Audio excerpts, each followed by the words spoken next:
G'day, mate. Luke Ford here, and we got Styxhexenhammer coming on in about 40 minutes. So I was just checking out his YouTube, and in the self-description was "I am God." So that's pretty edgy. And he's got an excellent summary of his beliefs on Twitter. He's got an excellent view of what he stands for. So if you want to learn more about Styxhexenhammer, just check out his Twitter. Styx666 official brief primer on my views for any newcomer here. He writes, I am for guns, for environmentalism, for spirituality, for real capitalism, for gay rights, against war, against moralism, against drug laws, against censorship, against communism, against open borders, against organized religion. And many of you will remember Styx from his debate with Greg Johnson on ethno-nationalism. He's also appeared on Warski Live. He's got 40,000 Twitter followers. He's got a huge following on YouTube. And he's been a force in the dissident right for some time. Yeah, 228,000 YouTube subscribers. You'll see Styx featured all over the web on altright.com, and looking forward to talking to Styx. So meanwhile, that's about 30 minutes out. Meanwhile, I want to read a selection of some of the recent tweets of Nathan Cohosts. He is a PhD student at Oxford University. He's doing a PhD in the philosophy of biology.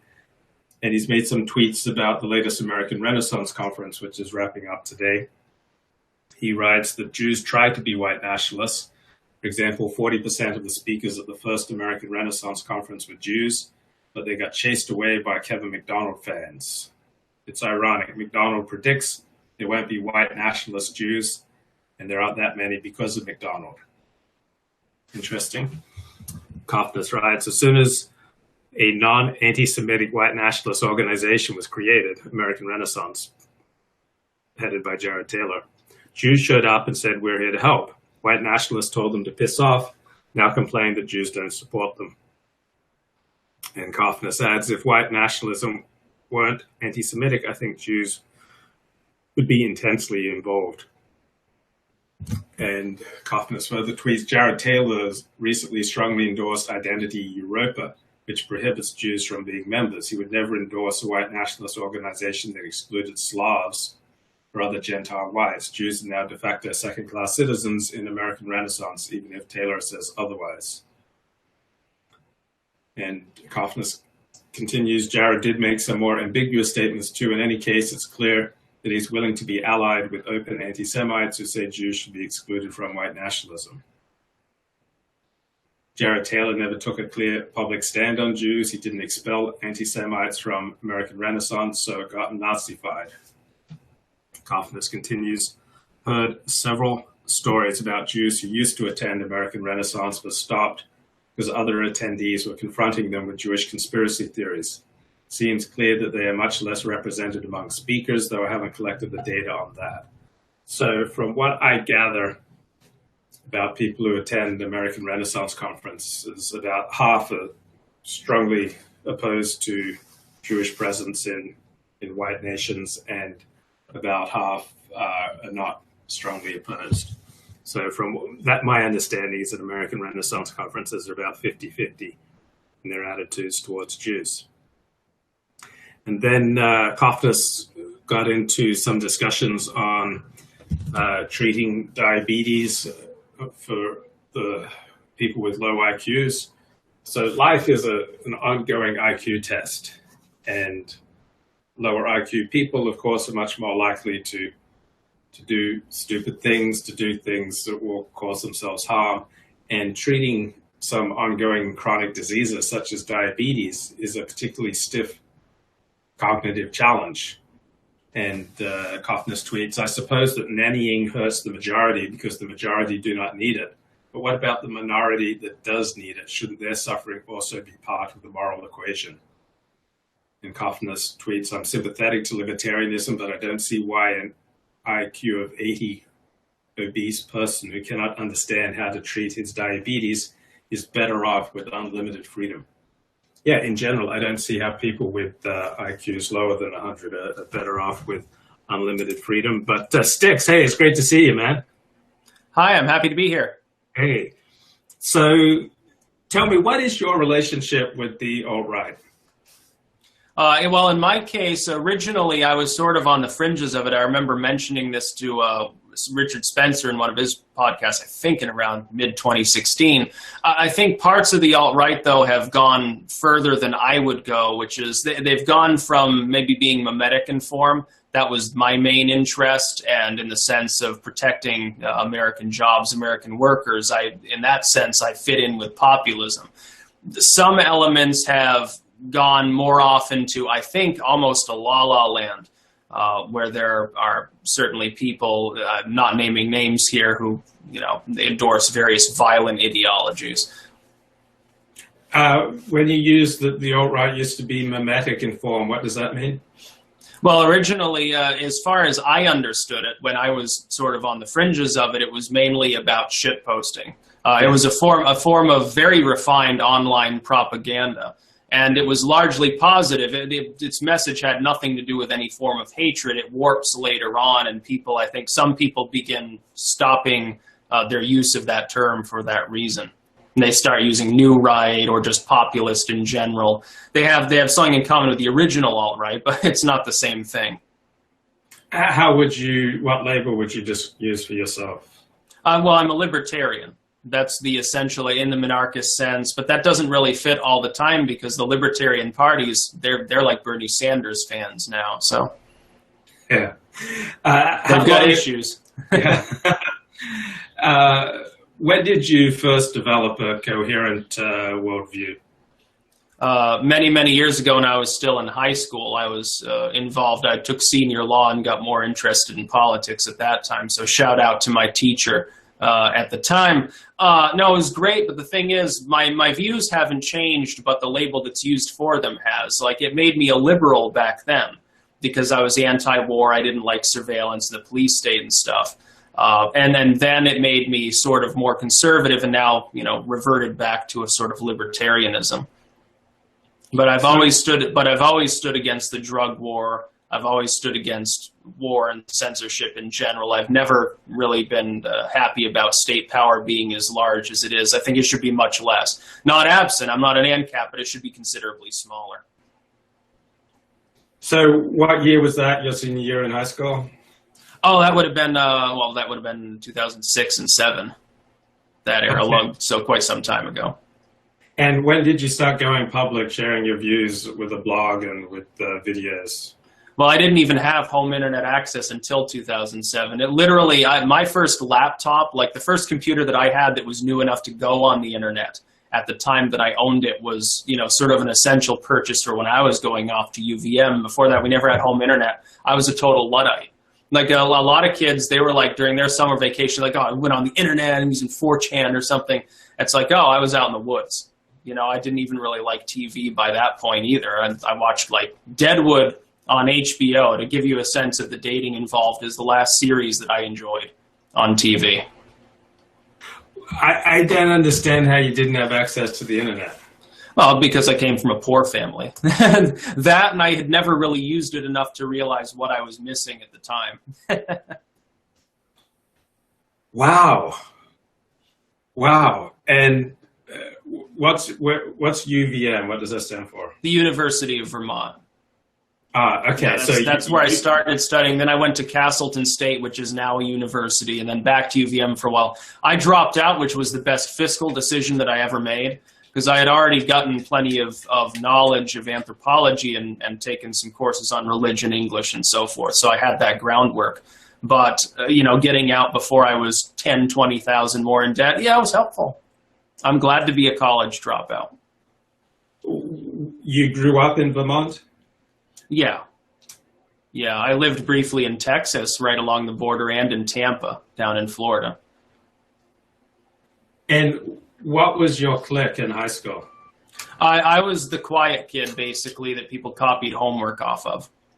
I was probably considered kind of weird, like one of the weirdos, but I was also smart enough so I didn't have any problems. And how did you feel about the other kids copying your homework? Oh, that was fine. By the way, officially speaking, so I don't get my eternal membership revoked, I promised that once I joined NHS, I stopped doing that senior year. Wait, what's NHS? National Honor Society. They inducted me into it because I had good grades and good standing and everything. But if you got caught letting kids copy your homework, that would have kicked you out.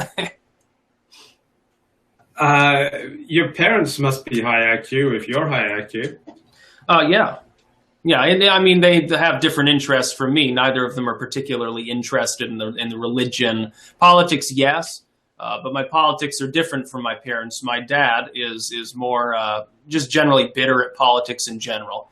Like he doesn't really trust anyone. He's sort of a contrarian as well. Like he tends to go after more whoever's in power at the time. And then my mom would be, I don't know politically exactly what you'd call her, probably just a centrist. Why were you guys poor if your family was so smart? Well, my mom was a stay-at-home mom. My dad was a chef, so we were working class. And then when we moved over here and gained access to actually having a house, we sort of lower middle class. But the income situation didn't improve that much until fairly recently. In the last couple of years, my income has risen up to fairly large degrees. But before that, I was basically I had no income. I was just studying or doing my own thing. So what do you think about this idea that America's a classless society? In what way? Well, that's the mythology. America's a classless society. I see it as every bit as stratified as England. But it's a stratified society. There is mobility. It's just that the method of your mobility, if you want to go into a 9-to-5 and rise up the corporate hierarchical rungs, chances are 99% of the time, if you rise up at all, it's like a step or a half step. So someone's from the working class, they can rise up to the lower middle class, maybe the middle class, but they're not going to become Bill Gates. The only way I've found to actually sort of traverse this easily, because I've gone from the lowest class to the upper middle class now, is being self-employed. It was entirely through my own initiative, taking advantage of new technology that the government hadn't yet gotten its greedy hands into. Like the internet's sort of the last bastion of hope for people who want to rise up more than just a little, even within American society. Yes, if you're in a low-tax state, a low-tax zone in a low-tax state with few regulations, like if you're in rural Texas, you can use the labor of your hands and potentially rise up. But the Alger Hiss sort of mythology of American society has only ever been a rarity, even at the best of times.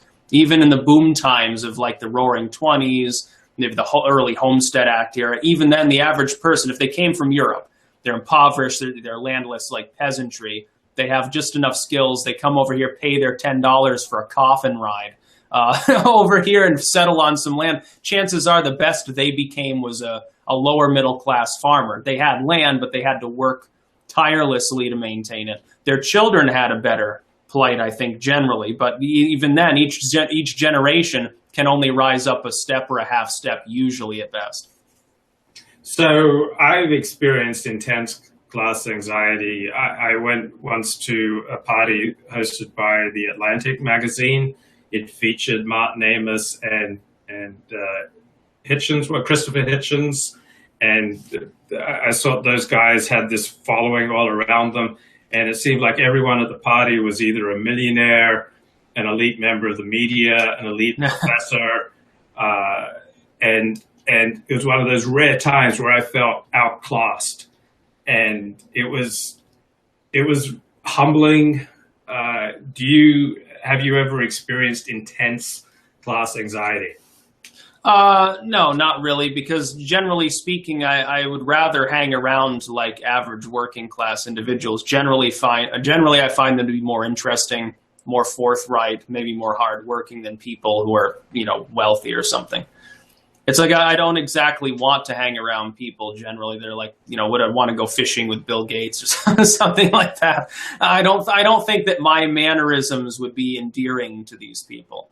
nor would I want them to be, because then you're a sellout. Like, I'd rather dress like this. I'm not going to put on, the bow tie and the tuxedo. It's just not going to happen. Like, as a joke, I might dress like Nick Fuentes on a stream at some point as a joke, but that's basically all it would be.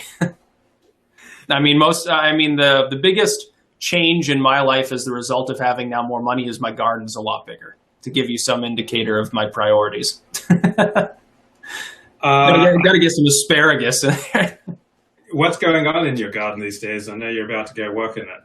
Oh, literally everything. Today I'm going to get some more herbs. I will be putting in asparagus. And full disclaimer, I'm getting the asparagus from Home Depot just because it's convenient. I know I prefer to use Ace, or I prefer to get stuff at the farmer's market generally. But I've doubled the size of the garden. It's going to double again like this autumn. A lot of composting. I like flowers. I like herbs, everything. Everything just tastes better when it's homegrown. It's more fresh. I sometimes also suffer from IQ anxiety. There's someone I know with an IQ close to 200, and yeah. I just intensely want this person's approval. and he is just so far out of my league. It's embarrassing. I'm just curious if you ever experienced IQ anxiety. No, and I'll tell you why. Because I don't believe that IQ testing is meaningful all of the time. Like, I've taken some of the more official style tests. Now, one of the tests said it was 155, so I'm supposed to be like, I should be working for NASA. Another one said it was 70, which means that I should need a helper in order to do anything complex in my life. Both of these have to be wrong. The official test result I got was 132. I'm willing to accept that, but I don't think too much about it. I think it's also situational. Somebody might be a rocket scientist, but they have absolutely no common sense whatsoever. They're totally lack self-awareness. Somebody might be a total savant. They're basically retarded, but at the same time, they can absolutely kick your ass at chess. So we have these weird situations. So you don't struggle with feeling greater than or less than other people? No, I try not to think of things in those terms because it depends on what you're actually doing at the time. And when did you become a public personality? Oh, technically 2007, but it wasn't until, the run-up to the election, really, with Trump. It wasn't until, maybe Super Tuesday that I started to skyrocket and take off. I think the first big surge was when Sargon actually mentioned me in due diligence, and I think I gained 7,000 subscribers overnight, or some insane number. And at the time, I was hovering around, I think, 30,000. So that was a significant increase. Cernovich was tweeting me out, things of that nature, and basically they gave me a leg up, which is why I try to do that to other people too. Like, I tend to be more open about appearances, retweeting people's stuff, giving them a boost, because I sort of know what it's like to, most of my material, other than the entheogens and some of the religious commentary, wasn't really well known until I delved more into politics with the election and started predicting Trump's win. What were some of your comments that got so much attention from people like Cernovich and Sargon? Yeah, well, basically by South Carolina, I said that Trump was a likely nominee. By Super Tuesday, I said he was the presumptive nominee. And when people barely proclaimed him presumptive by Indiana, I think it was before that I said he's a shoo-in, because there weren't enough votes left for anyone else to outcompete him. And then during the election itself, like election night, I was sitting there, I was having a great time. There were a lot of Trump fans that were, by that point, I think, demoralized and thought Clinton would win, because they were looking at all the metrics saying 99% chance of a Clinton victory. Clinton victory assured. It's basically like you might as well pop the champagne. I sat there with the wine, and around the time that Florida was pretty much called for Trump, I'm like, well, he's basically got this. And I started to get drunk. I had a great time. I don't think that the people at Salon and the New York Times did, though. Yeah. And when did you develop this bare-chested thing? Well, it started because of actually summertime heat and not wanting to wear a shirt under. I wanted to look good because I like to wear, a leather jacket, but at the same time, I got overheated because I'm sitting there and my old setup was on the other side of the room. So the sun's streaming into this particular room, which is the only convenient office that I can have in this particular home. And the room's like 85 degrees. There's no breeze. I can't open the window because, car goes by. I'm live streaming. It's going to be a problem. I'm sitting there sweltering and sweating. I can do one video. I have to literally disrobe and take 5 minutes to cool off. But then I'm like, hey, why don't I just not have an undershirt? I can vent a little. I could probably at least get my videos done for the day before I have to, go and cool off. And so just sort of stuck. And I'm going to keep dressing like this too because it's awesome. So how many years have you been dressing this way? I think coming up on 2 at this point. Because I don't think I was doing that during the election so much. I think I usually had a shirt under it. I think. I'd have to look back through my videos to find the first video where I was bare-chested. I should do that and then repost it. That's a good idea. So do you think that Donald Trump's victory gave you the confidence to start going bare-chested? No, because I think I was doing that before he actually won. Again, I think. And it's just more comfy because even though I'm in Vermont, so it's a cooler climate. I don't know where exactly are you located? Los Angeles. Okay, yeah, your climate obviously hotter than here. Here, 80 and 85 is about as hot as it gets even in midsummer, but this room, it has a big double window, and so the sun's south-facing. The sun comes in, and it's, actually pretty intense. And we've got a humid climate. I think you're more of a desert heat, like a dry climate. So, do you wear pants when you stream? Yeah, some people think that I'm pantsless, but I actually do have my normal pants on. Okay. And what about when you go to Home Depot? Do you dress the same way? If anyone who's seen me in public, and I don't know how many people that is, I've had people stop me and shake my hand and stuff a few times, but I'm assuming that there are people who see me and know who I am from my Vermont issues. They're going to tell you I dress pretty much like this in real life too. So you'll go to the supermarket bare-chested? Oh no, I'll have a shirt underneath it, but I'll be wearing the same jacket, the combat boots, and everything else. The demon shirt. And sometimes I get odd looks because I'm 6'2". I'm a tall, skinny dude with long hair wearing nothing but black, and I've got a pentagram on my shirt. It's so funny. You see a lot of people around here are older. The average, age in Vermont is older than most states. And so you see some 60, 70-year-old little old lady staring at. It's pretty funny. But the thing is, because they tend to be from the 60s and stuff, it probably is more, reminds them of childhood, hanging out with a bunch of hippies. And what do you do with all the sweat onto your jacket? I assume you're going to sweat on your jacket a lot. How do you deal with that? Not as much because it's open-chested, it actually helps a little bit. With that. It vents. But if I do get sweaty, I'll just, take a shower or whatever. Oh, yeah. Wow. I want to go bare-chested in kind of solidarity with you. Where's my map? Damn, I should have forgotten. But then I would have been trying to imitate, and it wouldn't have looked good. I would have looked beta.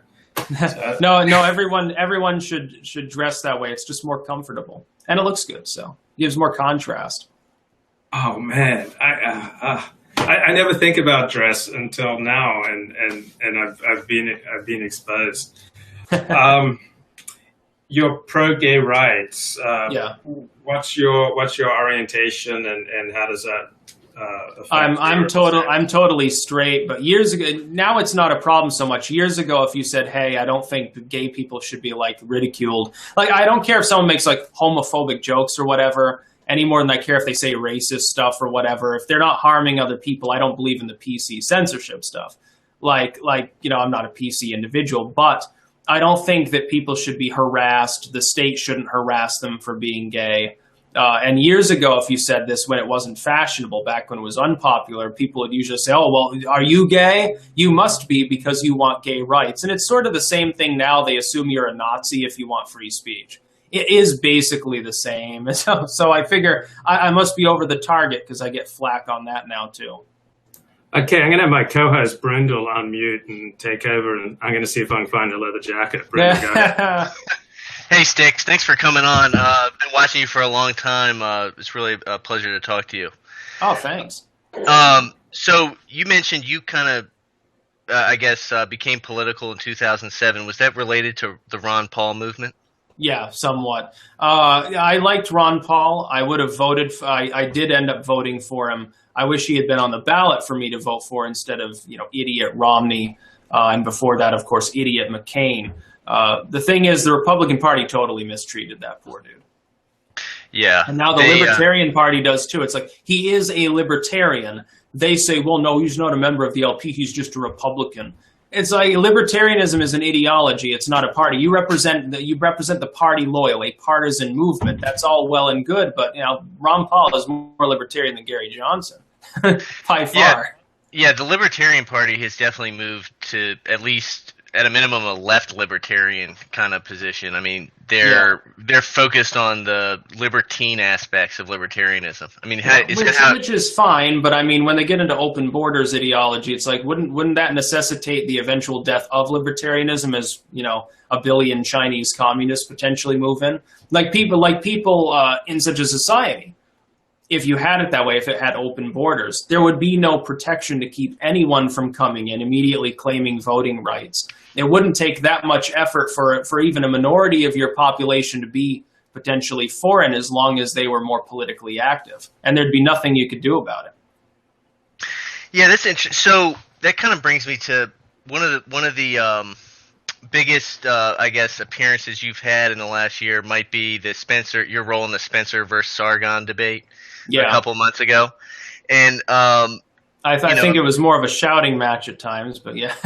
Well, it was something. It was one of the most exciting things I've seen. But I guess you had opposition to the ethno-state largely on logistical grounds. I think is kind of my analysis. The concept of an ethno-nationalistic state, as long as it is implemented and maintained without abuse, is perfectly fine. It would basically just be an ethnic libertarianism. That's fine. The problem is, I don't see any way that a state that's already more diverse, in the hypothetical sense, I don't see any way for that state to become ethno-nationalistic without the abuse of parts of its population, which would be citizens. It wouldn't just be, we're kicking out people who came here illegally. Okay, that's called enforcing existing law. But I keep getting explanations of how it works. Like there's the Tara McCarthy explanation, I guess, is all carrot, no stick. Like basically, we're just going to pay people to leave. The problem being most of them I don't think would. By the way, a good look. Thank you, sir. I appreciate that. Yeah, I think there's that. And then there's the Spencer way, which is, I think he mentioned there, mostly paying people to go away and then sort of just like outbreeding or something. I'm not sure that it actually works. Then there's I think it was Johnson, said, well, I would drop nuclear bombs to save the white race or something. It's like, if any other group of people with an ethnic mind were to claim that they wanted to do that, you'd call them barbaric. So I don't understand. I think it does boil down to logistics. It isn't morality, because there are technically ethno-nationalistic states already in existence. But the thing is, they've been ethno-nationalistic by default. It's not like they already were comprised of different groups of people. Sorry, okay, go ahead, Brenda. One more question, then I'm going to jump back in. Yeah, so I was going to say that you mentioned, before I asked that question about the debate, you had said you felt like you couldn't have a libertarian order in America if a million Chinese communists showed up. Do you think that we're going to be able to restrict immigration in such a way as to maintain traditional American values without, without adopting at least more ethno-nationalistic, principles? It's definitely possible through populism. We're already underway. We do need, though, to have a wall on the border. We need to enforce existing law. You could, and I pointed this, I think, out to Spencer, if you wanted to go back to the Immigration Act of the 60s that, began to allow people outside of the Western world to move here, which was basically put into place to outmaneuver communists, to outdevelop them by having a greater population and a greater, basically have a better image on the world stage. If you wanted to do that, that would be perhaps the one way to impose ethno-nationalism without abusing people. I think it would basically be the only way to do so. But you can't abuse people who are already citizens in the American sense. If you were to do that, you would destroy the fabric of what makes the nation worth saving in the first place. Styx, what's your perspective on the JQ? I don't really have a perspective on it. I'm not even 100% sure what's being asked by it usually. Is it the concept of a global conspiracy? No. I chalk that up to globalists themselves. So, to me, it's the question: are the majority better off having Jews in their midst? No better or worse. It's like any other group of people. There's good and bad in everyone. So, are you a race realist in the sense that different groups have statistically verifiable different strengths and weaknesses and characteristics? Yeah, as groups, but here's the big problem that I've had with certain groups of people. And usually ethno-nationalists, but not always. They take that collective and they seek to export it to the individual. And this is something that's also done by groups that are leftists. They see, it's like they'd say you have white privilege. Well, yes, as an aggregate whole, the whites as a population have more wealth on average than a black population. But that doesn't mean I have white privilege. I was born in poverty, so I'm not part of that. I'm on the lower end of that aggregated total. And I think there are people who don't understand the difference between the two. And what has been the alt-right's reaction to you? It's mixed. Some people think that I'm a sellout, despite the fact that I'm just saying the same things that I've said for a fucking decade. And then some people pretend, and people on the left like to do this, like Jared Holt. They'll say that I'm dog whistling to people or something. I'm like, yes, it is a dog whistle to the alt-right that I want the alt-right to be able to continue speaking. I also want communists to continue speaking. I can assure people I have no loyalty to communism. So. And some people point this out. This is another thing I see a couple people posting this in chat, that I live in a state that's overwhelmingly white. Yes, I do. I've also lived in an area that was overwhelmingly Hispanic and an area that was majority black. So it's not like I don't have life experiences that go beyond the lily white lands of Vermont, white for reasons other than the snow that's here 7 months out of the year. What was your experience like living in a majority black neighborhood, and where was this?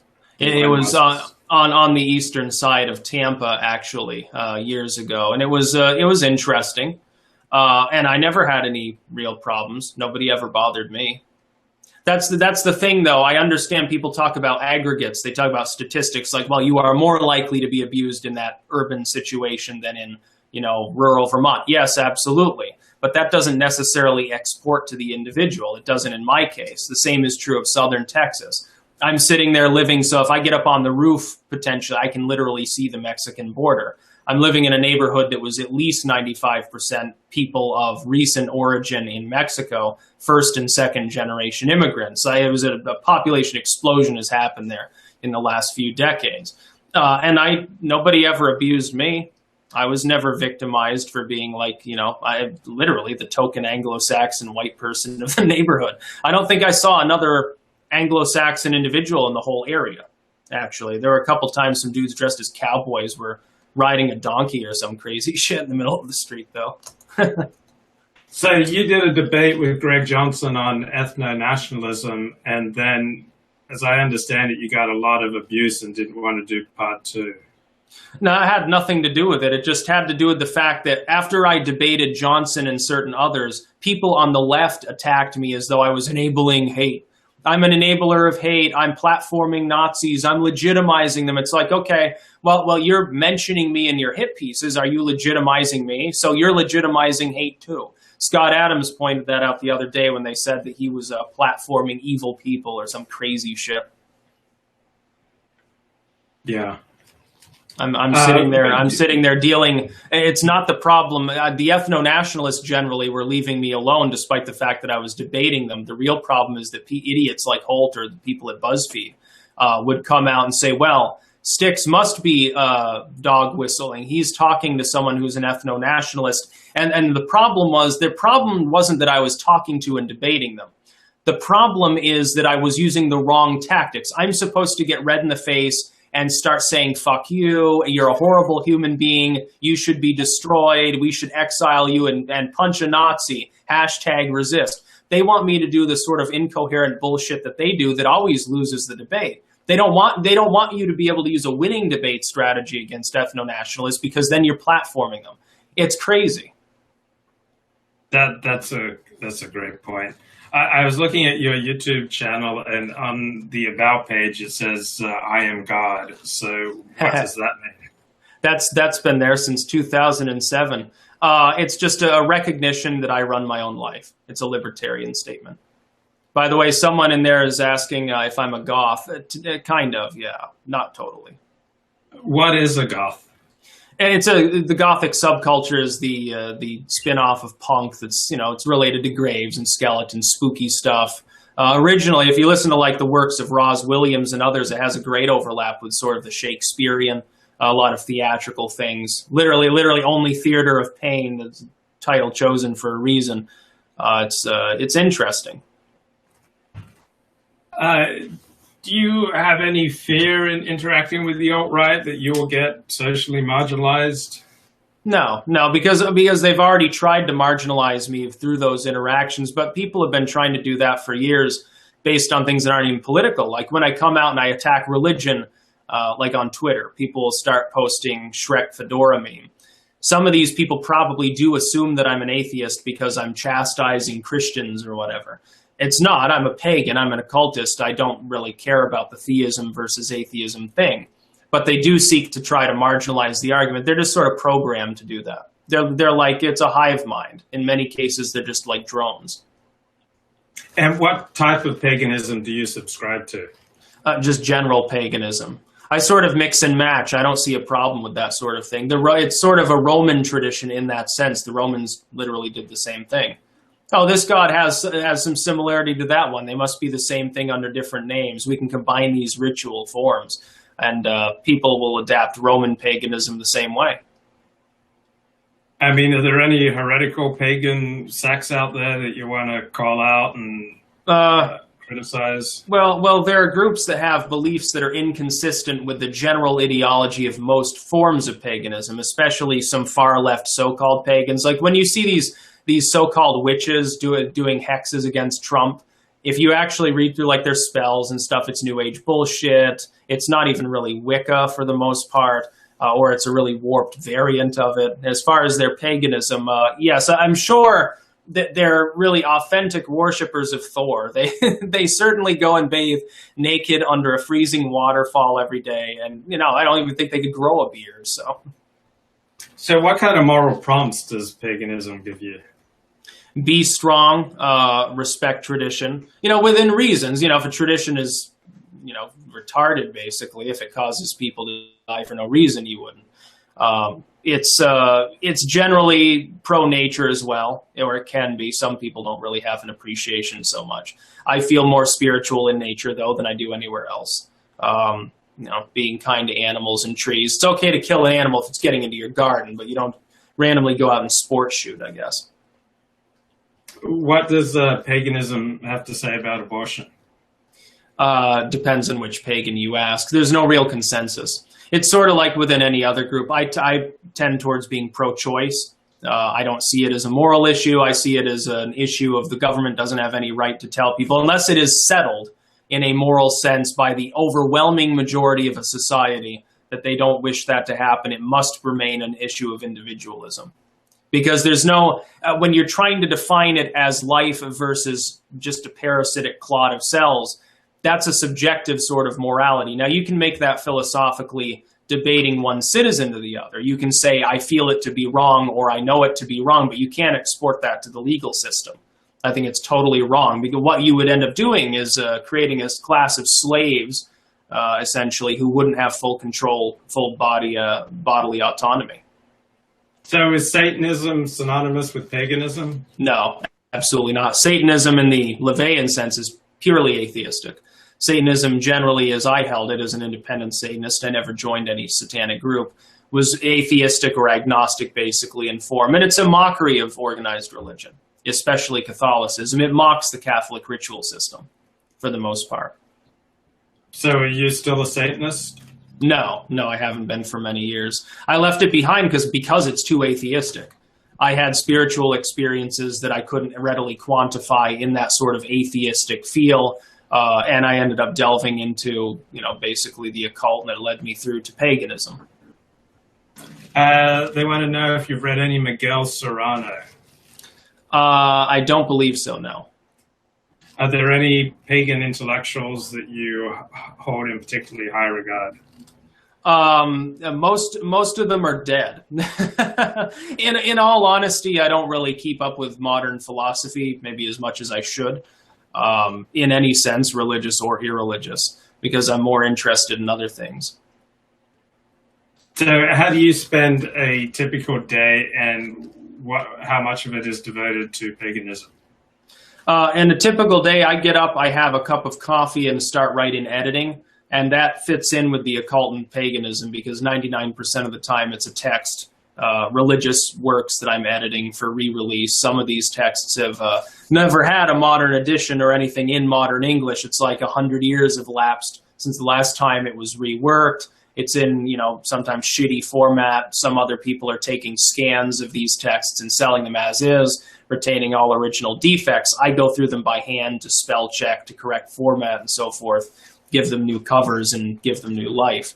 And that's a variable amount of time each day. And then I do my video making. Sometimes that has to do with religion, and certainly philosophy sometimes. And then thereafter, I may do more editing. If I'm out in nature, it's pagan, basically. I don't sit there venerating rocks and trees, but it fits in with the same general concept, yeah. And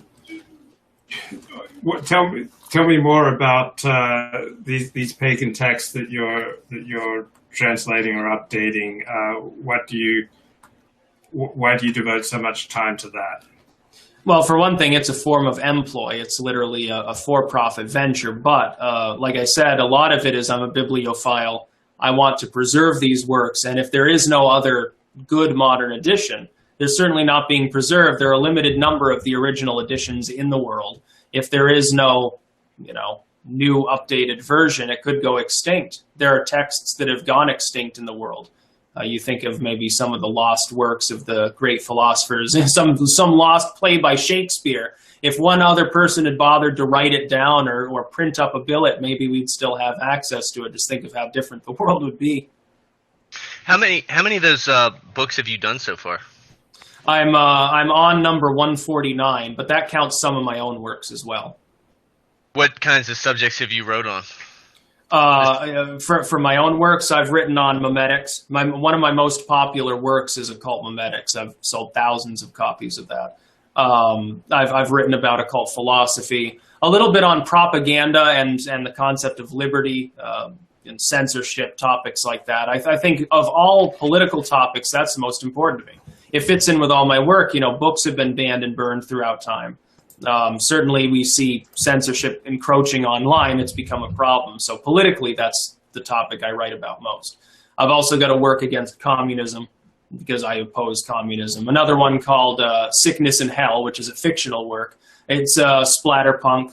Most people will not appreciate it. It's like the extreme side of horror. So it was just something I started writing as a kid, and I hadn't finished it, so I decided to go through and refine it and edit my own work.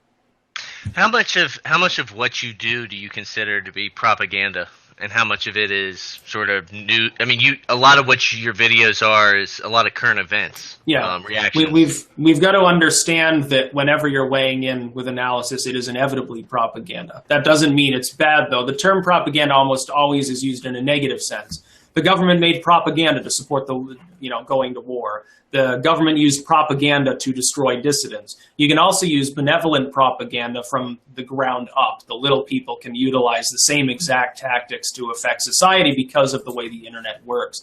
So basically, anytime I talk about politics or religion, it is a form of propaganda, yes. But my propaganda is in favor of greater liberty and against state power, generally speaking. Do you see, are there, I guess, within the right-wing political community, do you see certain propaganda tactics that they're using effectively, other ones that they ought to be using more?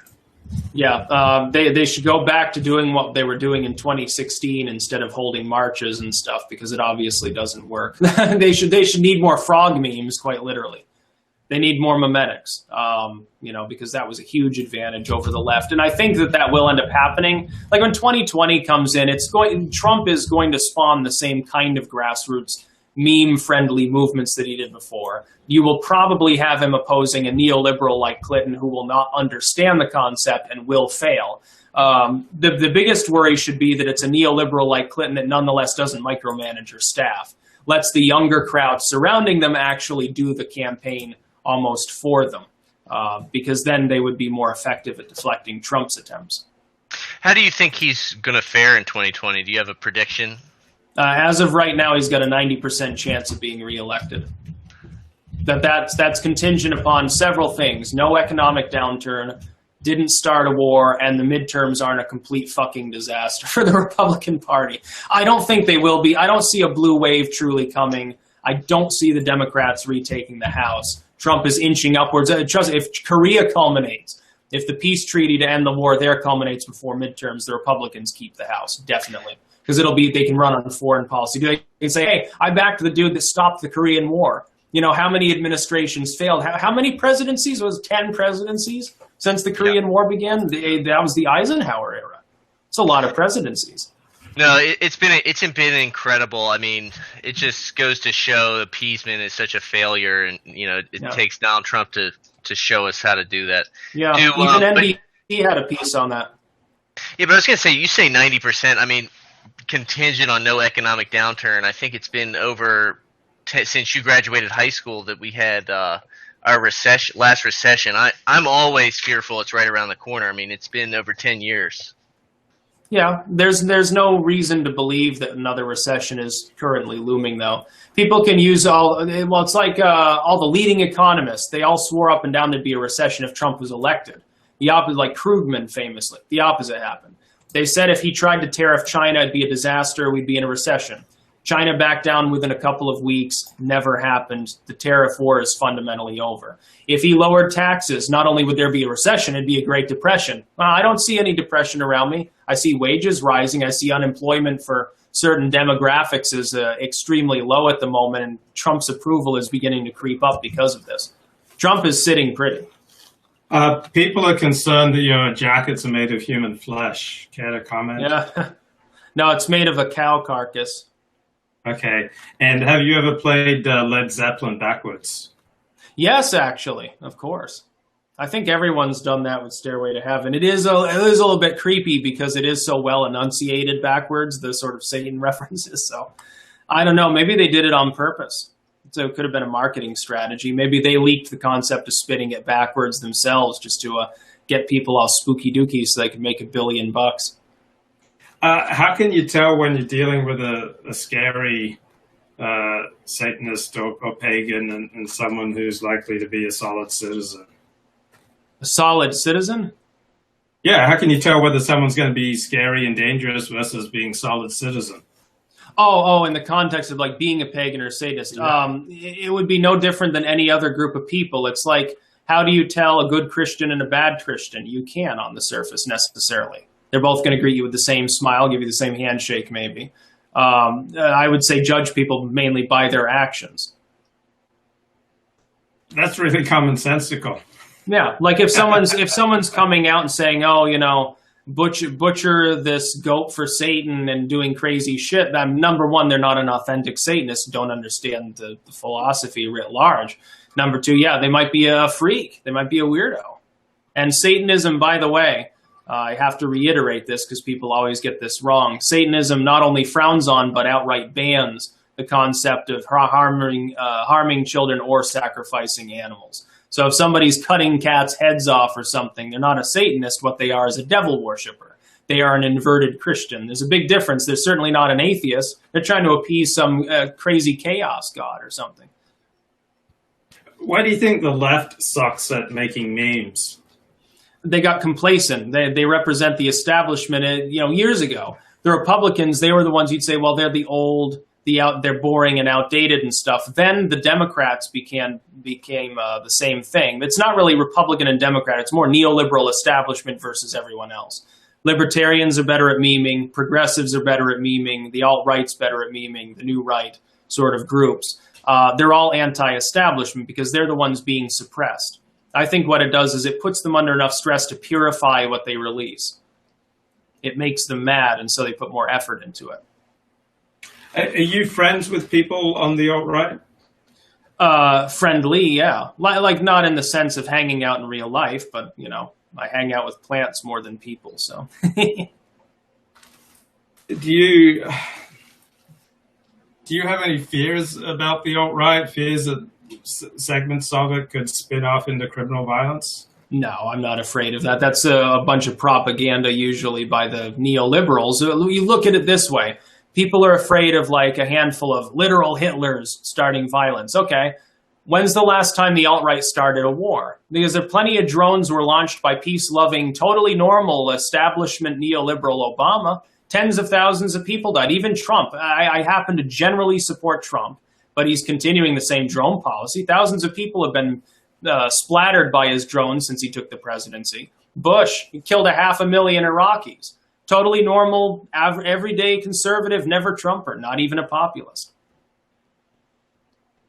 Yeah, again, that sounds like common sense. You're always this grounded? I mean, do you attribute it to your genes? Do you attribute it to your upbringing? I don't know what I would attribute it to. Probably upbringing, mostly. So a lot of people who are online personalities get into feuds. I'm simply not aware of any feuds in Styx. Yeah, I try to keep that at an arm's length. It's like with the Warski JF stuff. I like both of their work. So, you know, I'm not going to side with either of them. And I know that there are people that feel strongly about these things. They'll try to drag you in. It's like people tried to drag me into the Baked Alaska stuff and tried to start like a feud between us. To the point at which he had actually emailed me. He was concerned about some of the things I said in chat, but we cleaned it up and I said, look, I have no problem with you. I'm not involved with this other stuff. As far as I'm concerned, my only loyalty is to my audience. And so when I go online, they don't want me to, I think, feud with other people to my own detriment, start wasting my time on other people's material. They want me to keep providing commentary on current events, the occult, whatever they're here for, garden updates, MREs, whatever it happens to be. None of that has anything to do with me sparring with other people. Debate, yes. Discussion, absolutely, but not the darker side of the blood sports stuff. And I think it's unhelpful, too, politically. You can see in the immediate aftermath of that what happens. Holt and other people are laughing about, oh, it's the death of blood sports. It's the death of the alt media or whatever. And it's like they're full of shit, but their fans will actually believe it because they'll believe some, you know, whack ass BuzzFeed write up about things nobody at BuzzFeed even understands. Yeah. What do you think of the whole internet blood sports phenomenon? I think it's great, and I think it's the next epoch of content on like YouTube. Streaming is beginning to supplant standalone video. I'm well aware of that my format is dated. But at the same time, it does have its limits. People need to keep it more professional. At the very least, in an interior sense, within their own inner circle, they should try to maintain the peace whenever possible. Do you believe in demons? After a sense, yeah, but I don't ascribe it to the Christian or Judeo-Christian sense of sort of disembodied personalities.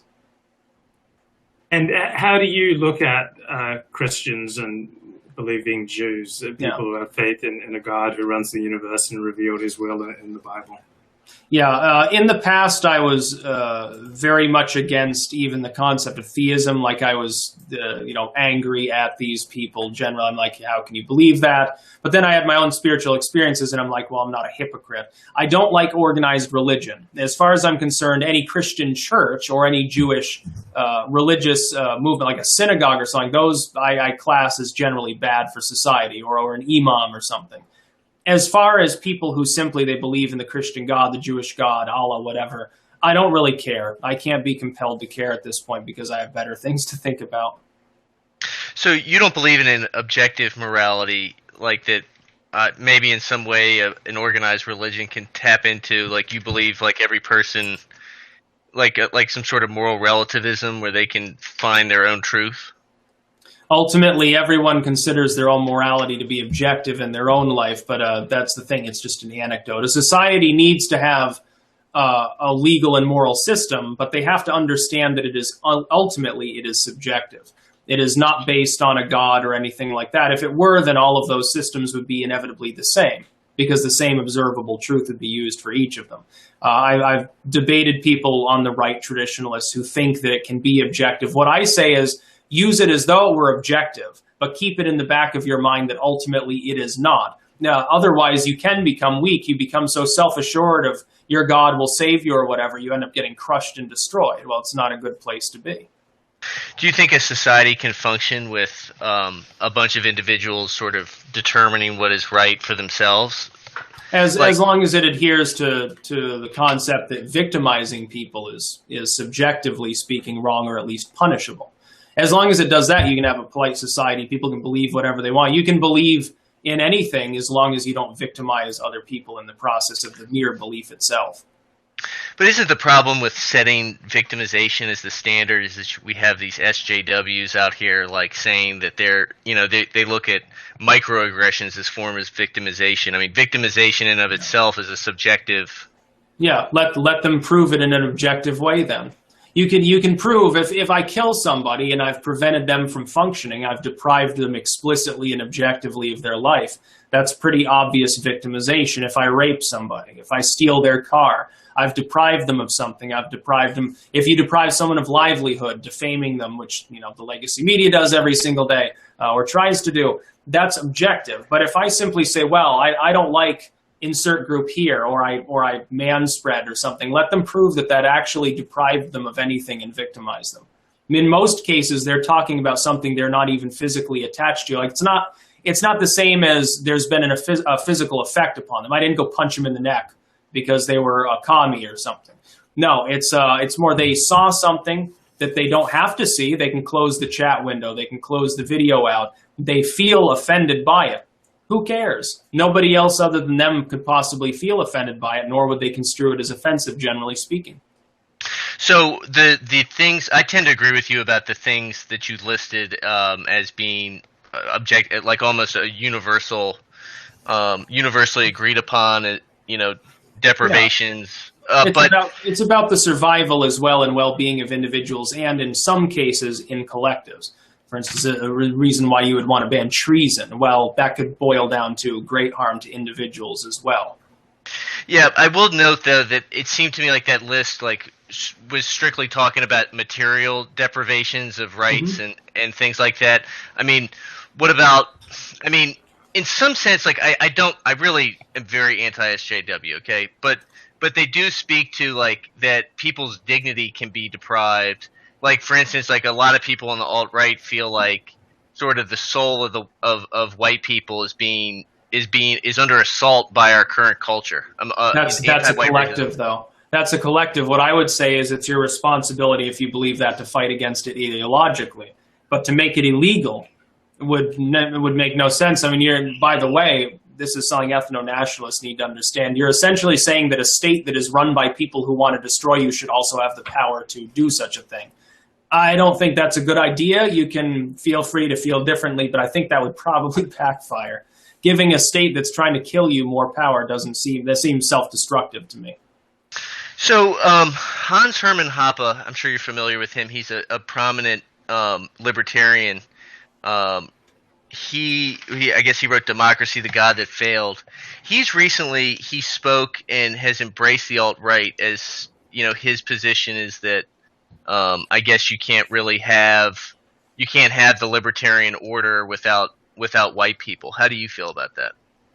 I'm not so sure that that's true. There have been elements of liberty in societies outside of the European diaspora over time. That almost gets into a collectivist argument and argues like there's some sort of primitive communism maybe that can only be overcome from one core of society.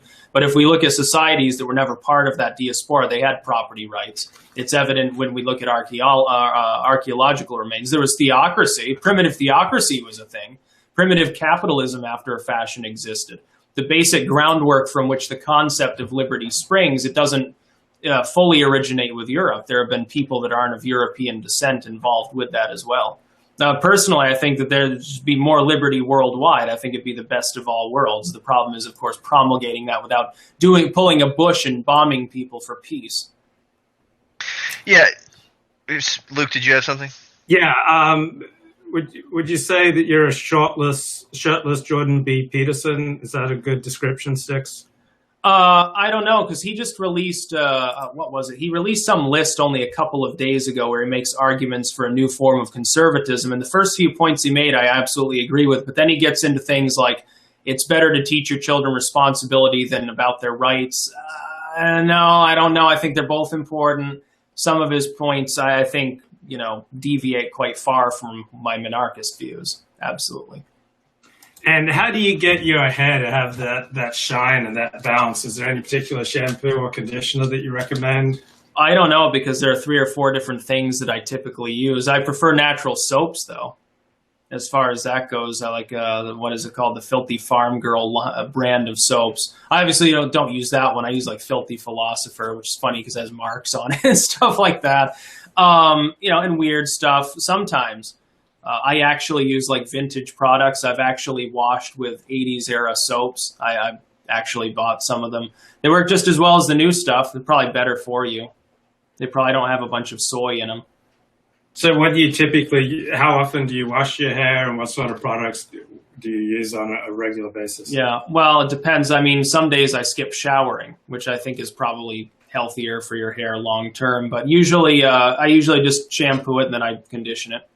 I don't leave the conditioner in as long as recommended usually. But you're a 20-second guy or a 40-second guy? Yeah, less than, I think usually they're 30 or they're a minute. I don't leave it in that long. And what about a hairdryer?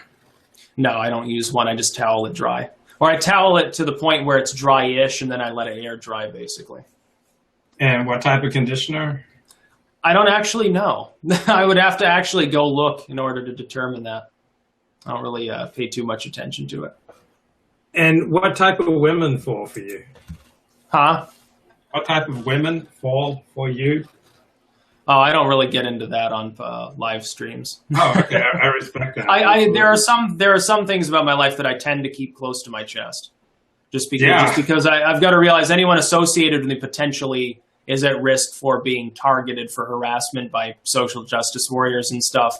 So that personal side of my life, I just keep it private. I respect that. And we had Dennis here, and then he disappeared. Dennis helped set up this interview. I'm sorry that he's gone. What books have you read this year that you found particularly impactful? Anything that I've edited. I like to read The Elfin Ship by James Blaylock once in a while. It's an excellent steampunk work. I highly recommend it. You should read it. Everyone watching should get a copy of it, as well as the Disappearing Dwarf and the Stone Giant. It's a sort of a trilogy. It's mid-'80s sort of fantasy steampunk. It's really, really well written.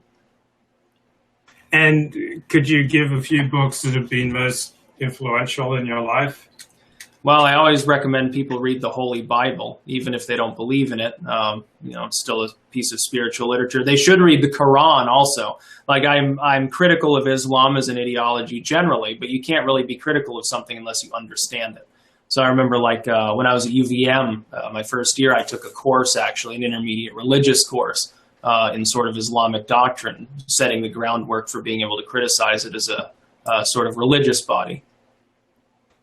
When you say that you think churches and synagogues are detrimental to society, I'm going to ask you to explicate what you mean, and then Dennis, you get the next question. So go ahead, Styx. Why are churches and synagogues detrimental? Well, organized religion generally has been a force for evil in the world. Let's not mince words here. Generally speaking, it is misused by corrupt states, or it is itself inherently corrupted in some way. You may get a church they're very peace-loving and non-interventionist and whatever, but then you get one that's like, come here, we're snake handlers, and they sell people miracle spring water. You get a Peter Popoff, and they're a bunch of hypocrites, and they take people's money. I just don't have any respect for that sort of thing. So on what basis do you say that religion has been responsible for most of human suffering? No, not most of human suffering, but it has been responsible for. It has been responsible for more suffering and problems than it has virtue and good, I believe, in the world. If we look at the history, people kill each other in the names of their gods all the time. It goes on to this day in both Christian and Islamic Africa. In both parts, they kill people as witches, or they for tribal reasons, obviously, but it's a literalistic interpretation of the Holy Bible. And then governments will use religion too. They'll say, well, we're an Islamic state, and Islam says I can do this, this, and this. It's a corruption maybe of the dogma in some cases, but it is a legitimizing factor in a tyrannical regime.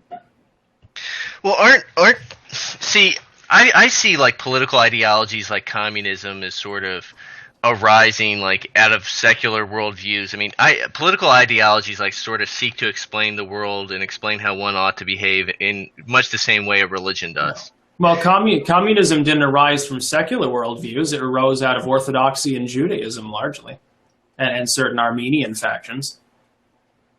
Didn't have anything. It wasn't primordially atheistic. It became a state atheistic policy for control, but it was born out of people that were at least raised in the Judaistic or Orthodox Christian backgrounds largely. And I believe also certain Caucasus region Muslim sects as well. Well, what would be the origin of libertarianism? I mean, is that's probably out of Christian. Libertarianism in the classical liberal sense was born out of people who were largely deistic Protestants.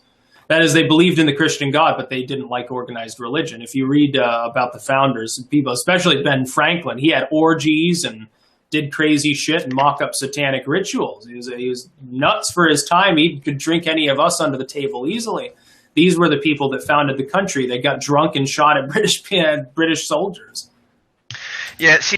Just a second, sorry, Brindle, but what's your basis for saying that communism came from people raised in Judaism and Orthodox Christianity? For example, Karl Marx was not raised in Judaism.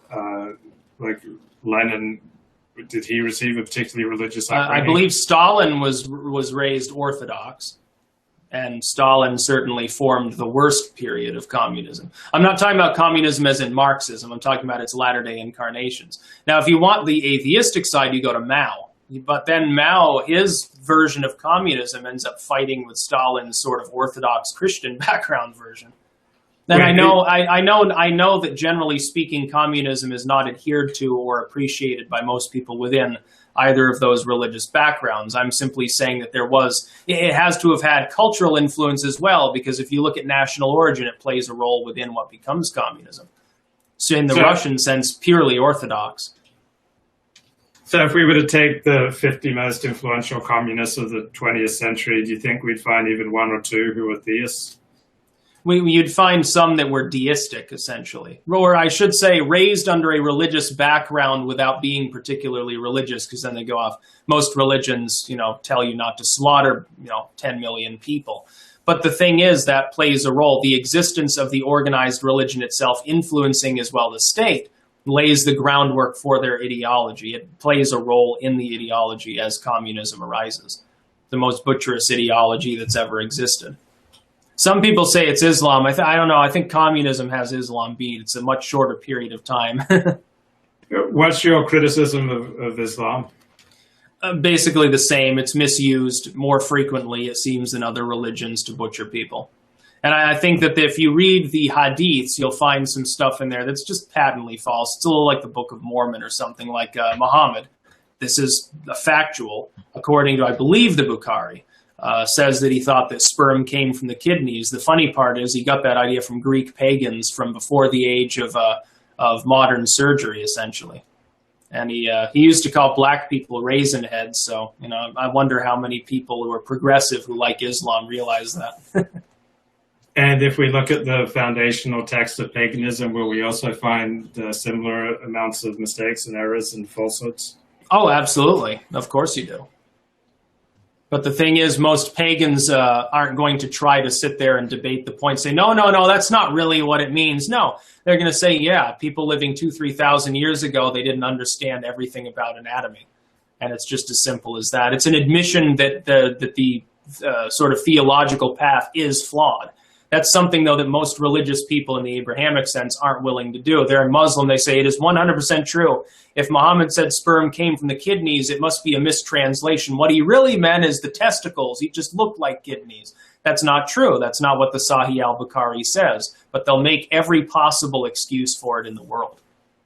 What are the leading pagan hospitals? Pagan hospitals? Yeah, like Catholic churches set up dozens of hospitals. Jews set up all sorts of hospitals. Christians around the world set up hospitals. So what are pagans doing as far as hospitals? Well, I'm sure there are some in the third world, but they'd be little more than thatched huts. The difficulty, of course, is paganism is a far lower proportion of the population and doesn't generally believe in the sort of central organization necessary to prop things up. The very concept of charity, I think, should begin at home. The concept that people should, oh yeah, Nicholas Schreck being mentioned there is a good question. The concept of giving money to a centralized organization and assuming that it's going to be benevolent with it, not squander much of that money, I think it's bullshit, actually. So pagans don't believe in doing charities such as setting up homeless shelters, caring for people with AIDS. No, it's not that they don't believe in the concept of charity. It's just that it shouldn't be no religious leader should be trusted with having a bunch of money and then dispersing it for that purpose. If you want to do charity, donate it yourself. Donate your own time. A pagan would be more likely to go to the Catholic hospital and try to volunteer if they cared about that. They wouldn't set up their own hospital. The hospital is already there. So pagans care about charity, but they don't actually collectively do anything about it. Not in a collective sense, generally speaking. There might be some fundraising that goes on, holding a march. But you got to realize for every pagan that there is 100 Catholics. So it's a little bit different. You're not going to see as wide an effect because there aren't so many pagans.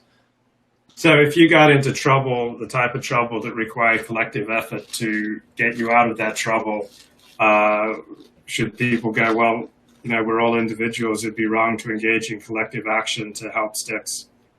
No, that's not what I'm saying. What I'm saying is they as individuals have to make that decision for themselves. But if a church body wants to undergo such a collective action, so be it. But pagans generally are uninterested in setting such things up. It can be a solitary, very individualistic path for a lot of people, that most pagans don't get together with a bunch of other pagans and celebrate some holiday. They do it on their own. It's like within Wicca. Most Wiccans are ultimately solitary. They don't belong to a coven. It's a little bit different. But at the same time, why do those charities have to exist? The society that was set up that requires charities to exist to take care of orphans or the poor or whatever, it was built by Christians, Muslims, and Jews. It wasn't built by pagans to be flawed like that. Pagan society operated differently. Yes, there's a lot of war and bloodthirstiness, and the pagans butchered each other. So have the Christians and Muslims and Jews for several thousand years. So what's the difference? Well, everyone does those things. It's just organized, centralized religion more easily lends itself as an excuse for such behavior. So which pagan societies would you hold up as the best examples for us to emulate? Well, the Roman pre-Christian society was pretty great. They had hospitals and everything else. They managed to achieve that level of centralization through a statist sort of arrangement, though. It wasn't specifically because of some god commanding them to do so. It was just the way they did society. They were very organized. Dennis, do you want to weigh in here? You've got some questions for our guest. Go ahead, Dennis. No, thanks. I'm just, I'm late here, so I didn't want to interrupt. But, noting the Romans did have their own state religion, though. They did have a religious order that they depended on to perform collective action, right? They had an emperor cult, but they also had a collective very loosely throughout the different provinces of other things. The main military religion for a while was Mithraism. We almost ended up becoming a largely Mithraic world. Christianity almost took a back seat at that point.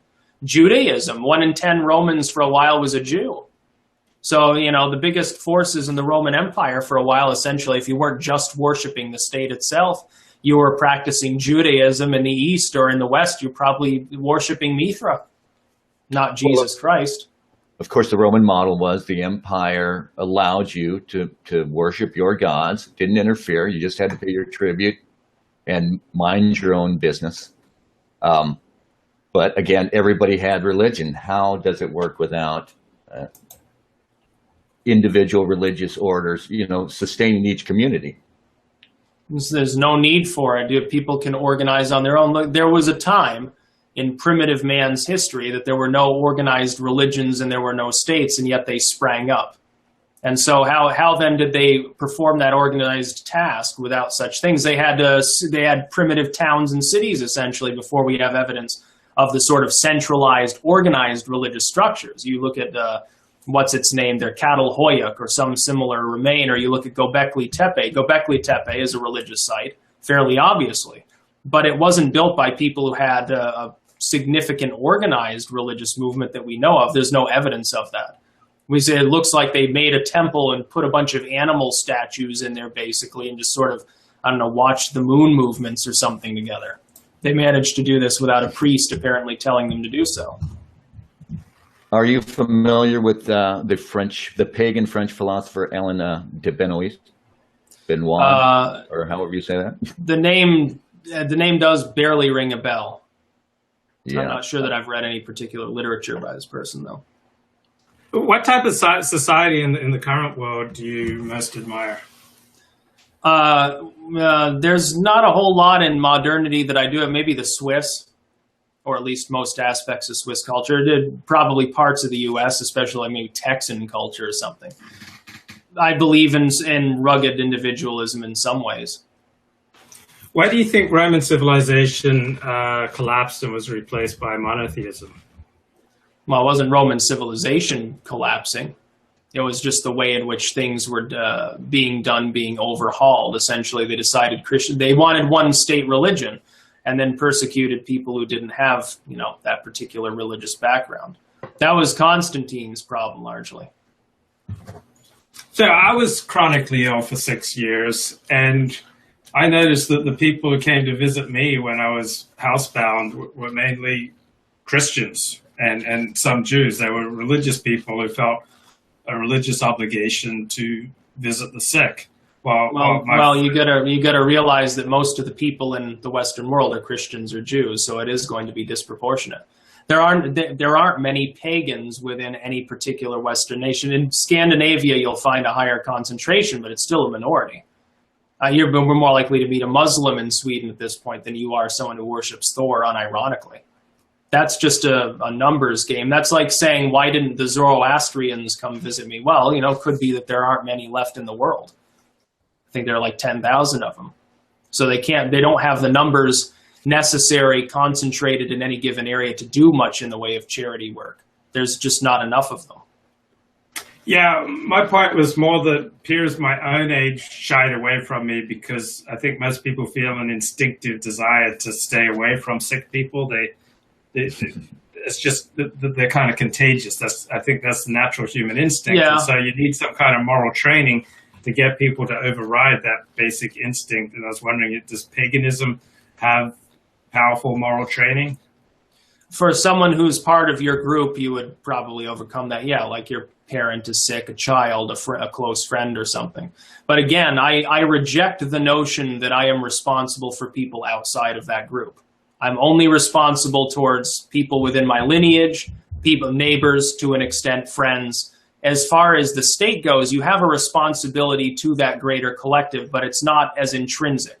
Ultimately, it should be more limited to what is necessary for that collective society to continue functioning at some level where organization is kept up. That doesn't involve the necessity, for instance, the idea of paying additional tax money to some throwaway welfare program.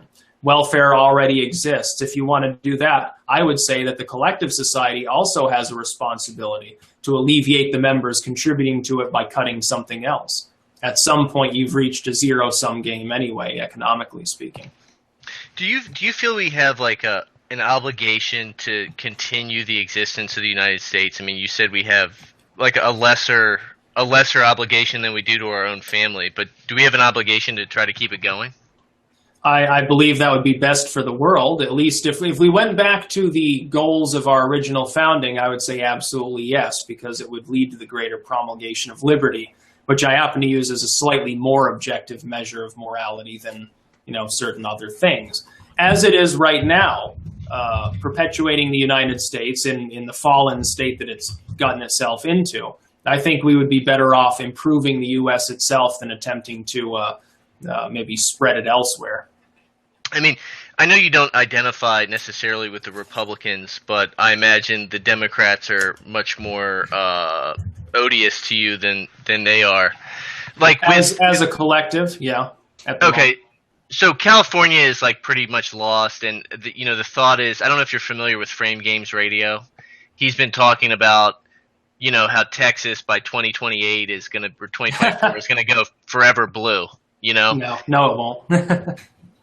Why not? There's no such thing as forever. And number two, I think California will go red before Texas will go blue, honestly. If I had to guess, I would be willing to bet that California goes red before Texas goes blue. Do you think that's because the Republican Party will shift its platform in such a way as to bring Hispanics on board? Yeah. Yeah, I think, the Republican platform has another advantage, which is that they've actually embraced change, which is something the Democrats are dragging their heels on. It's a matter of time before the Democrats do embrace it, but what form will it take? It doesn't necessarily lend itself well towards Hispanic voters as a collective. They could lose them for a generation or two. It's not beyond the realm of possibility. It's happened before. The black vote in the U.S. was once overwhelmingly Republican. The Democrats got involved under Johnson with pandering, essentially, after, of course, Nixon at the same time was pandering to white voters in the Deep South, which didn't help the situation, although he did manage to win every state but Massachusetts and D.C. during re-election. And that changed the fundamental paradigm of the country. You then have another shift in the Reagan era. Reagan really ingratiates, traditional conservatism towards the whole country, does really well. Herbert Walker pisses that away through his own ineptitude, and the Clintons come in and build the next paradigm after that transition. That is now ending. Trump is building the new paradigm. We have to wait and see ultimately what form it takes. But we've got a good idea in the 2016 results. The Rust Belt, white middle class and working class voters abandoned the Democrats. The Democrats did not get a boost in the Hispanic vote. They actually lost several points off what they had gotten against Romney. Now, do you think, like, you've paid attention, you've seen Kanye, what's been going on with Candace Owens being apologized to by Jack. I mean, do you think that those two, I don't really know how serious Kanye is with his, backing Trump up. For him, it's a marketing strategy, I believe. But yeah, I think Candace is legitimately a conservative, whereas Kanye just wanted to take over Twitter for a day. Yeah, he's rich. He wanted to be richer. Do they? Do you see that Trump is going to be able to grab a majority of? Maybe not a majority, but a much greater share of the black vote. The current paradigm right now is just there's so much anti-white racism uniting the left and their constituents. Yeah, but that's going to go the way of the dinosaur. Wedge issues are dying. This is sort of the last gasp of their usefulness to the left. It's almost become more useful to the right at this point to say, oh, it's okay to be white or something. The Democrats, I think, are at great danger of losing the Hispanic vote, specifically because in the internet age, people like an Owens or anybody else who aren't typically white or male, they can expose the Democratic Party for pandering. They can say, hey, this is an example of them pandering, pretending that we're one-dimensional. The fact that I'm black means I have to vote with the Democratic plantation. It's becoming a meme. Right now, you see cartoons are being made about that. I think Garrison just made a cartoon where there was a donkey with a shotgun holding up a picture of an escaped black Democratic plantation bag. He's like, oh, we got to run away. And that's basically the way that the Democrats have begun to do business. It's like they'll pander to any group of people, so long as they can get 51% of anyone to vote for them, whatever they have to say. No, I hear that. I just, we're in this sort of, YouTube has kind of become a bit, or at least in our circles, has become a right-wing platform, particularly a nationalist. Slightly nationalist. And so I hear you where I feel like, in the interactions I have, it feels like there's a lot of power and momentum behind countering the anti-white narrative. At the same time, these leftists are able to motivate large numbers of people out in the streets and the universities, I mean, after Charlottesville, there was that Boston thing the next week where 30,000, leftists or fellow travelers show up to counter 15 free speech advocates. Yeah, and half of which were Bernie Sanders progressives, and one of which was an Indian man. Right. No, I remember that. I guess I'm just sort of, I'm hopeful. I'd like to hope that you're right, that anti-white racism is in its last gasp, but I'm just not convinced. Well, even if it isn't, I mean, is history going to side with hate-filled social justice warriors who have a stick up their ass about the lack of melanin in certain people's skin? I don't think so. I think they're the new regressives in the most literal sense. The Democrats have reverted back to being maybe the party of the Klan or something. Yeah, no, it does feel like that. I unfortunately, like, illiberal authoritarians, like, are very capable of taking power for long stretches of time. I mean, just look at the Soviet Union. Well, yeah, liberal authoritarians had power through the Clinton, Bush, and Obama administrations. I mean, Bush was a liberal. And he was an authoritarian. He certainly wasn't a fiscal conservative. He expanded government spending and regulation in every meaningful way. The fact that he had an R after his name fooled some people. It didn't fool me. What do you think the number one priority?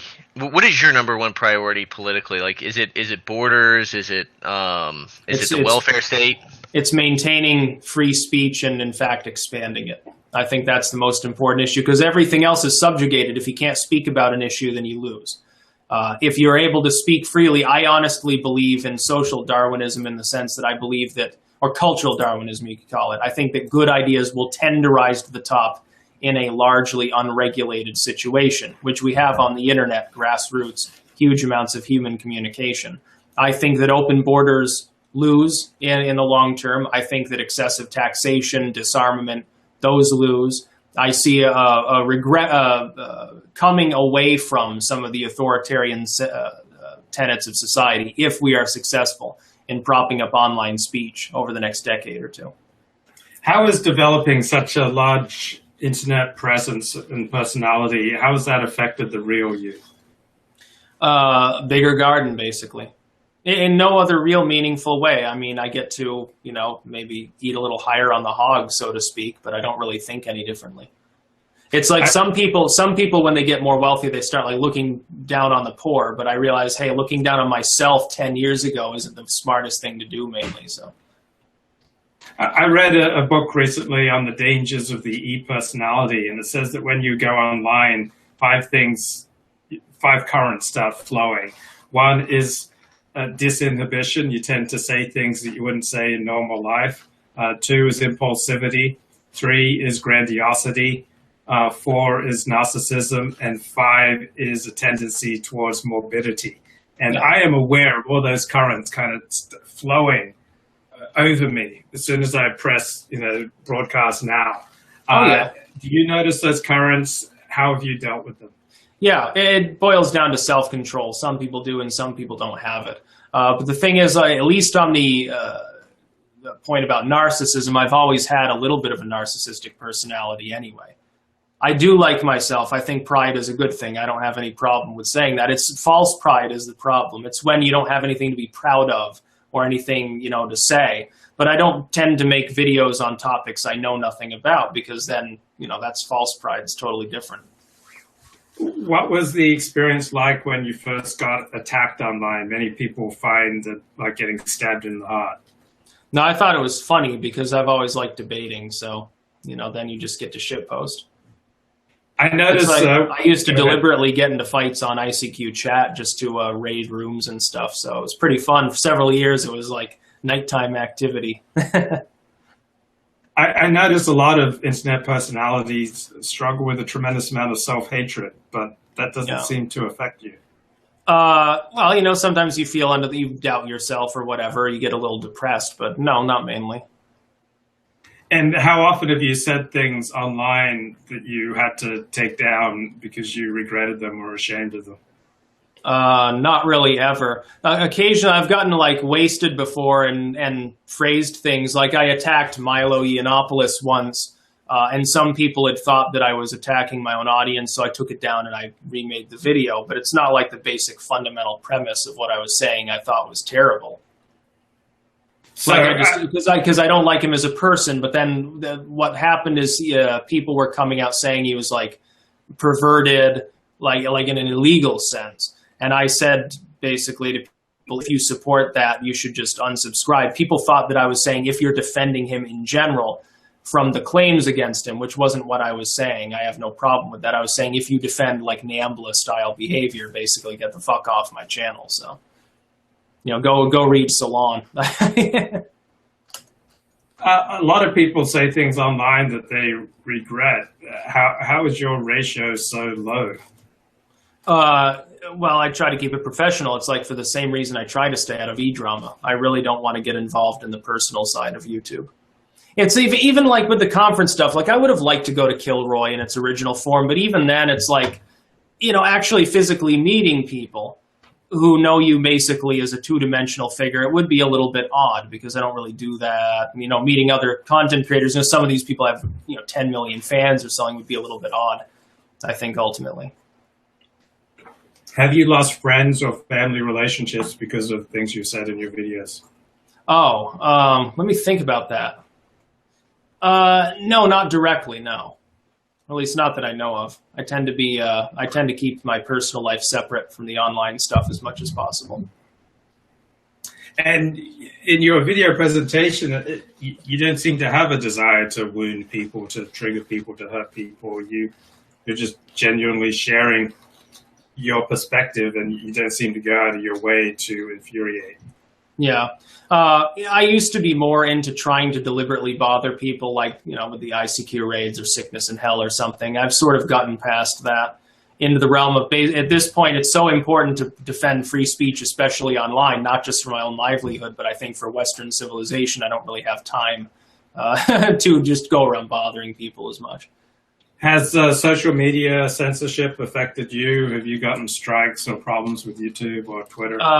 No, actually, I haven't gotten a YouTube strike since about 2009 or something. The biggest difference I've noticed is that I've abandoned Facebook. Like, I stripped down the fan page. I've left it up, but it's just basically links to everything else on alt tech at this point. And are you more optimistic or pessimistic about the future of the United States of America? I'm very optimistic longer term, but for the next few years, it's going to be difficult. I've echoed that sentiment because of the tendency towards more censorship, the possibility, at least, of war because of the problems in the Middle East. Yeah. And go ahead, Brindle. No, have you? What is your position on what do you think Trump is doing in Syria? I oppose strikes in Syria, and I wish he would just withdraw entirely. That's what I would prefer. I would also prefer an end to the drone program, largely because I'm pretty much a pacifist when it comes to such things. I don't like the concept of war. I don't think that it's helpful. I think it spawns more terrorists, which is something that people like Trump, who's a business Democrat, basically used to say during the Bush administration is, oh, yeah, you killed this person's mother. I think that this child might grow up to be a jihadist. And it was just something we kind of understood, we inferred would probably happen. Do you think he's been, I mean, those strikes happened after his lawyer's office was raided. I mean, I get the sense that maybe like Trump as an independent actor might be finished. Yeah. No, I don't think so. I think it had more to do with the run up to the DPRK sort of summit and the negotiations there. I don't think it had anything to do with Cohen. I think that Trump will escape completely scot-free on the Mueller and Cohen and other bullshit. The probe, I think, is totally toothless. There's a reason the Democrats have begun a civil action. It's basically the Mueller probe minus the criminal element, because they know that they're not going to get anything on Trump. Somebody's already tipped him off to the fact, hey, look, at some point we're going to have Rudy Giuliani's involved. What are we supposed to do here? We're going to have to end this probe at some point. Yeah, it seems, it just seems like so beyond the pale that they would go raid his lawyer's office. Yeah. None of it's going to be admissible. It's just to hopefully get information they can leak to CNN. No, I think what they're doing, they know it's not admissible, but they're hoping to get they're not hoping for evidence. They're hoping to find something they can use to then go get evidence, I think. Some connection connected to Cohen via Trump, essentially, will put them in the right direction, which is basically a last gasp effort. It means that they haven't found anything. I don't think they have a single thing on Trump of any importance at all. I don't think they've even got him, double parking at this point. So there's some questions in the chat about MREs, and what's the worst one you've ever eaten? Probably from Kazakhstan. That one was pretty. I actually deleted the video because I couldn't really eat much of what was in it. What was it? There's one thing in it that was actually good. I think it was, oddly enough, the hash that was in there. So do you stockpile MREs yourself? I don't stockpile them for survival. What happened is I watched Steve MRE Info and I liked his videos, so I decided to have a few. I do kind of like the flavor of the U.S. ones though, and the British and Australian, the newer ones. What's an MRE? Meal ready to eat. It's a military ration. It's just the general term used. There are other different acronyms for other countries, but the MRE is what the American audience typically associates with it. How do you feel about the ADL essentially deciding what can be said on social media? And if you agree with that assessment, do you blame the Jews? No, I blame the ADL as an NGO group, but it's not just them. It's Southern Poverty Law Center and a bunch of others. I generally oppose the concept of supposedly independent, but ultimately, let's face it, not independent third parties determining what can and can't be said. And I want to go to Dennis Dale. So Dennis, go ahead and unmute. All right. I don't know if you know this guy, All Type. He did a video on the so-called Jewish question just a couple of days ago. And he sort of half-jokingly called you and some other folks out. Not ironically, not really calling you out, but he said, when a guy like Styx calls out the MSM, he's really calling out a group that is 50 to 75% Jewish.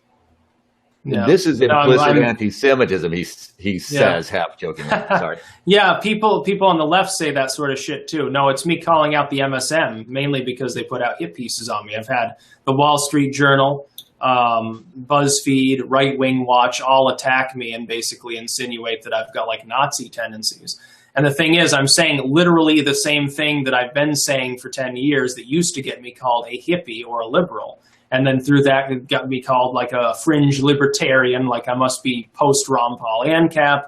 Now they think it makes me alt-right. So it's just a show. Society changes over time, but my views haven't really changed at all.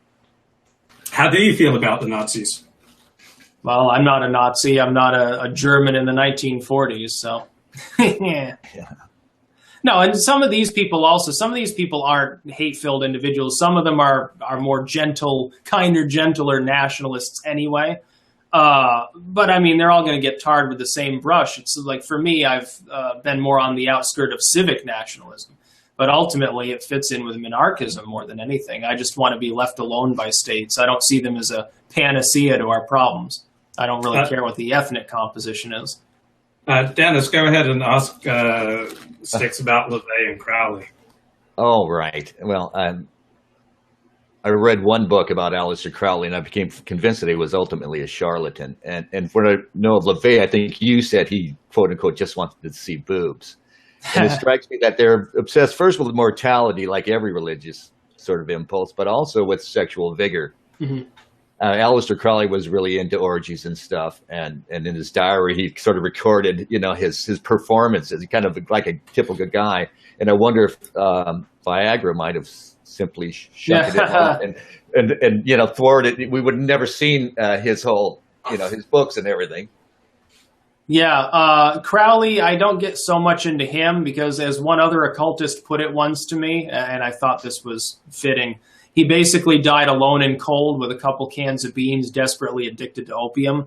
That's not exactly the hallmark of a grand wizard or something, someone who actually taps into, maybe divine influence. As far as LaVey, he was an atheist, not a devil worshiper. He used Satan as a floor show to make money, yes. And in that self-serving sense, he was being the ultimate Satanist because he was ingratiating himself. Yeah, of course he wanted to see of boobs and get money and stuff for doing basically nothing.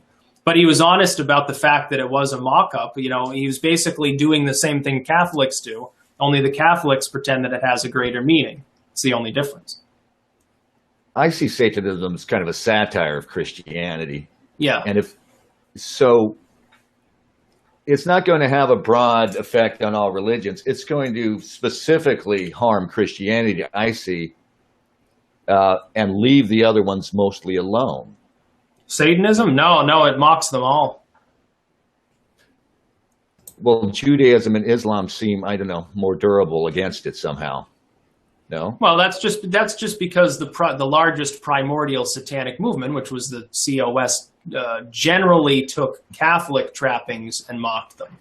But that's just out of a ritual format that LaVey happened to develop. I mean, he could have used Judaism, he could have used Islam, but for the audience that he was catering to, which is mostly people who are marginally Christian or atheistic but raised Christian anyway, it wouldn't have made sense to use a smaller religious force. Now, in Islam back in the late 60s, nobody would have known what it was. Nobody had ever really studied it. They knew maybe more about Hinduism than Islam. You said collective action preceded religion. Is that seems to organized religion? But certainly, it almost, when you look, I was reading The Golden Bow recently, the George Fraser book. It seems that it's almost as if the early superstition arises along with collective action. It's almost inseparable. And the early superstitions, the early cults, are the beginning of our religions now. Yeah, no, I would say that religion first arises, or spirituality, from a false reading of cause and effect. I've used the concept that Erg punched a tree because he was mad before he went off to hunt, caught like the rhino or a big mastodon or something.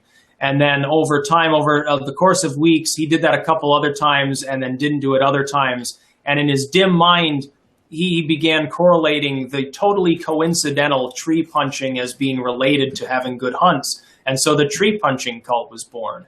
And then there was the frog cult. People took that and they did what early Homo sapiens was able to do, which is attempt to experiment upon other things.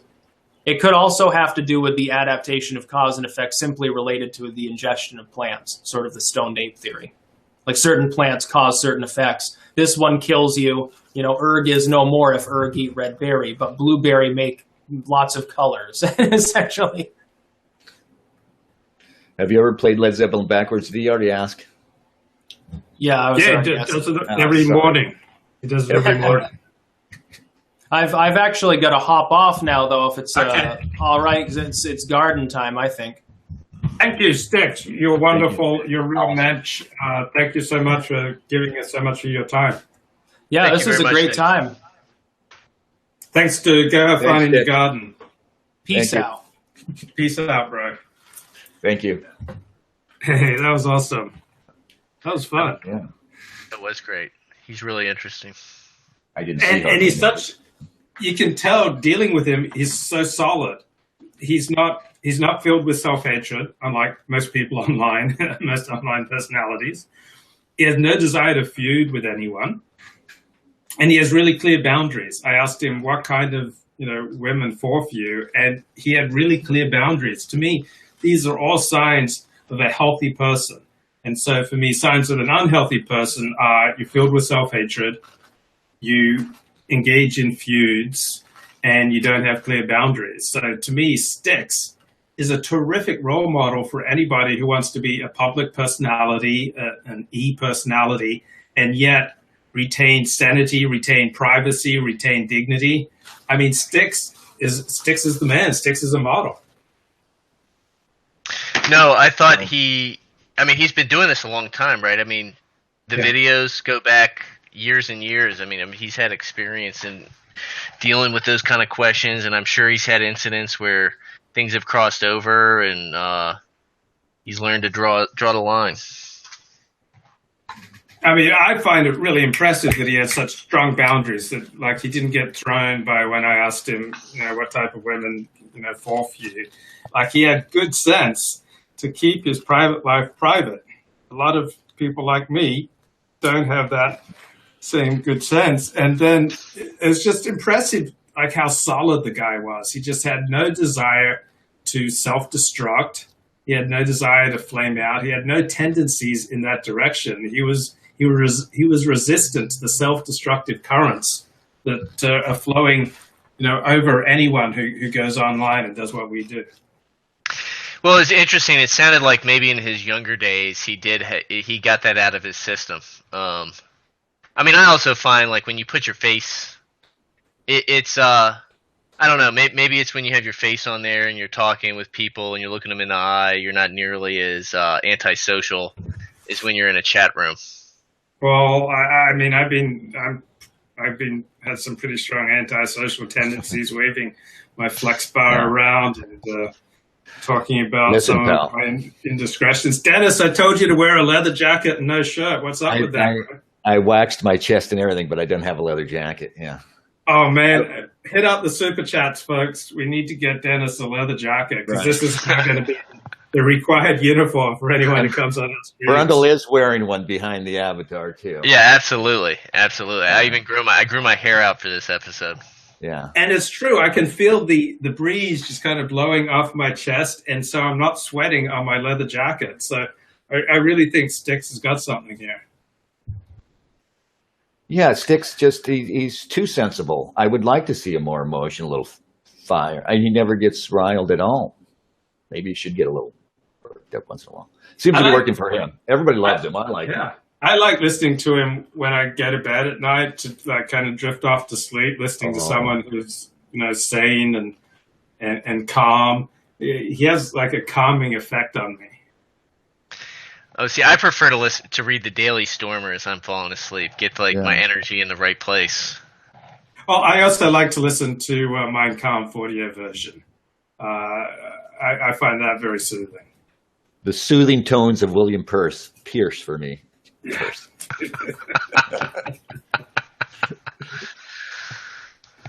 Okay, hold that up to the. Hold your okay. You're looking down the business end of the Dildo Master 5000 now, pal. What is the marks on the? They're satanic marks, actually. Are they? Yeah, they're. That's used in rituals. Yeah, it's been autographed by Anton LaVey. This is an authentic Anton LaVey 10-pound flex bar truth builder, and I'm willing to sell this to the highest bidder. So, otherwise known as a devil's blank. Yeah, thank you. What time is your show with JF tonight? It got canceled, so I'm doing it Monday. Okay. Now, I think he's found Emily Yukas. I think that's his co-host. And I thought they were going to rotate, and maybe you would be one. Yeah, I think there'll be a rotation, but I think, who knows? I think Emily Yukas really pulled in the super chats, and she is adorable. She's cute, she's funny, she's got a lot of self-insight, and she's outrageous. And she's got bigger breasts than I do. Yeah. Well, you've got a nice looking chest there. Do you shave that? Right. Is that all natural, or do you have? That's all natural, bro. It's my 1/16 Chinese. It makes me hard to grow chest hair. I had a chest hair once, but Haley Rivers in like the throes of passion, like pulled it out with her teeth, and so my chest hair is gone forever. I mean, that's my own fault because I was bringing her so much joy. She just completely lost control and just ripped that chest hair out with her teeth, and I've had a bare chest ever since. But it was worth it. They're calling you low T in the chat. You can't grow chest hair. they're dying for a nip slip, and I'm not going there, guys. One. I am a respected public intellectual. Did you think Jordan Peterson goes around giving nip slips? No, I don't think so. I've seen him do it. Really? He's a saucy one, that guy. Okay, well, I mean, if that's what I need to do to move ahead in my career. But... Let's start the bidding in the super chat. I'm going to need a lot more if you want me to pinch my nose. This could escalate quite quickly. Luke, the question in the chat from Nicholas Nidal, do you agree with nuking Africa? No. This show is all about love and inclusion, man. We've got a lot of love for Africa on this show. We've got a lot of inclusion. We include them in the human race. We want them to flourish. And no, I'm strongly against nuking Africa. In fact, I am strongly against putting the hair on the head of anyone unless it's it's a forced situation where we have to, for instance, if there were 10,000 invaders trying to come into the country and the only way to stop them is with force, then of course I'm for using force. But other than that, for everything that I stand for, I don't want to hurt the hair on the head of anyone. On the other hand, I don't believe everybody should have the right to reproduce. I believe that reproduction is a privilege. You should have to have a license for that. You should have to be of good moral character. You should have to have some accomplishments, such as graduating high school and having an IQ over 100.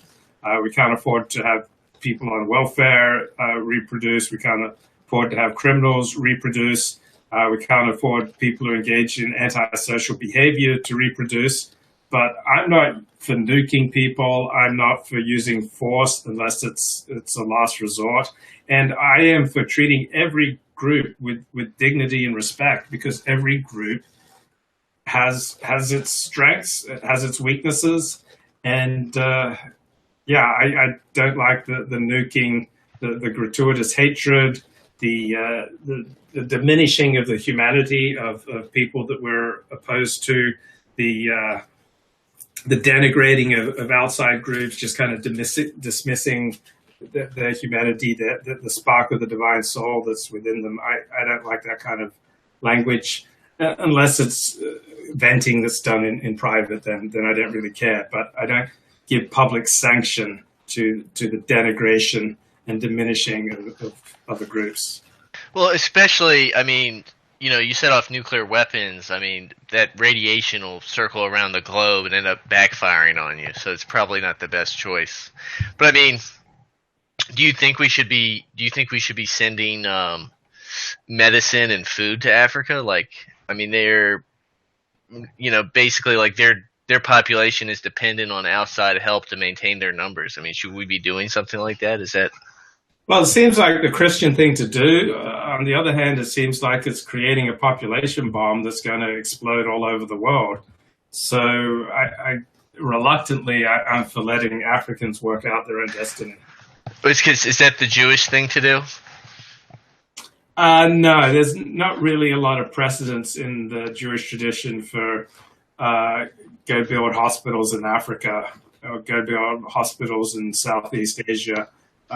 South Asia. I mean, there is some missionary impulse in a few of the texts of more ancient Judaism, but overall, there's very little precedence in Judaism for rescuing the Africans from their own misery. But I will say this: in the book By Way of Deception, written by an ex-Mossad agent, he said that when Israel would send aid to Africa in the form of doctors and nurses and medical help, that they would use that to test various biological and chemical weapons. When was this? Was this recently, or like back in the 60s and 70s? Yeah, this is referred to in the book By Way of Deception, so I believe this is referring to the 1970s. I don't know if it's true or not. I wouldn't be surprised if other countries, aside from Israel, have used, under the cover of aid programs, opportunities to test out chemical and biological weapons with minimal chance of negative repercussions. I mean, that's the way the world works. If you need chemical and biological weapons because your enemies have them, you need to be able to test them. I'm not recommending this. I'm just saying this is reality. And you have to test chemical and biological weapons. And unfortunately, people who are the most vulnerable are the ones who get most taken advantage of. I mean, the strong take what they want and the weak endure what they must. That's the way of the world. That doesn't make me happy. Well, it sounds like maybe Emily's not that far off. I mean, if you're going to test chemical and biological weapons, why not test a nuke or two, see what the effects are? Oh, well, one, you're talking about a dozen, 2 dozen, 3 dozen people. Another, you're talking about millions of people with also repercussions around the world. The nuclear fallout will have repercussions all around the world. Testing a few chemical and biological weapons, you're talking a few dozen people. Has there ever been any sort of missionary impulse in Judaism, any sort of history? Yeah, the book of Matthew talks about Jews would cross rivers and mountains to go make one convert. So at one point, according to some historians, 10% of the Roman Empire was Jewish. That's because Jews were out there making converts. But when Christianity developed, Christianity was obviously a lot more appealing to convert to than Judaism, because it was a low IQ form of Judaism. You just had to believe in certain things and you're in. You didn't have to go through the rigors of circumcision. You didn't have to go through the rigors of obeying the Sabbath and the dietary laws and the very competitive and challenging way of life that is the Jewish way of life. It's just not going to be possible for people with lower IQs. And so Christianity became the dominant religious power, and it had a conflict of interest with Jews, because all the founders of Christianity were Jewish.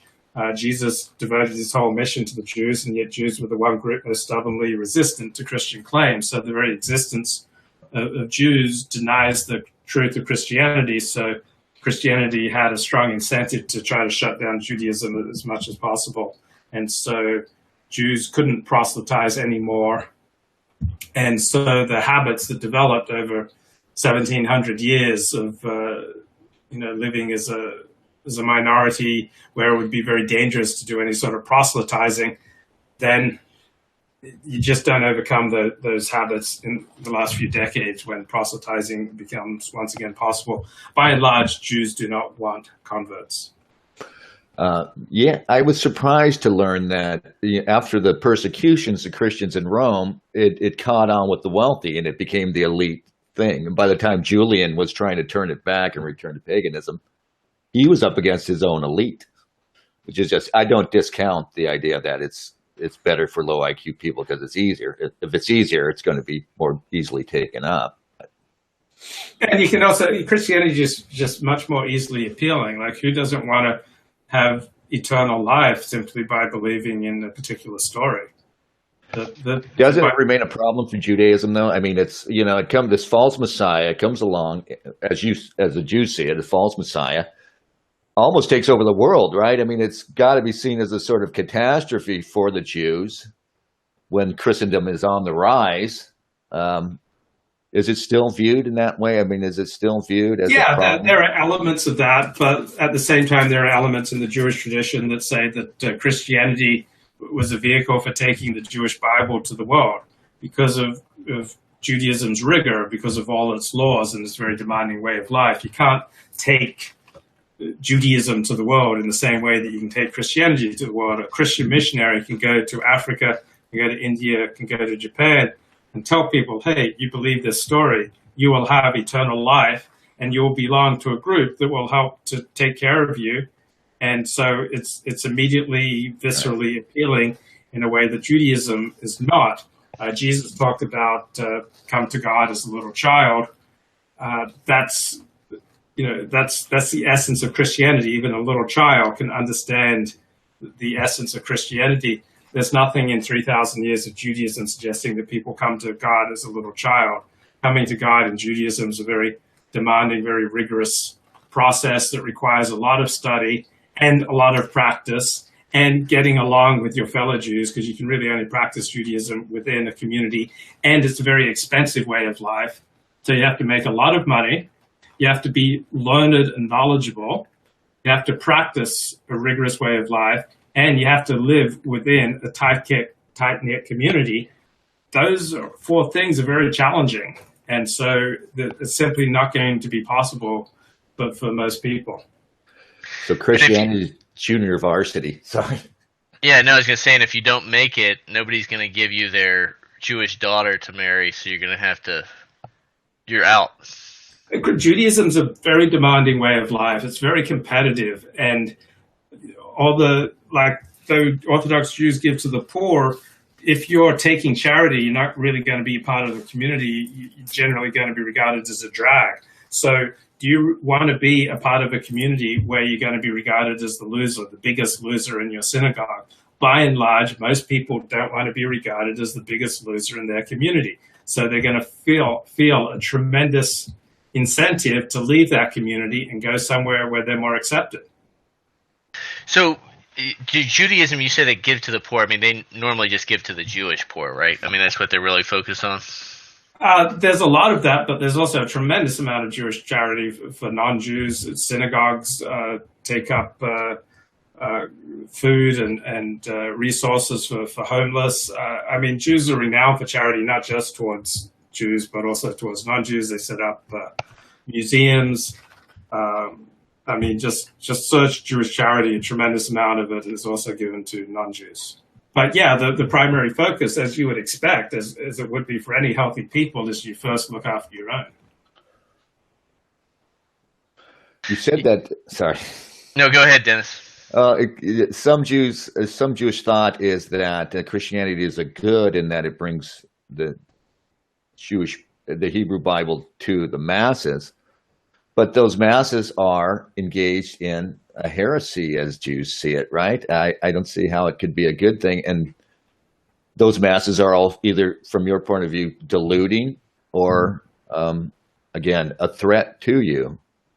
Right. So as you would expect, there are many different Jewish perspectives on this question. There's not one monolithic Jewish response. So, for example, for Jews who don't live in Christian countries, it's very easy to simply dismiss Christianity as idolatry. And so that's what Sephardi and Mizrahi Jews, by and large, have done. From the outside, they look at Christianity and just dismiss it as idolatry. Now, Jews who live in Christian countries, they have a big problem with doing that, because then there are all sorts of restrictions in Jewish law on interacting with idolaters. So there are tremendous economic and social incentives to be able to get along with your Christian neighbors. And so the majority of Ashkenazi rabbis, the most powerful ones, have ruled that Christianity is not idolatry for non-Jews. That while it's forbidden for a Jew to believe in Jesus as God, that for non-Jews, this is their path to the one true God.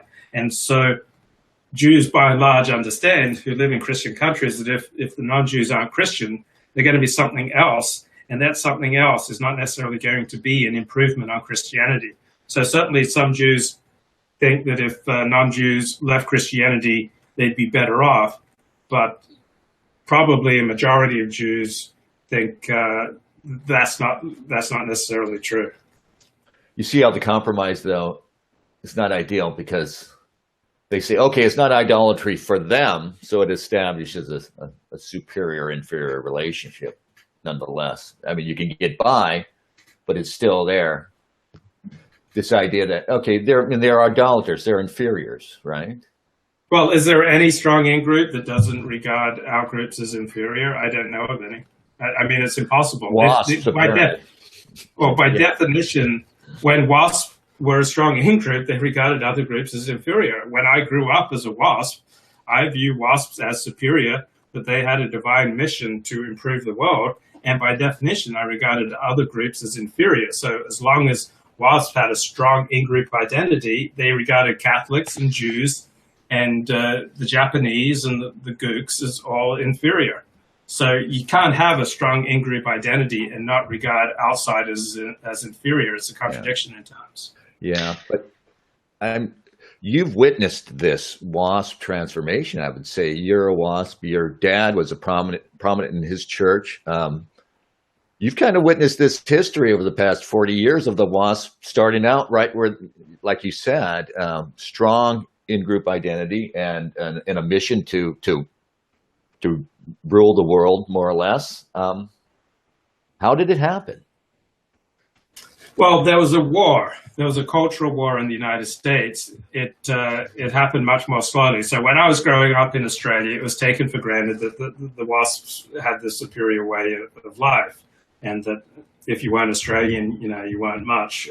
That was how I grew up in Australia. But then I came to California in 1977 at age 11, and suddenly society was much more multicultural. WASPs no longer ran the show, so it's still taken for granted in that I was living in insular Christian communities, that there was no salvation outside the church, but there wasn't nearly as much WASP power in in the United States when in California when I entered in 1977, while in Australia at that time, WASP still ran the show. And in the United States, there was a conflict principally between Jews and WASP for supremacy, and it fought out basically from 1880 until about 1970.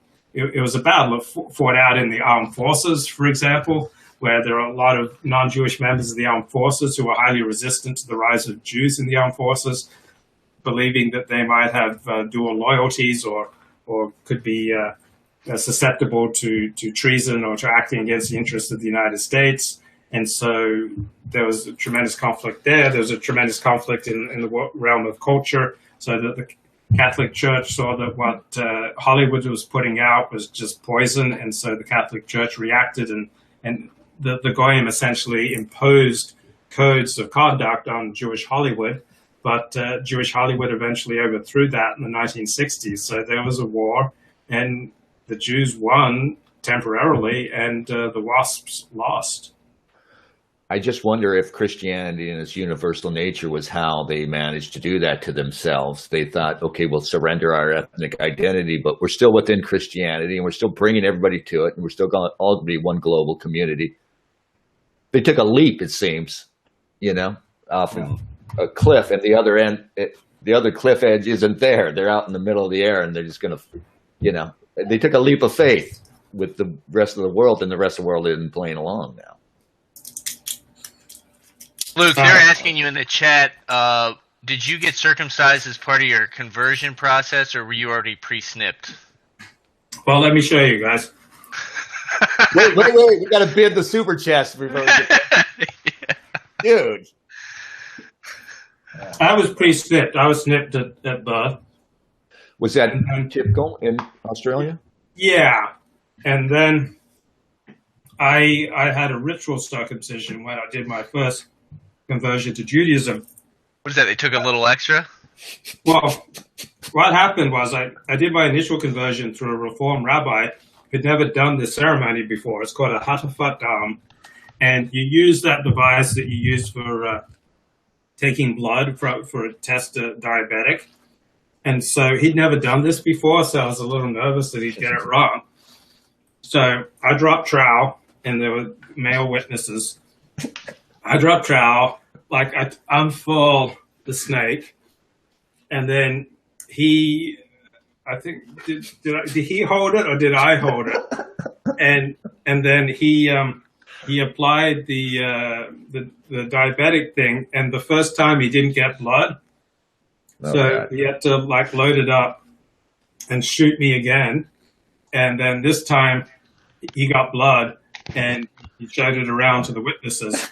And he only did this for me. He'd done other conversions, but he hadn't bothered with this ritual. But he knew that I was very traditional and that I needed to do this ritual. So I was the first one. I may be the only person in his whole life that he's performed this on.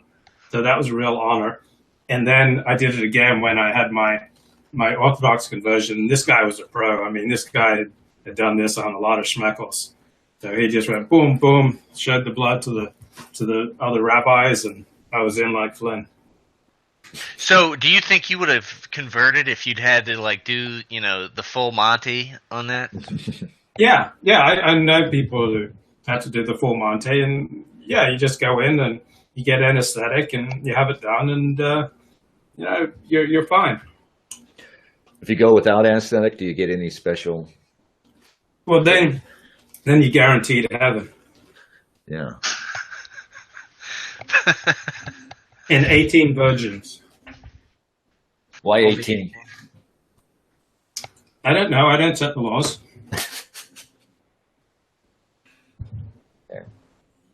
What's your takeaway from Styx? I didn't get to see the start of that interview. I thought he was great. Brenda, what did you think?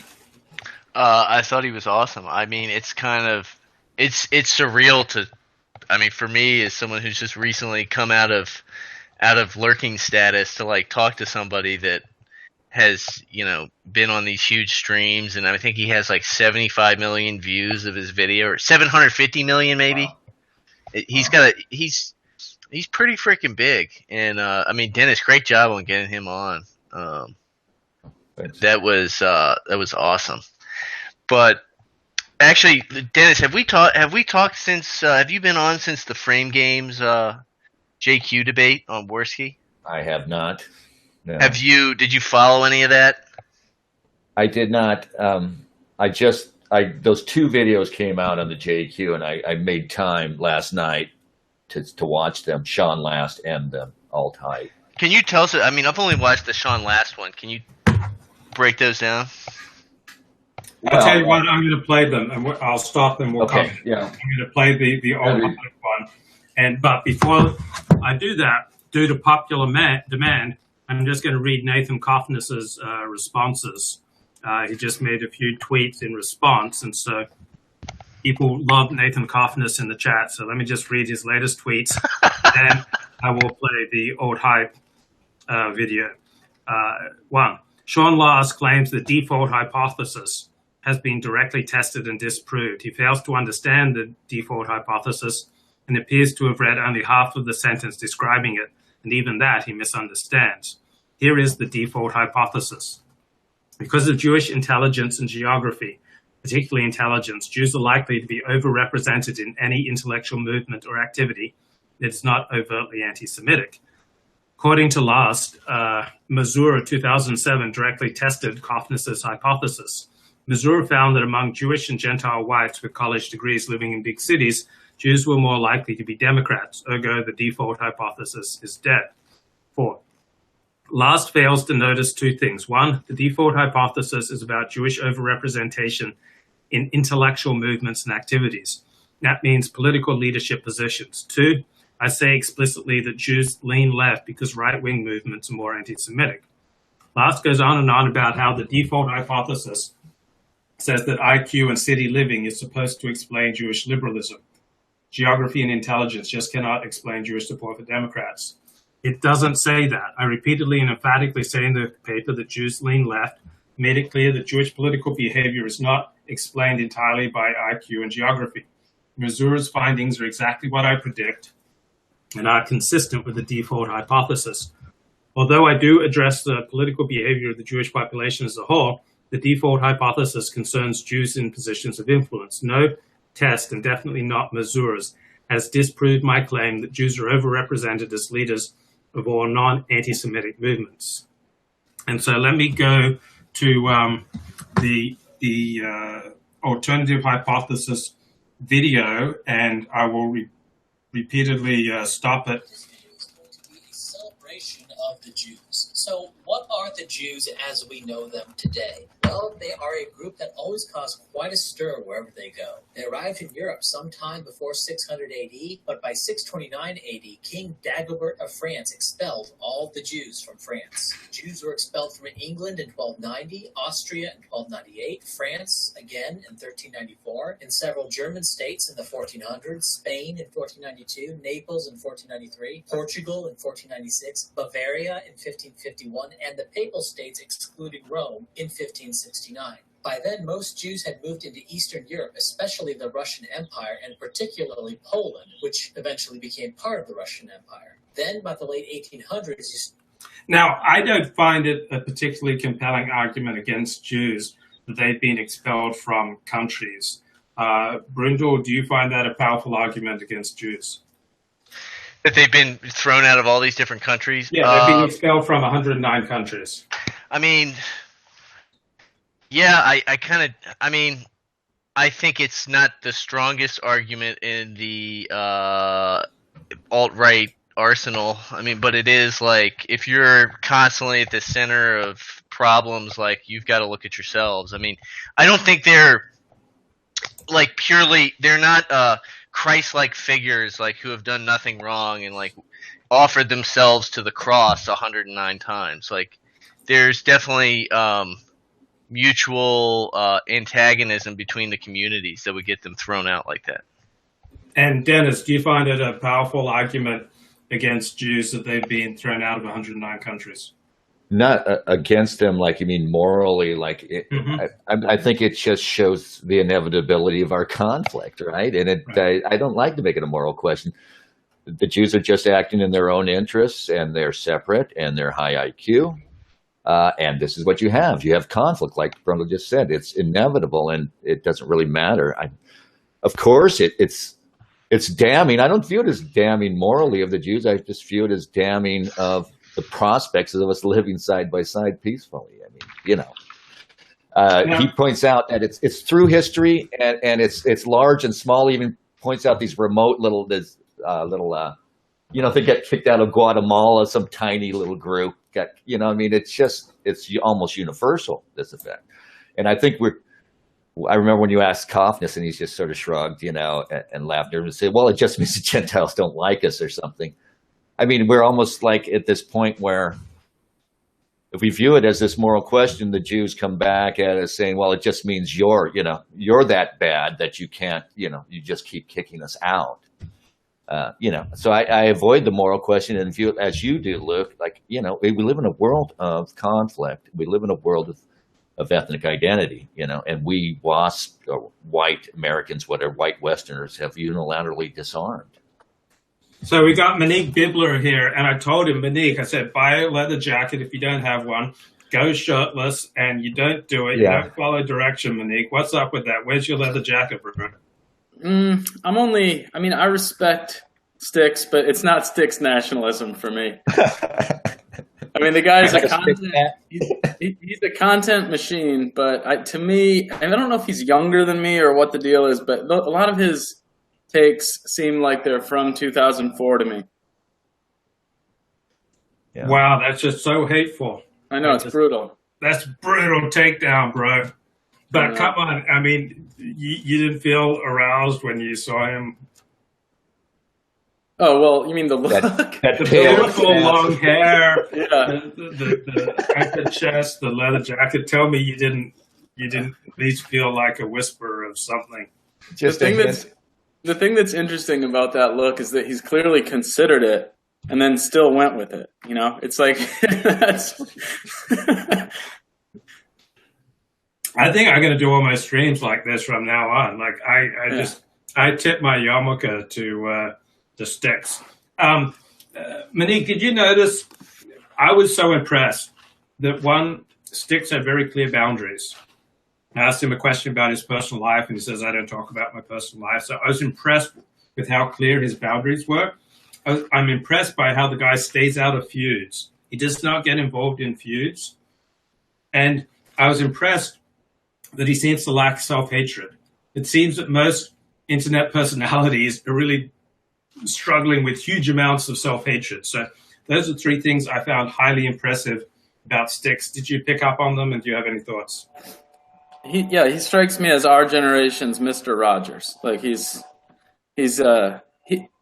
I'm surprised that he said that he got 2 strikes from the ADL or whoever ran YouTube's censorship bureau back then, because I've watched quite a lot of his videos, and some of it I like. Like, I think to me, it's like it's nice knowing that there are people out there that are kind of curating the history of esoteric ideas. Like, I like that, but I guess I feel like now we're living in a more worldly, material, like pressing, urgent time. And so the Aleister Crowley stuff, like I said, I mean, I liked that stuff, but I liked it more like back in the day.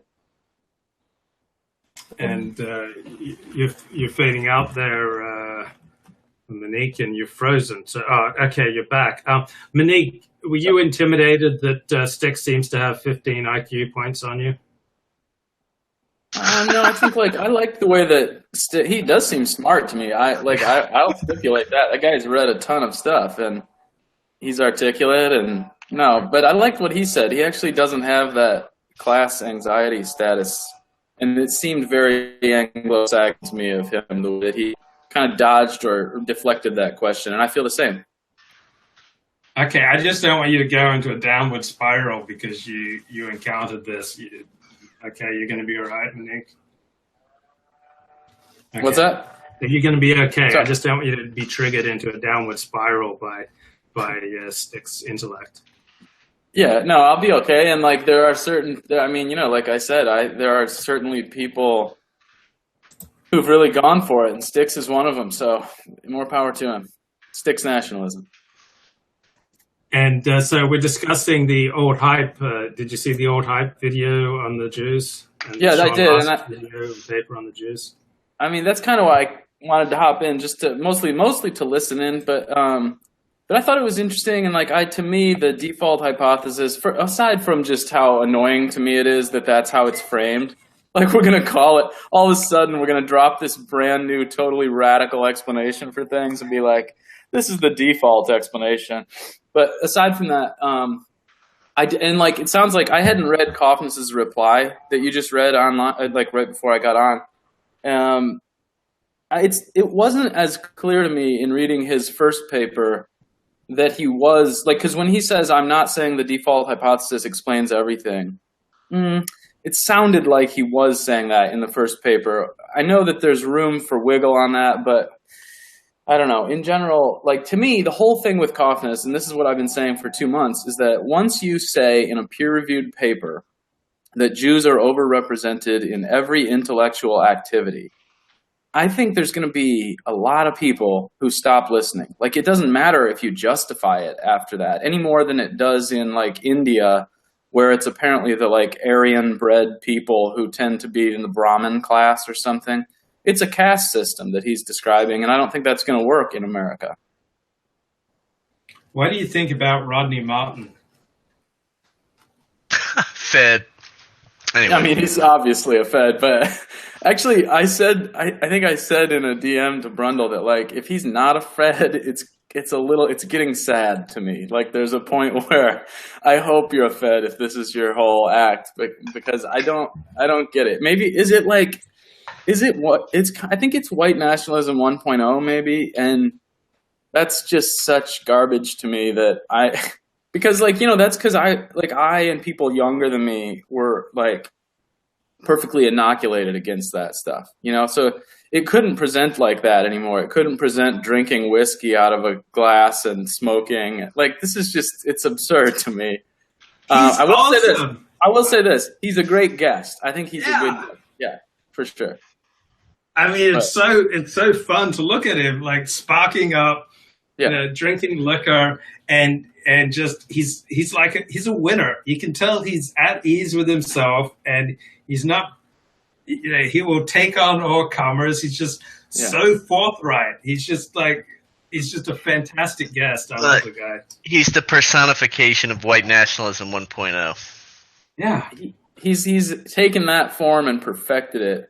And he's a self-actualized man. It's just that I think actually it almost all stems from the way he said he was raised by his grandparents, which is really it's a unique thing, and you can see it. It's as if the culture skipped a whole generation. That's why he came off as boomer to me right away, but it really wasn't. Which is really it's. Hey, Anon, I need you to use your headphones. The culture skipped a whole generation. That's why he.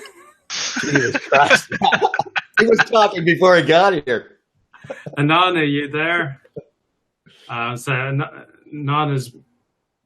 Okay. Sorry. Okay, Anon, you got to use headphones. Anon, are you there? Yes, I'm here, but I don't have headphones, but I have earbuds. Does that work? Okay, but you're great. We can hear you great. So, Anon, tell us a little bit about yourself. Okay, can you still hear me? Yes, you're great. Okay. Hi. So I'm Anon Wyatt. You can just call me Wyatt if you want. That's totally cool. I've been listening to you for quite a bit. Definitely a fan of the leather jacket. I'm really liking this. I want this to take off for everyone. I think I want to go dig out my leather jacket right now. It's pretty badass. And how on earth did you find the show, and what brings you back? I don't even, at this point, I don't know. This whole YouTube verse is so, overlapping. So you've probably had on 5 or 10 people that I totally dig and I totally like. And you had Jim Gold on yesterday, who I'm a huge fan of. You had just had Styx on. I was driving home listening to the first part of this stream, and I was like, it's Styx. Oh my goodness. So yeah, just kind of found you here, there, and everywhere. And have you discussed any of the ideas that you've heard with other people, and how did they react? Oh yeah, totally. I have a pretty small friend circle. Like my two best friends they're both like white women, liberal Hillary voters, and they definitely think all this and all y'all, in a big broad circle are kind of insane. It's a hard thing to really discuss sometimes too, because since I'm black and I'm a woman, it's I don't really know. I don't want to go too much of a weird tangent how to explain that. Like I do discuss these things with people, but then there's always just this kind of like, LOL, what? Like kind of reaction to most of these ideas when they hear them coming from someone like me or whatever that means. So, yeah. When did you first start investigating these kind of heretical ideas? Well, my first presidential election was John Kerry Bush, and I voted for John Kerry because I'm black and I'm a Democrat, blah, blah, blah. And then I voted for, who was after that? So John Kerry Bush, I voted for Kerry because I'm black and we have to vote Democrat. I know that's like the meme of this past week, but seriously, that was me in 2004. My apologies. I don't know, I think I've always kind of been a race realist. Like, I don't know, are you anybody familiar with the show The Boondocks, the animated series? Yep. Well, there's that episode where they're like, I think it's the R. Kelly one. It's like in the first season, and he's like, the N-words are crazy. Now, N-words usually don't like talking about N-words because white people may be listening, but I fear the truth may be out. So I've always felt that way. I've always known there's something off in a racial sense, being black, being with other black people. So it's always been there. But I would probably say within probably the past 5 or so years, I think the two blogs that really or the two websites that just woke me up and just gave me this put me on this path were American Renaissance and Stuff Black People Don't Like. Like I found those two sites and they just gave me the framework and the foundation to understand things I always had known and kind of felt. And so I would say ever since then, about 5, a little more or so years ago, ... here I am talking to you lovely people on this live stream. I can't imagine what would it be like as I assume you're a proud black woman. I assume you love being black. And what is it like reading American Renaissance and stuff black people don't like? You know what they say about assumptions, Luke? Don't you know? Yeah. No, I'm just kidding. Well, that's a really funny thing when it comes to like the alt-right, the dissident right, and all these general conversations that people have. Like, especially what you're doing here, you're this Orthodox Jewish person, excuse me, didn't mean to slur my words there. The very shorthand answer for me individually, yes, I'm black and yes, I'm a woman, but there's a couple other things about me that have kind of maybe set me aside and made me different in some ways. So I don't really, I'm sorry, I started to kind of meander right there and I think I lost the original. Okay, what was it? I want to know the emotional experience and intellectual experience. What was it like reading American Renaissance? Well, at first, it really just answered a lot of questions about things that I always had kind of known and kind of felt about being black and why there might be some problems or why we, in a general sense, have the problems that we have in the first world and what we are. So emotionally, it was just this kind of big relief. Like, I think one of the hardest things that I think and I'm not trying to speak for all black people, but, it's so funny. I think a lot of the frustrations that black people may have could be answered. So instead of it's the white man, he evil, or white supremacy, or all these other things, when you look at maybe the human biodiversity question, you look at the IQ question, you take a broad swath, the broad outlook of history, there's answers to these things that something like American Renaissance just kind of frees you up. You can have like a discussion and look at the racial differences within a framework. I'm kind of stepping on how I want to answer that because it's kind of a big question and I have an answer to it, but I'm kind of struggling to explain it. It was good overall, and it still is good to me. Do you feel like any kind of like they're talking about me, they're attacking my identity? Funnily enough, like, the whole affirmative action thing, I guess that's a good example I can give. I went to college. I'm from the upper Midwest. I still reside here. Went to a private Midwestern college. And I remember early on reading American Renaissance, and the affirmative action question or discussion comes up in a couple different articles. And it took me a bit to piece it together. And I remember stopping to go, oh my goodness, like, so that's a big criticism. That's a very valid one about how that tends to work. It tends to operate in terms of, pushing non-whites and maybe women into, academia and other positions, etc. So for me personally, I didn't feel it to be an attack. I can look at that unto itself as one thing, but on the other hand, I think about someone like myself who grew up in like the typical like kind of metrics, an unmarried black woman who was in her 30s, dated my dad briefly, who I didn't meet until I was like 27, which was about 5 or so years ago. And so then I look up and I'm like, well, I didn't want to be the kid, with a couple of babies in the hood. I didn't want to be some idiot. Like there are a lot of the affirmative action kids that are there on some like goofy ass, African American studies degree, or just there to throw like a sports ball around for like 4 years on someone else's dime. Yeah, I get that, and that is frustrating. But someone like me, at least in looking back at that time, I was like the 4.0 public school kid and was a poor black kid, and I wanted to be there. But this is actually, we got into like I was arguing with some of my good white liberal friends about this. I was like, well, I want to be someplace because I should be there because I deserve to be there. And this is even before we get into like financially growing up poor. I had no idea what I was really biting off going to college.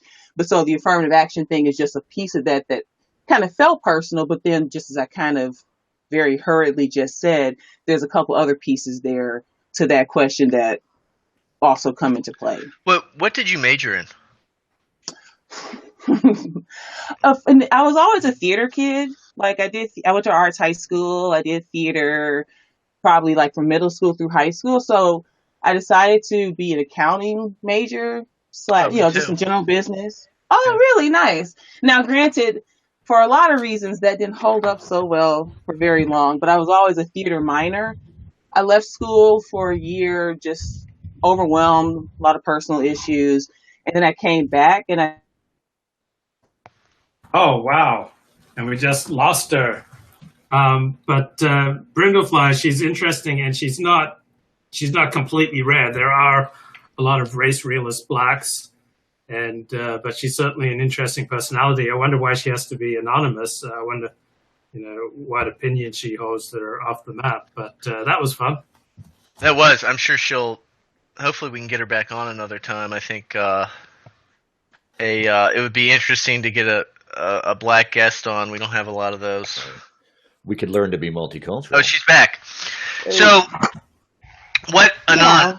Why do you feel that you need to be anonymous? What opinions do you hold that are, not acceptable to the mainstream or might impact your job?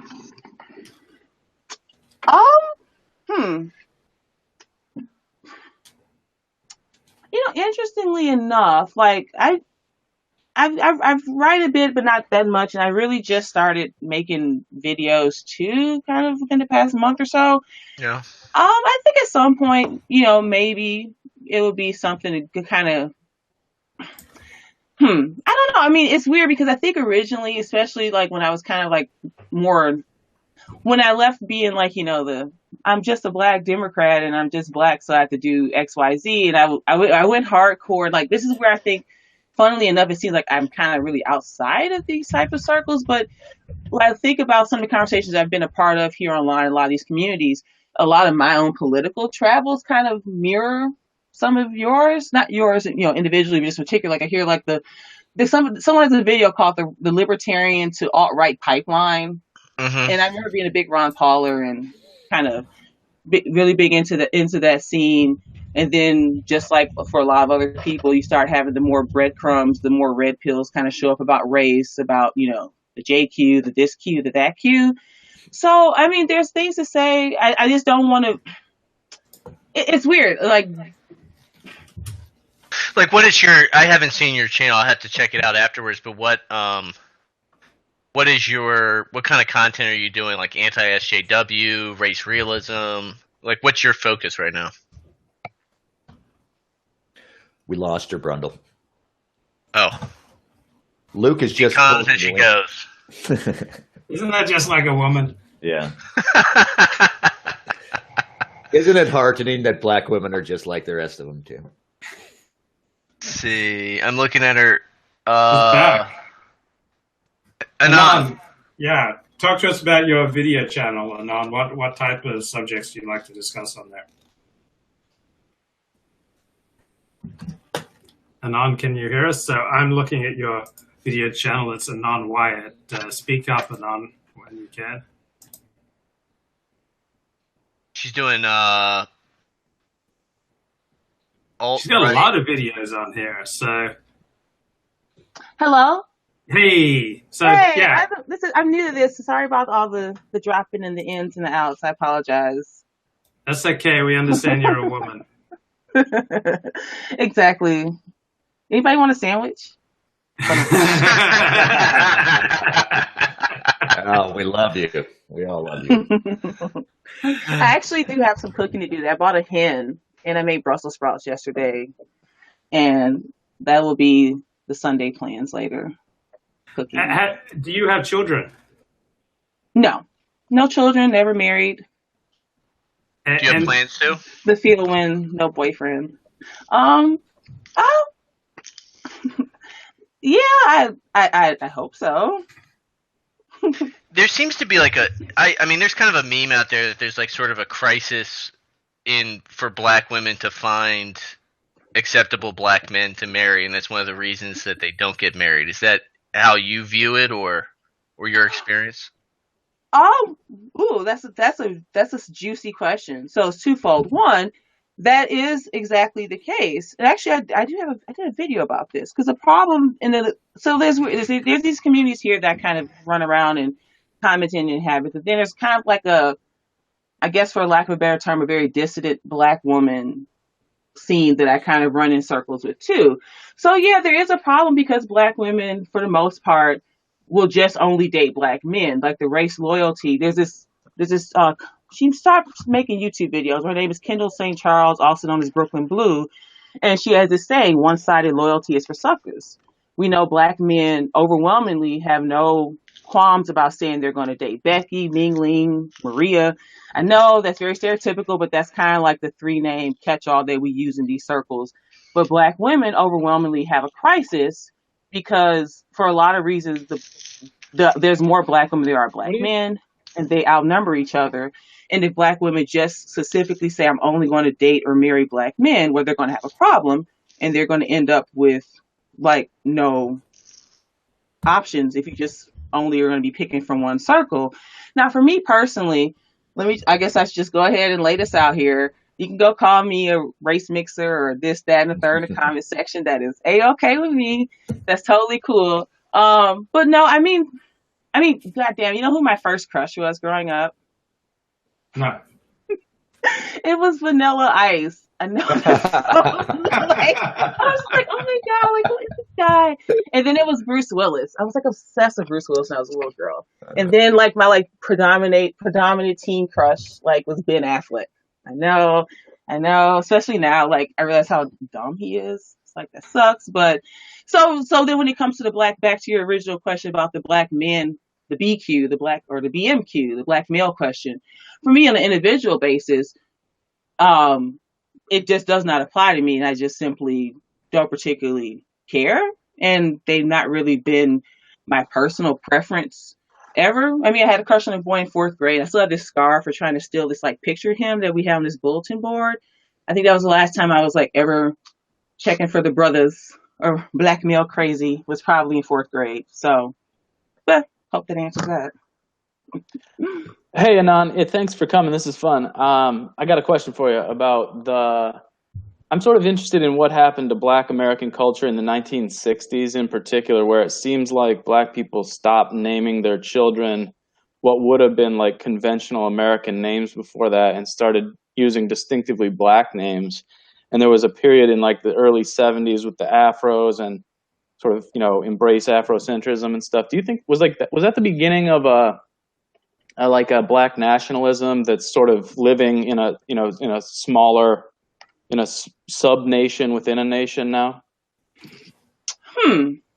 Well, first, regarding the names, I would like to do some research on that because I still don't really understand where that all really starts to come into play. Like, I had a great great grandfather named Pinky. Don't know how that happened. This is like probably in the early 1900s. So then the hair, well, the afro. See, that's a big thing that is still a big discussion. Are you familiar with like a lot more of the kind of general black male centric YouTube, maybe like what we sometimes call the black women circles I'm in, the He-Man Black Women Haters Club types, the everything is about wick and welfare and hair weaves. You would think like a race of men, particularly who complain so much about white supremacy and getting targeted by the George Zimmermans and Darren Wilsons of the world, that they'd be so hyper focused on women's hair. So as far as the afros, it was a moment unto itself. I think a lot of people don't understand that even, and there's still older black women and men who will tell you this, I think the hair question, the HQ with black people, that's a little too much to unpack. What you said about black nationalism, I have to kind of disagree with that there and maybe say something that's kind of a wild card here. There is no such thing as black nationalism. And I even sometimes have to get really, I've had to kind of like get really angsty with some people in the alt-right circles. Like, for instance, there's that clip that people love to put out, like Muhammad Ali talking about, oh, blacks should stick with blacks and, no race mixing, blah, blah, blah. But when you look at the numbers, predominantly more black men date out than black women do. Then just back to the nationalism question. Mm-hmm. What are they really going to do? Like, there's no generational wealth amongst blacks. There's not enough resources to pool. More often than not, they want to get away from other black people, and for good reasons. Like, I guess I'm kind of a living example of that. I think the 60s just is a moment where, this is going to sound really harsh, when white society predominantly, evidence, social sense, even some legal senses, when you think of like maybe Jim Crow, sundown laws, and just the general white kind of pride that didn't let certain things fly. Like, you see all the stuff now, like the Starbucks, or this or that. The 60s just a moment where culture were whites. Like, I think earlier in the stream, someone was just saying, the Jews won, the Jews won, the WASPs lost. That all that turning point is for black people in the 60s is those last types of social constraints are removed. And then you get the kind of snowball of just black people doing this, that, and the third, and whatever. Yeah, I ask because I have this eccentric view that's not popular on the alt-right at all. It's one of the reasons I don't associate in that way, is that I actually think, like, when I think of American identity, I do think of black people and white people. If you go back to before 1960, it's a 90-10 split for 100 years. That's America. It's only after 1965 that blacks essentially begin to be replaced by newer immigrants, so that you've got like Hispanic immigrants who start taking those jobs and making blacks essentially like permanently dependents on the welfare state. I guess I think, like, I sometimes wish that black people would see it the same way. It seems to me there's some potential there for, it wouldn't be perfect, right? We're going to have white-black racism. There's going to be probably hierarchies. Well, certainly white people have more accumulated wealth. There's lots of things going on there. But like white-black America seemed like it was a thing to me for 100 years. And now, since 1965, we've got this kind of multicultural onslaught. And it just kind of baffles me that black people, don't object to that, because it seems to me like they've been sort of pushed out the way Cinderella was or something. Yeah, I see everything that you're saying, and I can understand. I think the hardest part, like you said, this is something that kind of puts you at odds with like more of the general alt-right in terms of opinion, and so this is kind of why I started making videos a little bit more, and I'm trying to delve into these things, because I think what a lot of people are missing is a lot of these things aren't desired. If you just a very shorthand history. If we think about the fact that black people sold other black people, well, first to the heirs, before the white man ever showed up, that was already in operation as far as like the slave trade goes. Then we just get here to the Americas and other parts of the diaspora. There's slavery for a period of time, then it's over. Then we have this kind of like in between period, like post Civil War, all the way through the 1960s, where there's just kind of this here and there business. I don't think that Black people in any collective sense want this type of like either nationalism or they want to like do something. Like Black people really kind of, I don't want to say hate other Black people. I guess that actually is a lot better metric. I mean, look at the murder rates in your Chicagos, your Baltimores.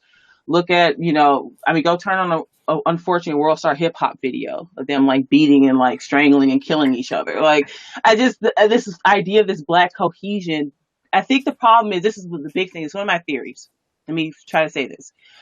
I think with whites, especially with a lot of the anti-whiteness that we're all kind of living in now, it's like, I think what whites need is more of a kind of what they think Black people have, this kind of like racial cohesion where, no matter what somebody says, like, power fist up that this is my white brother, this is my white sister. But what Black people actually need is to shed this type of fake cohesion because it is just fake. Like the 60s, civil rights movement, the Great Society, it was just a moment to be a part of. But to think that Black people are all these kind of like collective actors moving through these things together to do these things, I think it's just a little bit of a loss. Like, it's funny. I used to ask my mom when I first found out what Woodstock was, and I was like maybe 10. I'm like, Mom, like, were you there? And she looks at me like, and it's just basically now like, yeah, I was just this random Black woman living in like, insert upper Midwestern city where I live. Like, I had nothing to do with this. Like, we think of some of these cohesive things that races and groups are a part of. And yes, there are a lot of things that, we do, that Jews do, that whites do, that Hispanics do. But to think that everyone is just this collective actor acting together into this one direction isn't always the case. Yeah. And do you know who Tree of Logic is and what do you think of her? Oh my God, I did a mini video on her and Halsey. I like Tree of Logic. She's cool. She had Richard Spencer on. She's had Jared Taylor on. That David Duke interview debate. Oof, that was a hot mess, but it was funny. I like her. I'm glad she's out there doing her thing. Yeah, she's like kind of like, for me, like, I know there's like the term normie conservatives in these circles. Like for me, like kind of being more over here, the more race realist, red pill on the JQ, the this Q, the that Q side. I kind of find her to be, compared to me, and I'm not like trying to make some direct comparison, she's more normie Black conservative to me, like Democrats are the real racist guys. It's got the plantation and blah, blah, blah, blah, blah, blah. That's all fine and good, but I find myself more over here with y'all kind of like laughing at that to a degree, but there's no hate. I love her. She's, let me insert my little Black girl speak. Another sister out here doing her thing, so I ain't hating. And what kind of hair do you have? I alternate through the past few. I've had everything. I had a Jerry. My mother made me wear a Jerry curl until I was like 14. I still hate her. I still have therapy about that. So I wore a Jerry curl for a while. Then I wore a hair relaxer for quite a bit of time. Within the past few years or so, I just alternate between a sew-in hair weave and then braids. So right now I'm wearing braids. I like them more in the summer. It's kind of more easygoing. So whenever you see me, I'm usually either have my hair braided or I wear a sew-in weave. I'm growing out a really good natural kinky curl thing, and I need more time to let everything catch up. So yeah, that's what How do you feel about your hair? Do you love it? Do you hate it? Do you like it? I think that's the eternal Black woman's question. To get this hair braided, I go to this little shop in like quasi hood, and these like 3 Ghanaian women do it, and I spend like 8 hours there, and they always want to watch like those really terrible like African like import movies. It's like some goofy story, and I'm sitting there like all these Black women. I'm like, man, this is like the one thing. It's the hair. So like, if you ask me anything else about like politics or how I feel about Black identity and a lot of things, I'm going to give you a lot of like weird answers that are very separate from a Black kind of cohesionness. But that's the one question, and I've been reflecting on this for a little while. It's the hair question. That's probably the one thing that kind of keeps me very tied to like, but it's not Blackness. It's a very Black womanness that, I'm a part of. How do you like it when Jews try to talk jive to you? What kind of jive? Like, when they try to sound Black, I don't know. I really hate wiggers of all varieties. It's like literally like, why would I like deal with like, it's like going to like get the generic off-brand version of like something. I really can't stand it. I find it rather obnoxious. What do you think about white presenting black guys? Yeah, no, I don't like wiggerism is a cancer and it should be destroyed. No, I really don't get that like at all. Like it's kind of embarrassing. I'm lucky to have avoided it in most years, but I think a lot of black women have that awkward story where like some white or Jewish guy walks up and they're like, "Hey, baby, yo, yo, yo," and it's just like, what? Like, if I really were interested in dating someone black, I would just date someone black. I wouldn't get some vanilla reverse Oreo presenting hood rat. Do blacks distinguish between whites and Jews, or are Jews just like the whitest whites? Oh my goodness, it's funny you asked. Are you guys familiar with Cynthia G? She's a black woman on YouTube. No. She calls white people pigskins and she's evil albinoids. She's like one of the big YouTube black women, black people, let's go to Wakanda types. Oh my goodness. She was going on and on and on in some video recently about, it's so funny, like black women I'm with, we kind of maybe now hate watch women like her just for fun. But she's going on and on about advertising. Like she was at the mall and there was some Old Navy interracial ad, like it was a black dad, but the two children were very obviously mixed looking. So the implication without the white woman even being there, that was a mixed pairing.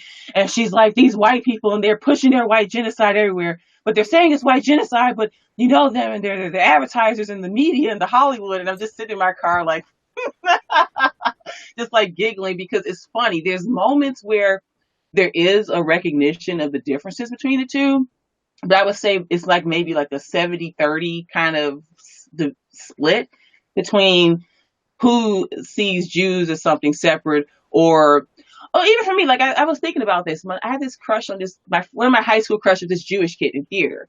And I remember like I just always for the longest time just thought that Jews were just white people, but with like funny hats or like with the little curly things. Like I just was like, they're just a certain type of version of white people. I don't know, like some kind of derivative. Like there was never this idea of there being some type of difference when I was younger. Until maybe recently. I've got a really tough question to ask you, but it's not really me; it's the chat, and I'm just going to go forward. But you can feel free to say I don't want to go there. But it was asked in the chat, how much do you weigh? You're not supposed to ask a woman her age and how much she weighs, guys. Okay, it's actually funny. I'm very tall. I'm actually 6'2", and I've worked out a bit. Worked out a lot, actually. I was never an athlete, so I'm very tall, and I'm about like 230, but I'm 6'2", so I'm very tall. I'm like a normal women's like maybe like 10, 12, etc. This is not to brag or like sound like crass or anything like that. I'm pretty endowed on top of that too. But, so I do weigh a bit, but I'm very tall. I'm not like 5'5" and like 230 pounds. There you go. And what type of men pursue you? I mean, what type of non-black men pursue you? She's gone. Oh, man. Wow, was it something I said? Well, you did just ask her weight. That's a typical Luke Ford exchange, I imagine. The question and the disappearance. She'll be back. I feel like it's something I said. Ben Affleck and Stevie Sheen. Hello? Hey. So yeah, tell us about the type of men who pursue you of the non-black variety. I mean, it's. I guess I would have to say mostly white. Like I don't have anything against Asians or Hispanics. I don't really have like a type. I said I'm very tall, and I think I feel very egalitarian about this position. Like I don't want to. I dated someone who was white who was like 5'6", which is quite just because I hate. You can think about it. And I know women who are like 5'8". I mean, like I'm not dating a guy who's like blah blah blah. And I'm like, well, I'm so tall that like I don't want to be a hater in that regard. Like I would date somebody. I don't want somebody passing me over because I'm like freakishly tall. So, but just like the normal type. guys, you know, But wait, they want the brown sugar. They've got the jungle fever. There must be something. There's something unique about them, and I want you to tell us what it is.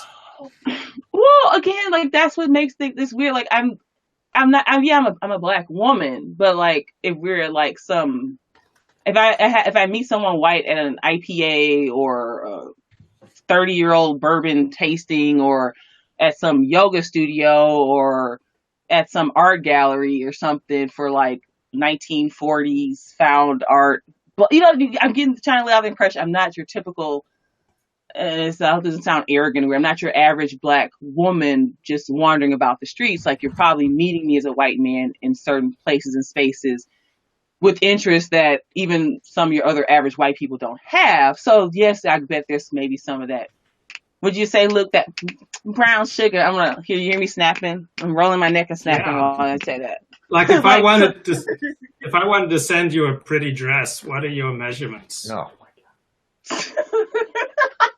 Yeah, I've had men ask that before. Like I just can't let people do that for me. Then give me a gift card because like I have really weird measurements. I'm very tall.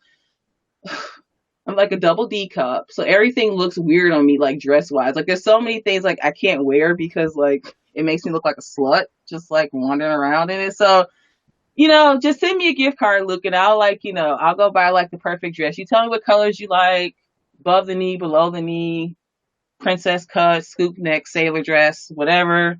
You just let me know, boo. You just let me know. Thank you. If you marry a white man, would you be willing to raise your children as white? I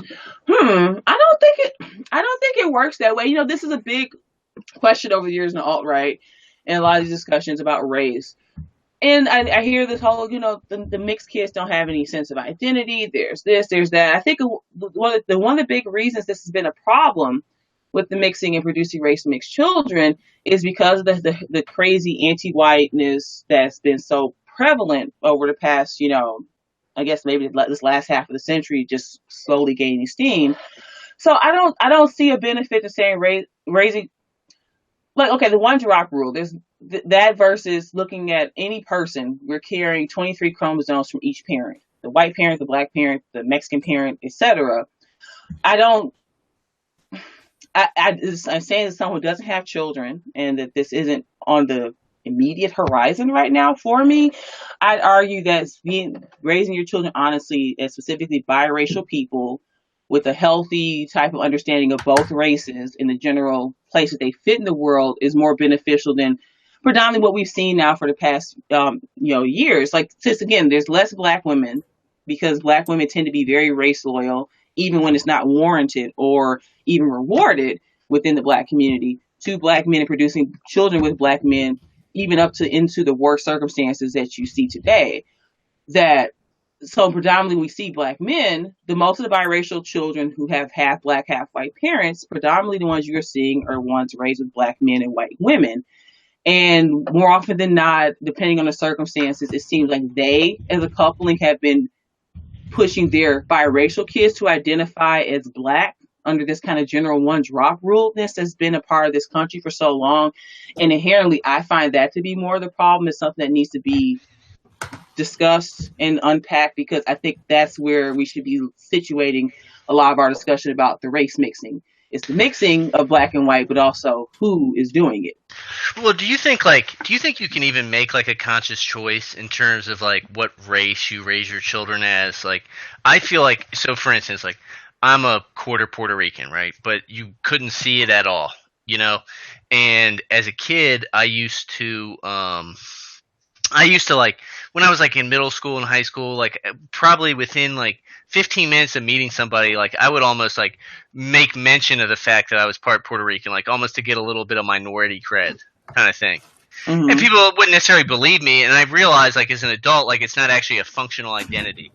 And so like a lot of times, like when you get mulatto kids, you know, half black, half white, like people see like the blackness, at least from a white person's perspective, right? So whether they want to be raised white or not, like that's not how society sees them. Oh, no, totally. I completely agree and see that. So then for me, looking at that question from within, as being a fully black woman with two fully black parents. Well, one parent and one absentee sperm donor type. But that's me. I'm fully black. So then this is a big discussion that's starting to finally, what's always been happening that we're having. There's a problem because, yes, people, to the outside white majority world, everything you said totally stands. But the problems and the issues that have happened just specifically within Black American communities, there's me, fully Black American woman. Then there's the biracial question, predominantly biracial girls and boys who identify as Black, but they have a 50-50 parentage between a Black man and a white woman. But then they're still grouped into this general Black sphere.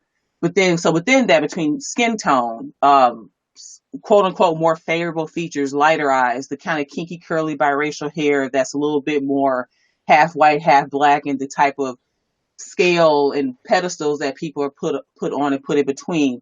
So I totally get what you're saying, but specifically as a Black woman and knowing how biracial and mixed race identity can work within a specific Black American experience, at this point, unpacking that, the only way I see forward, I'm not even in the chat, I can go back over, and if, before you start, coming at me, if I do have children with someone white, or even someone that's just not Black, because if I do, I'm not just trying to isolate this for a white person, whatever.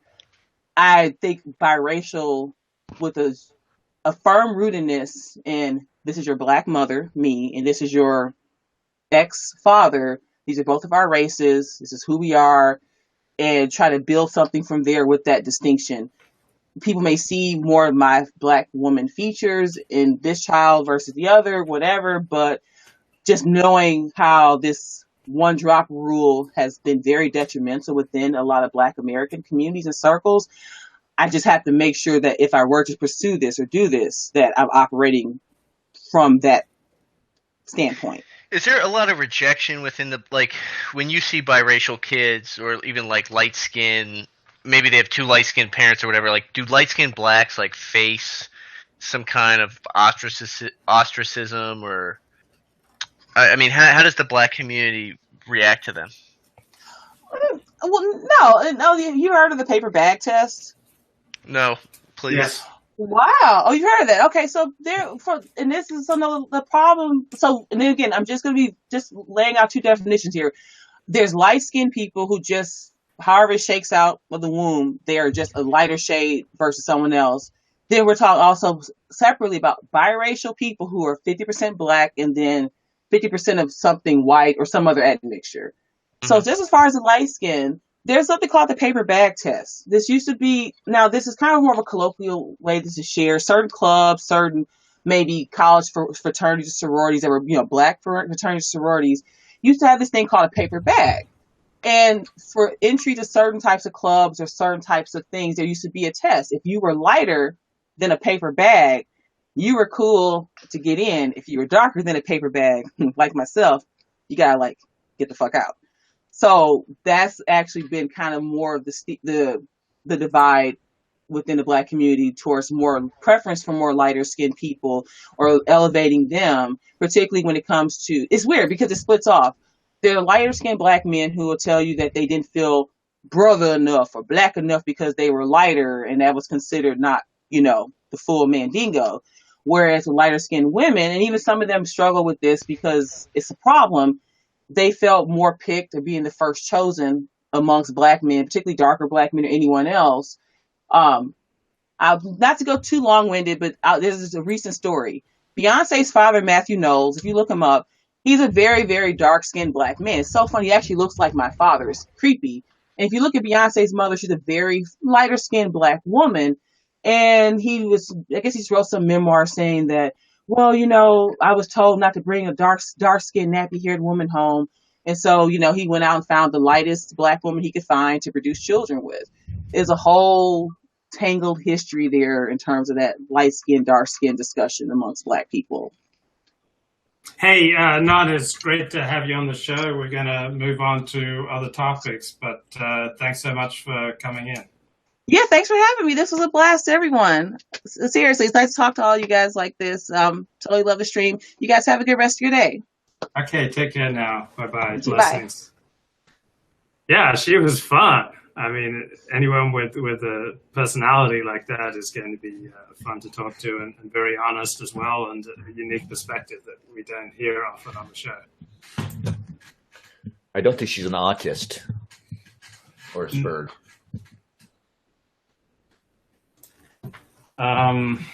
So I'm going to move back on to the JQ, and let's go back to this old hype video.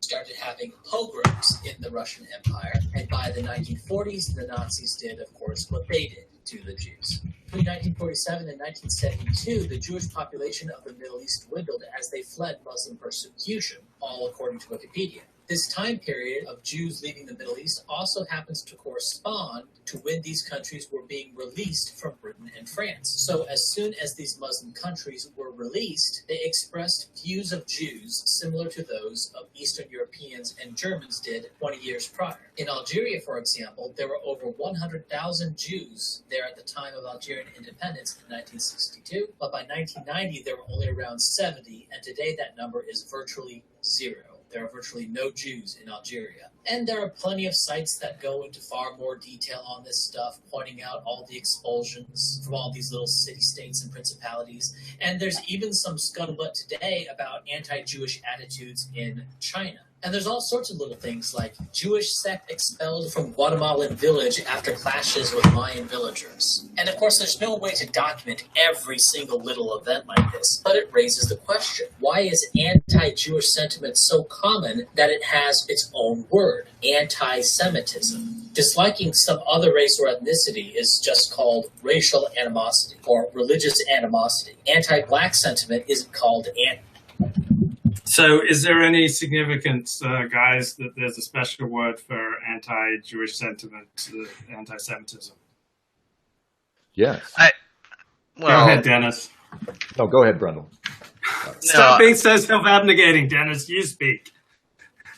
Oh, I'm just totally off today because I came in late. Oh, go ahead, guys. I got nothing. No, I was going to say, I don't know. Is there any special meaning to it? I don't think so. I mean, they call white people, I mean, we got anti-white, we've got racist for anything towards blacks and browns. There's anti-Semitic. There's, misogynistic for women haters. I don't see any particular significance other than I will say that anti-Semitic implies Semitism, which is Middle Eastern origin, whereas I think you've said that they're 70%, at least the Ashkenazi are 70% white, so that doesn't really make sense. Okay, Dennis, you had a comment. I was just going to say yes for the same reason that he points out. I mean, look how obsessed we are with the black-white relations, and we say racism.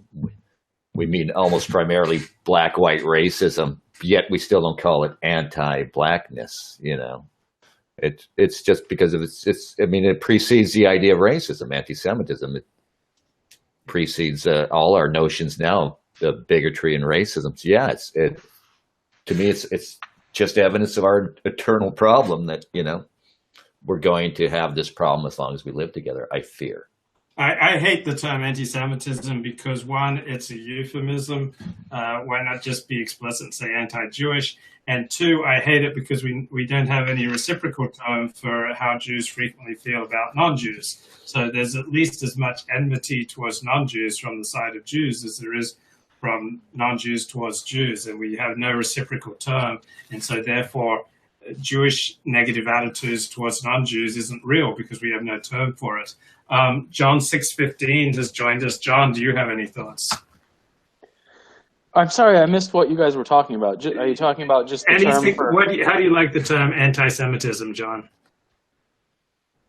I mean, how do I like it? I don't know. It doesn't influence me. I guess it feels like a harsh accusation that you almost have to avoid if you want to hold on to your status. But I was talking to this guy last night who has the 3 parentheses around his name. I'm pretty sure he's one of your viewers, so I assume he's Jewish. And I asked this. I said, "Do you know if there is any coherent people that have survived as long as the Jews in the West?" In other words, do all peoples eventually get assimilated and transformed except for the Jews? Where are the Etruscans or the Edomites nowadays? And this guy answered me. He said, I think that the Jews, he put it in sarcasm quotes, have survived in the same sense as the ship of Theseus survived the replacement of a majority of its parts over time. Their principle of unity isn't their function, like the ship. It's their relationship to their hosts. And that struck me as really interesting, actually. Like, you know, the ship of Theseus is that idea, what happens if you replace one board of the ship? Is it still the same ship? And then if you do 2 and 4 and 100 and most of it. And so, but I was thinking that, like, well, in a way, that really does seem interesting to me, because I look at Judaism having read the Torah, and I see so much of the Torah is not active right now. They seem to be, so it becomes this thing where it's like, what even is Judaism? Yes, there are still Jews, and there have been for 2,000 years or so, but is it meaningfully connected, or is it just the name that survives? And if so, that's a weird thing, and it makes you wonder why anyone would attach to it so strongly. Do you have thoughts? Yeah, so Jews are always an eternally dying people, and for instance, there's a tradition that most Jews didn't leave Egypt. Like, most Jews chose to stay behind, or they died in Egypt. Almost all Jews died in the desert on the way to Canaan. The 10 tribes got absorbed and lost their Jewish identity. Then there was heavy pressure to assimilate to Greek culture and then to Christian culture. And so if Jews had kept their numbers at a normal rate from the first century to today, there'd be 1.5 billion Jews. So back 2,000 years ago, there were about 10 million Jews in the world, and now there are about 14 million Jews in the world. And so Jews are always like sloughing off, losing members, persecution, genocide, just assimilation, but it's the extremists who tend to win out in Judaism. So it was Moses imposing his religion upon rebellious tribesmen. It was Joshua leading the Israelites into genocidal warfare. It was King David and Solomon and the prophets imposing their vision on the people. Then it was the Talmudic rabbis imposing their vision. So it's always the extremists, basically, who went out in Jewish life, and everyone else pretty much assimilates and then goes marches for gay rights and transgender rights. Is it only, is my hunch right that there's really, I mean, you might say the gypsies, but like, who else has been around nearly as long? Or is it true that basically all people just kind of, you know, roll around in a rock tumbler and become kind of... Well, there isn't a distinctive civilization akin to the Jews wherein the majority of Jews have lived in the diaspora. So there are no other people who have maintained their civilization in the diaspora for 2,700 years. There's nothing close to that. But I don't even think nation states have done it, because nation states are relatively last 500 years or so, and before that, these little tribes of Bavarians or whatever, like those distinctions became totally lost. I guess I'm like I've had a little bit of a hard time fetishizing like whiteness in a way that would make your chat happy lately. So I need somebody to, like, who cares? Basically everybody, you're already a bunch of miscegenated mutts. Like, who, you know what I mean? There's no connection. Whiteness doesn't really have compelling power. Only Englishness or Australianness or Americanness or Frenchness or Germanness. And to try to construct it like ex post facto, it seems kind of like, what's even the point? Because what would the connection be? Like, we don't think like we don't think like David Hume in any meaningful way. We don't think like Thomas Aquinas in any meaningful way, it seems like to me. Well, you look like you have 90% Bavarian phenotype, so I just got to give you props for that. Thanks. I mean, Dennis is probably at about 80% Bavarian phenotype, and Brundle Fly, I mean, he doesn't count. He's quarter Puerto Rican. So, yeah, he doesn't even think he has any Bavarian phenotype. Hey, my grandmother's very light-skinned. She must be at least majority European. Yeah, so. But I'm sure she's not Bavarian. She's She's some kind of wog. I mean, wogs begin at Calais, and I'm sure your grandma's a wog. I mean, a very nice lady, but a wog. Yeah, well, you know, again, I'm very white presenting. My son, I think Duvid calls my son a subversive Jew because no one would be able to tell. Do you qualify? Does Brundle qualify for some sort of affirmative action? Yeah, I've considered it before. I just like hate that kind of shit. I just I don't know. I guess I could technically put his name. Yeah. Good for you. Okay, let's get back to this video. Anti-Bantuism or something like that. Well, I think it comes from Jews being a very forward-thinking people, a people ahead of their time, or of any time for that matter. Let's take affirmative action, for example. From a 2009 Quinnipiac poll on whether non-whites should be given racial preferences, the general public opposed such policies by 19 points, but the far-sighted Jews still support such policies by a margin of 4 points. When asked if affirmative action policies were worth pursuing, even if they resulted in fewer opportunities for whites, the general public said no by a margin of 30 points. So that... John, did you have a point there? You're raising your hand? Yeah, I first of all, I watched this whole video yesterday and I thought it was fascinating. And to me, the most interesting thing about it is where he's talking here about these, like whatever his examples were, but then he says basically it's anti-Semitic if like the influence of Jewish people, if at the end of it all you go, and that's bad. Yeah. Whereas if you go, and that's good, then you're totally fine. So like Joe Biden can say, you know, Jewish people have helped in pushing the LGBTQ agenda forward, and that's good. And then everybody goes, yeah. And then if you go, but that's bad, like now you lose your career and that's the end of your life. And I find that so interesting. He's identified that like the influence is undeniable. It's not even, in fact, it's celebrated in many circles. But when you have a different vision for the future or a different version of morality, all of a sudden you are under scrutiny. Dennis, do you want to weigh in? Yeah, this struck me what you're saying when I was watching that same video, and I realized that every anti-Semitic slur has a pro-Semitic cognate, right? The Joe Biden thing, you know, if you go over in one room and you say the Jews are behind there's all this transsexual mania, everybody says boo, and then Joe Biden goes to his crowd, they are, and everybody, yeah, it's all to the good.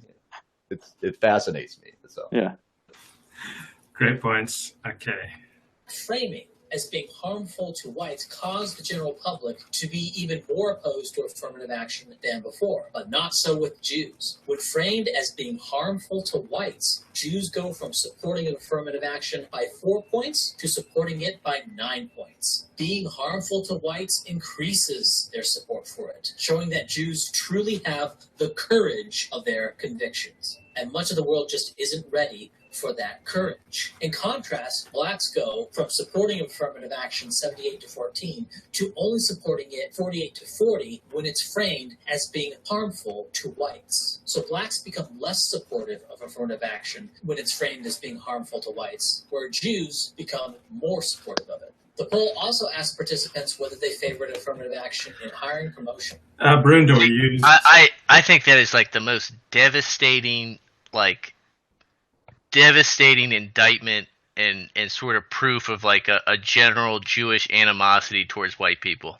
I mean, to me, like being Jewish in Europe historically is all about standing apart from the dominant culture, majority culture, and like the rejection of assimilation into that culture. And, you know, is it really anti-Semitism, you know, or is it like anti-white sentiment? I mean, self-defense. It's self-defense, right? Yes. I mean, that's another word for it. Yeah. Yeah. Luke, what do you think? I think in isolation, I think it is a strong argument for what you said, Brundle, or it is an argument, but one would have to look at it in the context of other points. So I'm sure there are lots of analytical data that support your point, and I'm also sure there are lots of analytical data that challenge your point. So I'm not going to come down I'm not sure which side is stronger, but I do think that this is an interesting and important point. Can I offer a Jewish pushback? If just for the sake of argument, I suppose somebody could say, well, it just shows that they self-identify as white, and it just shows that they're all that more ethno-masochistic. I don't buy that, but interesting. I mean, Jews are higher educated on average than non-Jews, so they are exposed to more of the anti-white, tertiary education brainwash. I think that also may account for some of that percentage. But I wonder if it's significant. I wonder if Jews are more anti-white than non-Jews of similar IQ who also come from urban areas and also have the same level of education. Why would anyone be anti-white? Because it's popular. To Luke's point about education, I mean, you're right. I mean, Jews have been, send their kids through the indoctrination camps of the universities. So yeah, I'm sure that blacks that have had a high enough IQ to get into college and subject themselves to the same ideological training share a similar anti-white sentiment. That question, like you said, though, Brundle, was really damning. This poll question where, when it was phrased as hurting whites and the Jews actually became more supportive, because even black folks became less supportive of that. It just shows me. I reminded of being told by somebody here that he feared, the rural residents of Iowa more than the black residents of Detroit. It just shows me how internalized that is. I know. Just imagine someone takes charge of either Warner Brothers Studio or the New Yorker or some other major, becomes the editor of the New York Times, and he says, look, part of my agenda is to support and nurture a white identity. Not going to happen. Yeah.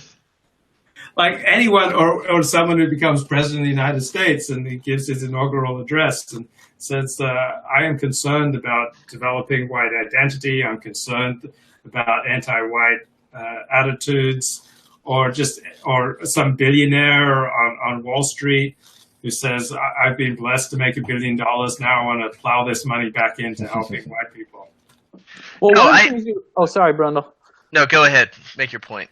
Well, I was just going to say that one of the things that I've had to I read a lot about this, the race studies stuff was big in graduate school, and read a bunch of slave narratives and stuff. And one of the things that you discover is that at least the argument goes that people will sort of self-construct these identities as a defense mechanism. So, for instance, in the wake of slavery, you free the slaves, they got nothing to go for, they can't read, it's a tough time, nobody wants to hire them. And so that's when blackness as an identity starts to form. Before that, it was just a legal category. You were just a slave and you didn't really have an identity. But in the world that would come, it becomes meaningful and helpful to build that identity, because then you have this networking thing and you have a sense of community and et cetera. And so I think that I think part of what's happening now is that white people are realizing that looks like that's going to be an inevitable process for us also, if we're going to become a minority in a civilization that's no longer ours. Yeah, I also feel I remember Trump's State of the Union, and he gets up there, he spent all this time talking about how he had black unemployment was the lowest it had been in however long, and I just found it so insulting that they feel the need, they have to get up there and pander to blacks that haven't voted for him, that will probably never vote for Republicans in any serious numbers, and yet they can't make any kind of specific white appeals. It just drives me freaking nuts. Well, I know the whites. I know it wasn't that Trump's going to get more blacks for saying things like that. He gets more white votes. I know a lot of whites who proudly proclaim that statistic and say, look what Trump has done for the black community. They feel more entitled to support and vote for Trump because of what Trump said about black unemployment plunging. It's not that Trump is expecting to get more black votes. He's going to get more white votes by saying how good he is for blacks. Right, and that's true. I think that is the political calculus. I guess what's just so upsetting is like that's actually the situation. That white people feel like that's what's important is like pandering to blacks, like that culturally, socially, like that's the appeal we're going to make to each other, and like that's what's going to make it okay to vote for Trump. Like that we can't actually worry about ourselves. It's because in the 20th century somewhere the shift was made from Americans valuing liberty to valuing equality.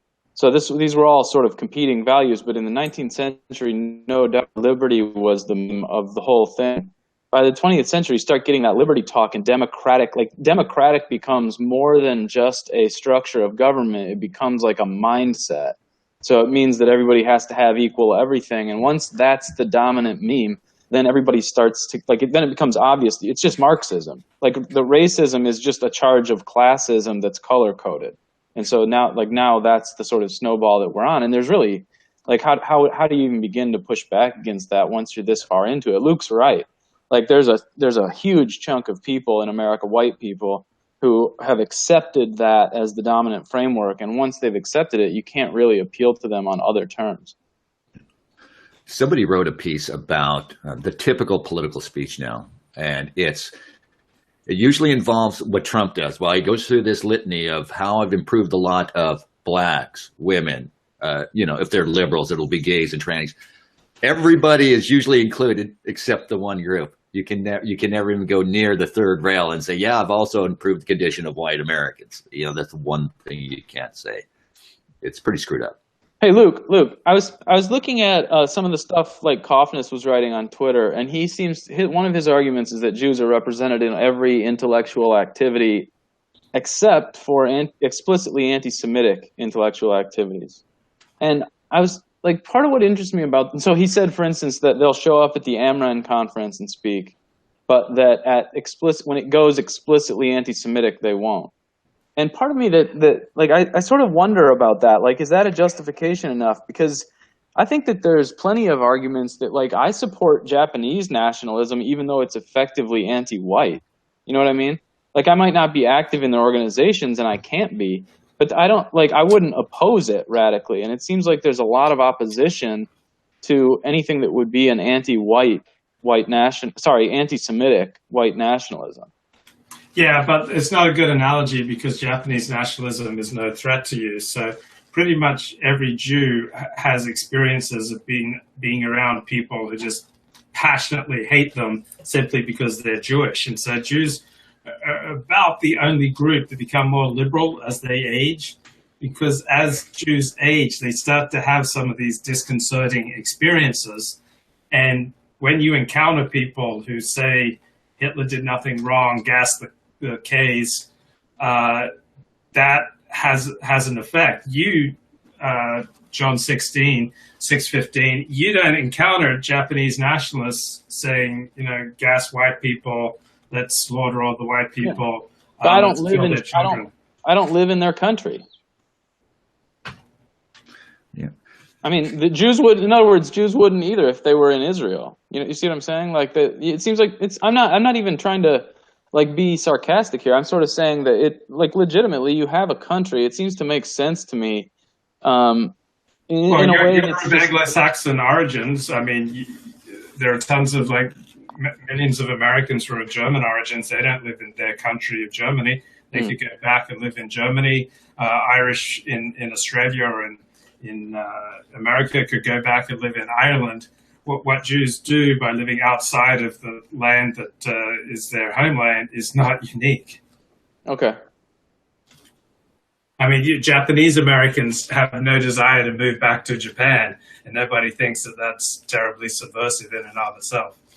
Yeah, I mean, I guess to me that seems like a post-1965 argument, and so, it's frustrating to some of us, but I mean, I guess there have been, it's just the problem is that if you go back before 1965, the numbers of Japanese or even Jewish Americans were small. you know? Well, there were 6 million. There were more Jews in America in the 1950s than there are today. Okay. Let me go back to this alternative hypothesis video, which is darkly hilarious.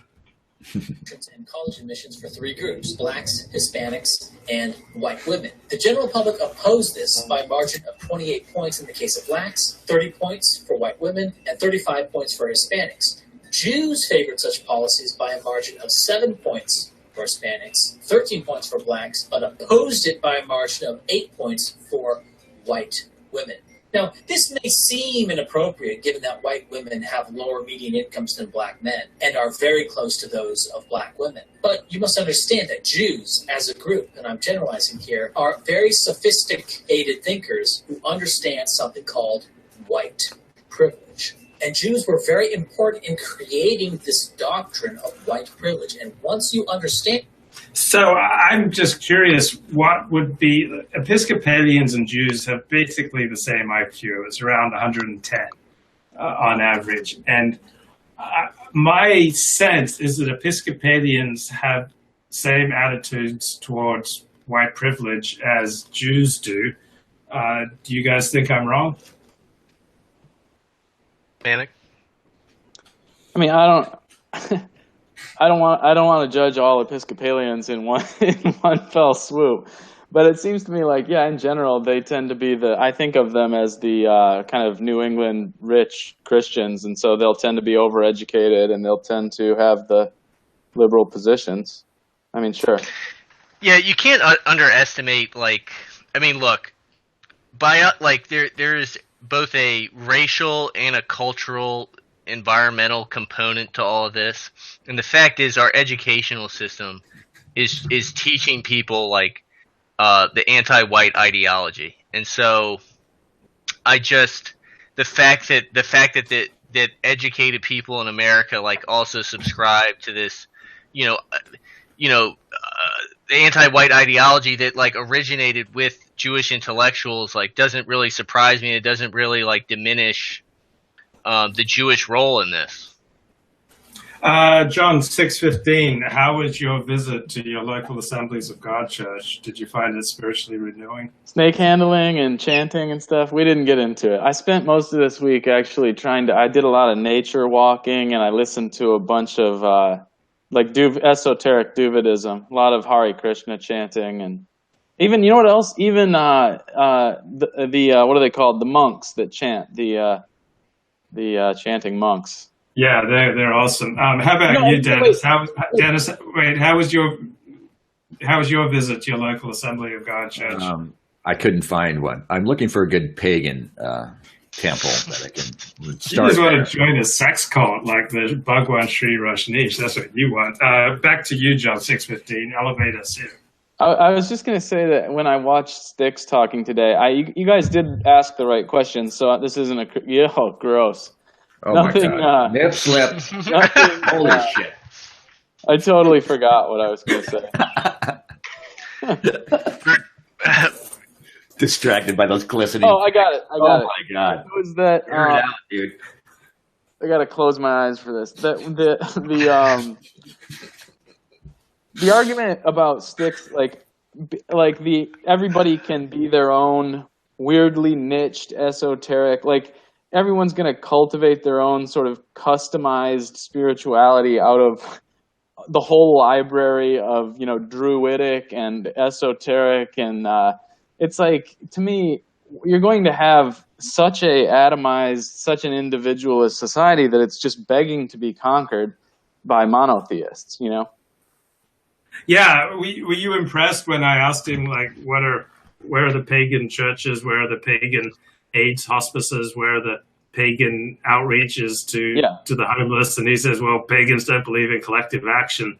I just didn't find that I just wish that I wish that you would have moved that one tier up and gone from like, where are the pagan bowling leagues to like, where is the pagan self-defending military, Right.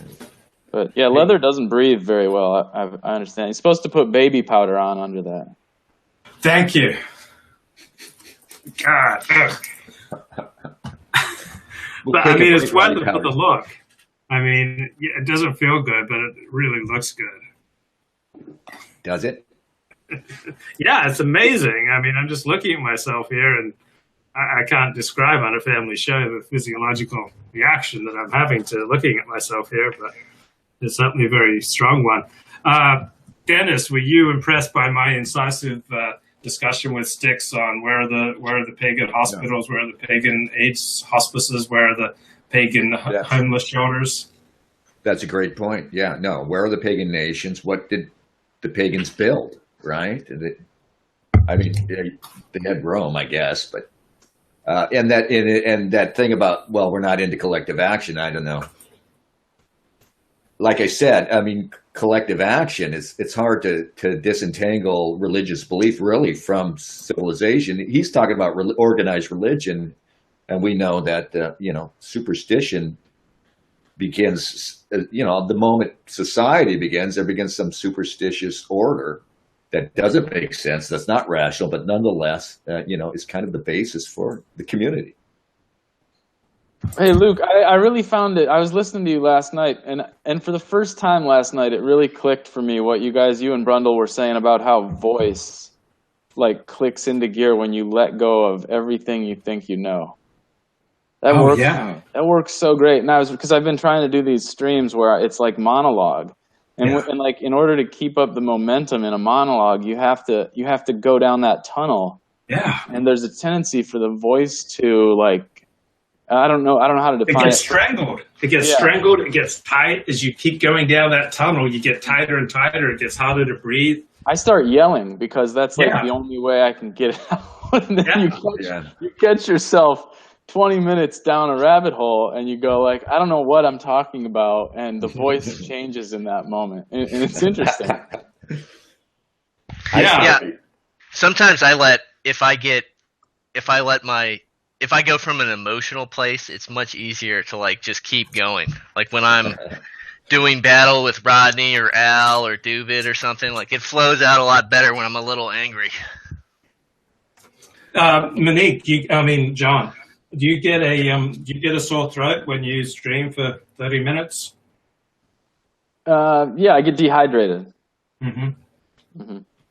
That's why I have these cough drops, because my mouth gets dry. Yeah, is it a sign that we shouldn't be doing that? Like, is it your body telling you cool it? No, I think it's an indication that you're speaking too quickly. So your mouth doesn't have time to generate enough saliva.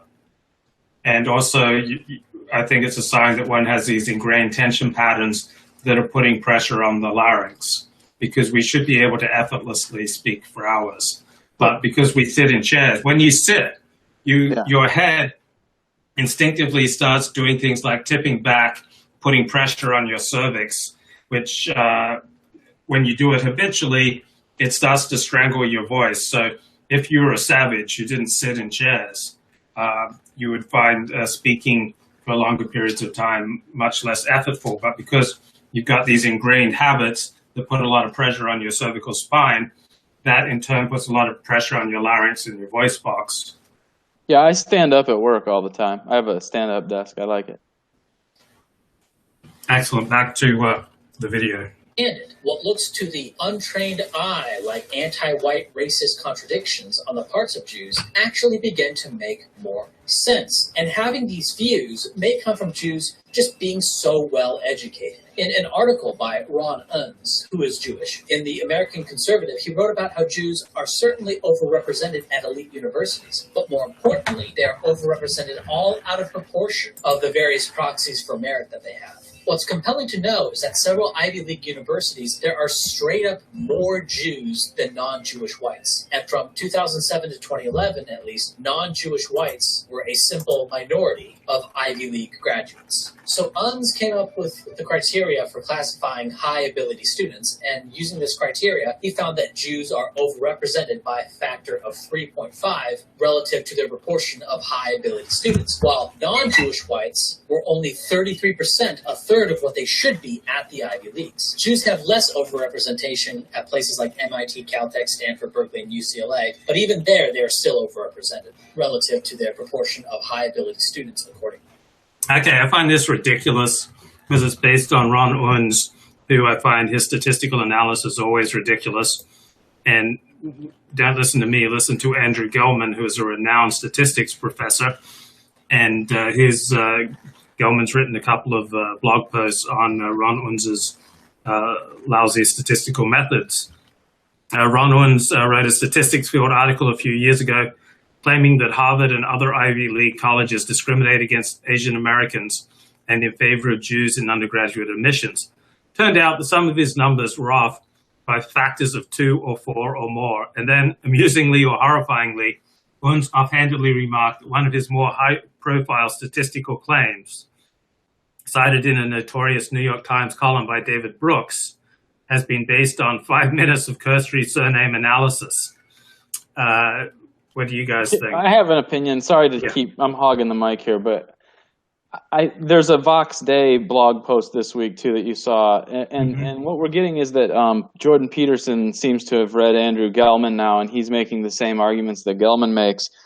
The problem I have with this is that it assumes the IQ of like 145, 150, and then that explains it. Like then the default hypothesis goes active in the numbers that like you'd expect to see. But at 120 to 130, it shouldn't be that. There would still be, 8 to 10 times as many whites as Jews in that range. And I am not convinced that the average IQ, even at Ivy League schools, but certainly in a field like journalism where Jews make up half of the contributions, that the average IQ is 140 to 150. I just don't buy that. And there's no evidence yet. No one has proved that yet. In fact, I think that our buddy here, Alt Hype, presents some stats, or it might have been the other guy, Sean Last, that a lot of this is that like the billionaire class is estimated to have an IQ around 128 or something, and that the millionaires are at 118. So these numbers don't justify that level of overrepresentation. And I hear what you're saying about Gelman and about Unz, but we haven't seen positive numbers that show us that the people at Harvard or the billionaires or the journalists have an average IQ of 150 or above. Well, actually, I think Saylor tweeted this week an academic paper saying that elite journalists are actually in the top 1% cognitively, meaning journalists at the New York Times and the Wall Street Journal, at least in this selection of journalists who were surveyed. Do you buy that, no, John? I just doubt it.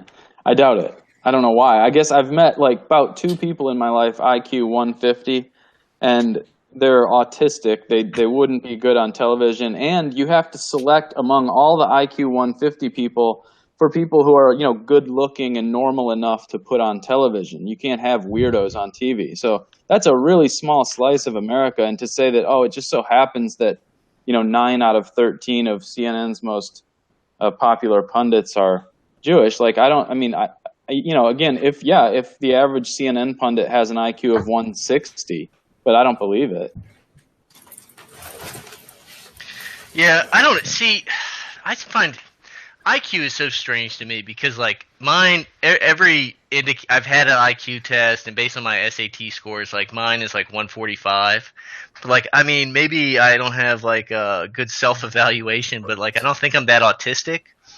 And so I don't know. I mean, it's very possible these people could be. I mean, but I do think what they are is just glorified script readers on television, these journalists. Yeah, and you're not a CNN pundit.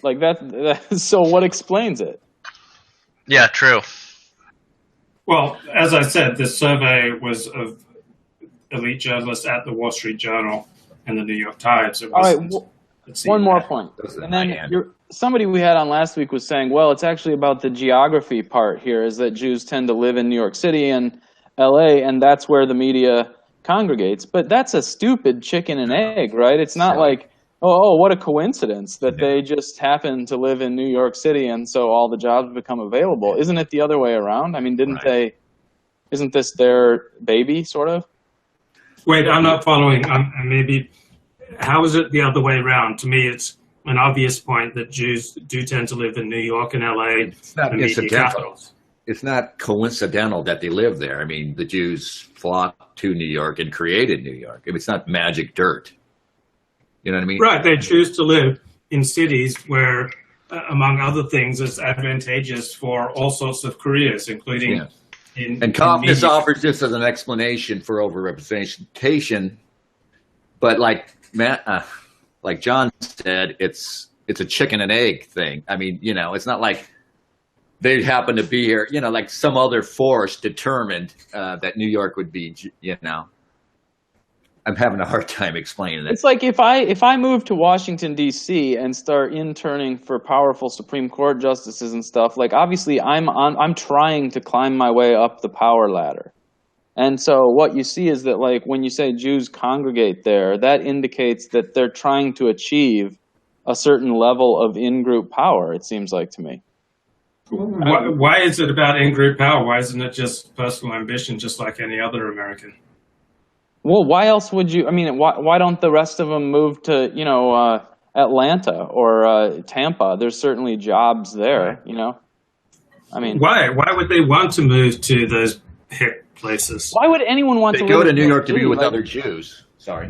Right. So if Jews want to be with other Jews, I mean, how's that different from any other people that want to be with their own people? Geography is not an accident. He offers it as an explanation. Geography, like you said, it's. I don't know.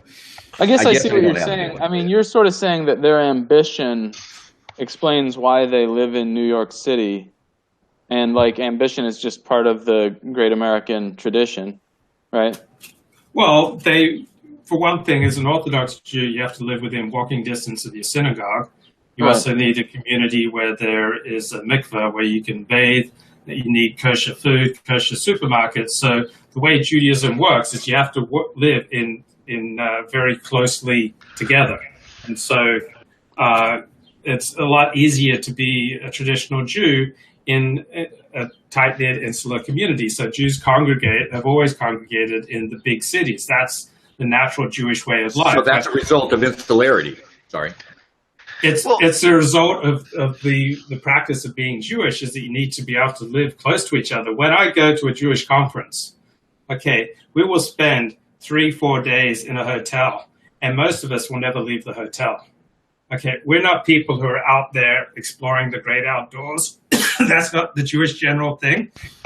I go to a Jewish conference. We have breakfast together, we have prayers together, we may have 12-step meetings together, and then we have classes together all day. We're studying text, we're arguing over text, we're going to lectures, we have concerts, we have meals together, and we don't leave the hotel for 3 days, 4 days on end. That's the Jewish way. It's a particular way of life that is very urban.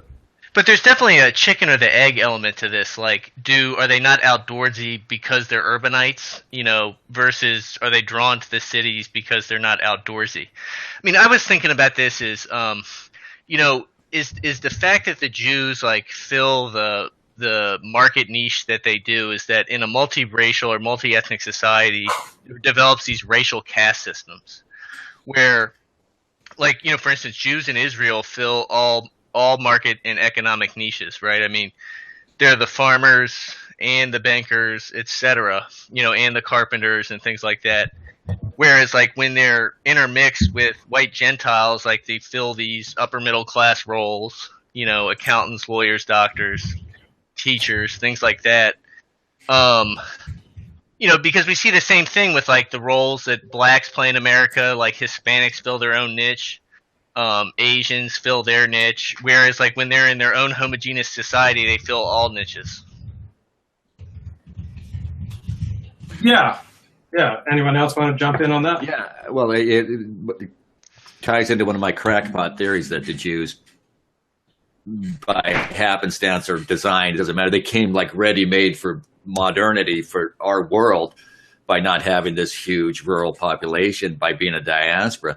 So now they can show up anywhere and ply their professional trade. And here they are conspiring with the WASP elite to cut the white Gentile mass out of the deal entirely. This is what I don't get is that you're right, Dennis, 100% right. But I don't get why, like, in the diaspora, if any city in the whole world right now is akin to Babylon, it's New York City. And so why would they go? This group of people whose whole institution, their whole religion is based on bringing Babylon down. It's anti-Babylonish. They're against paganism. They're against idolatry. And so now they all move to Babylon, but you're saying it's not to wreck it, though, this time. They're just... Wow, that is so bizarre. You must have a PhD in English literature. I mean, only an English lit professor could come up with something like that. So most Orthodox Jews who live in New York City, they're virgins when they get married. They live lives completely far away from the filth and the decadence that you're associating New York City with. So they can maintain this because they have a coherent way of life, and any other people could maintain this too if they decided to discipline themselves into a coherent way of life. But still, wait, you're not answering, like, why there? Yeah. Why are they so into... Because that's the city they dominate. That's the city they control. Yes. That's the city they created. Did they create it? That's the thing. Did they create Babylon and then also destroy it? Or did we create it and then they move in and kind of, sort of move things around and become...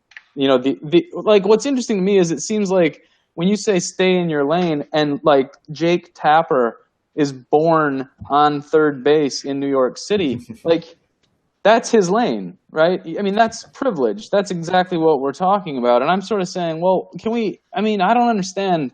I just don't understand the whole dynamic. To me, it seems really weird. If anything, they should be moving to Iowa. That would seem natural in my view. Why? You've got to point out to me how it's not working for them. For you, you're trying to make the case that Jews should move to Iowa, Tampa, and Atlanta.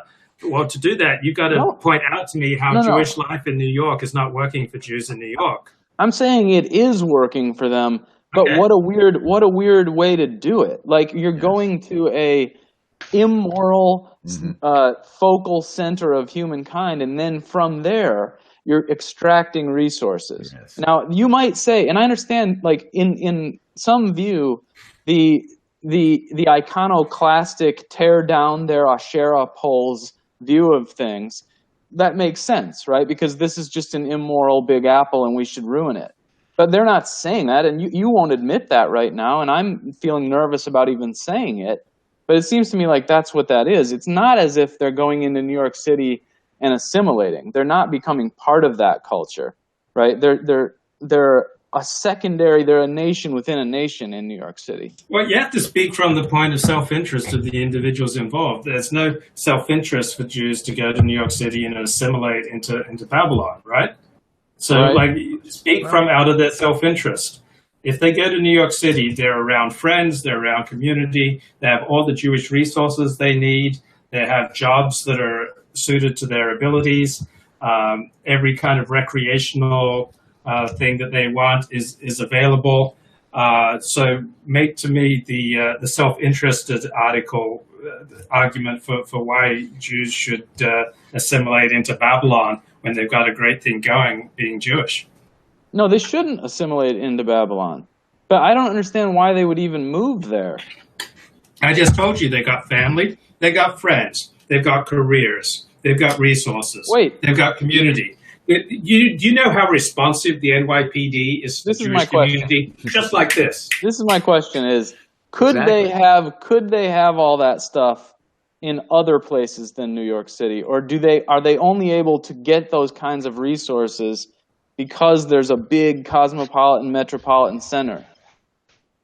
Jews only live in big metropolitan cosmopolitan centers by and large. Why? Because I just told you they have to live closely together. That's the Jewish way of life. Just like baboons live in a certain environment, and blacks live in certain environments, and East Asians live in certain environments. We all create the types of environments that are best suited for our particular set of strengths and weaknesses. But they don't. That's what I'm saying. They didn't create this themselves. Even in New York City, they're 20% or something. Which is fine. I guess that's fine. But it's they haven't created their own biosphere that's self-sustaining. You see what I'm saying? They have to move. Israel, it's self-sustaining. Well, we'll see. I mean, well, nobody's created anything. People don't come out of the ground. Okay, everybody has come from somewhere, and everybody has come from somewhere, and then they combine their own talents with the resources that are available to them in this new place. There are no cities that just spring out of the ground. There are no individuals that just pop right out of the ground. Everybody comes, and everybody then combines their own abilities with the natural resources that are available. How are Jews different from any other group in that respect? I pass. Anyone else want to weigh in? There's a comment in chat. Over 50% of this is explained by Jews being more likely to not take no for an answer, more nepotistic, better at networking than whites. They think geography and IQ are less of a factor. Dennis, what do you think about that?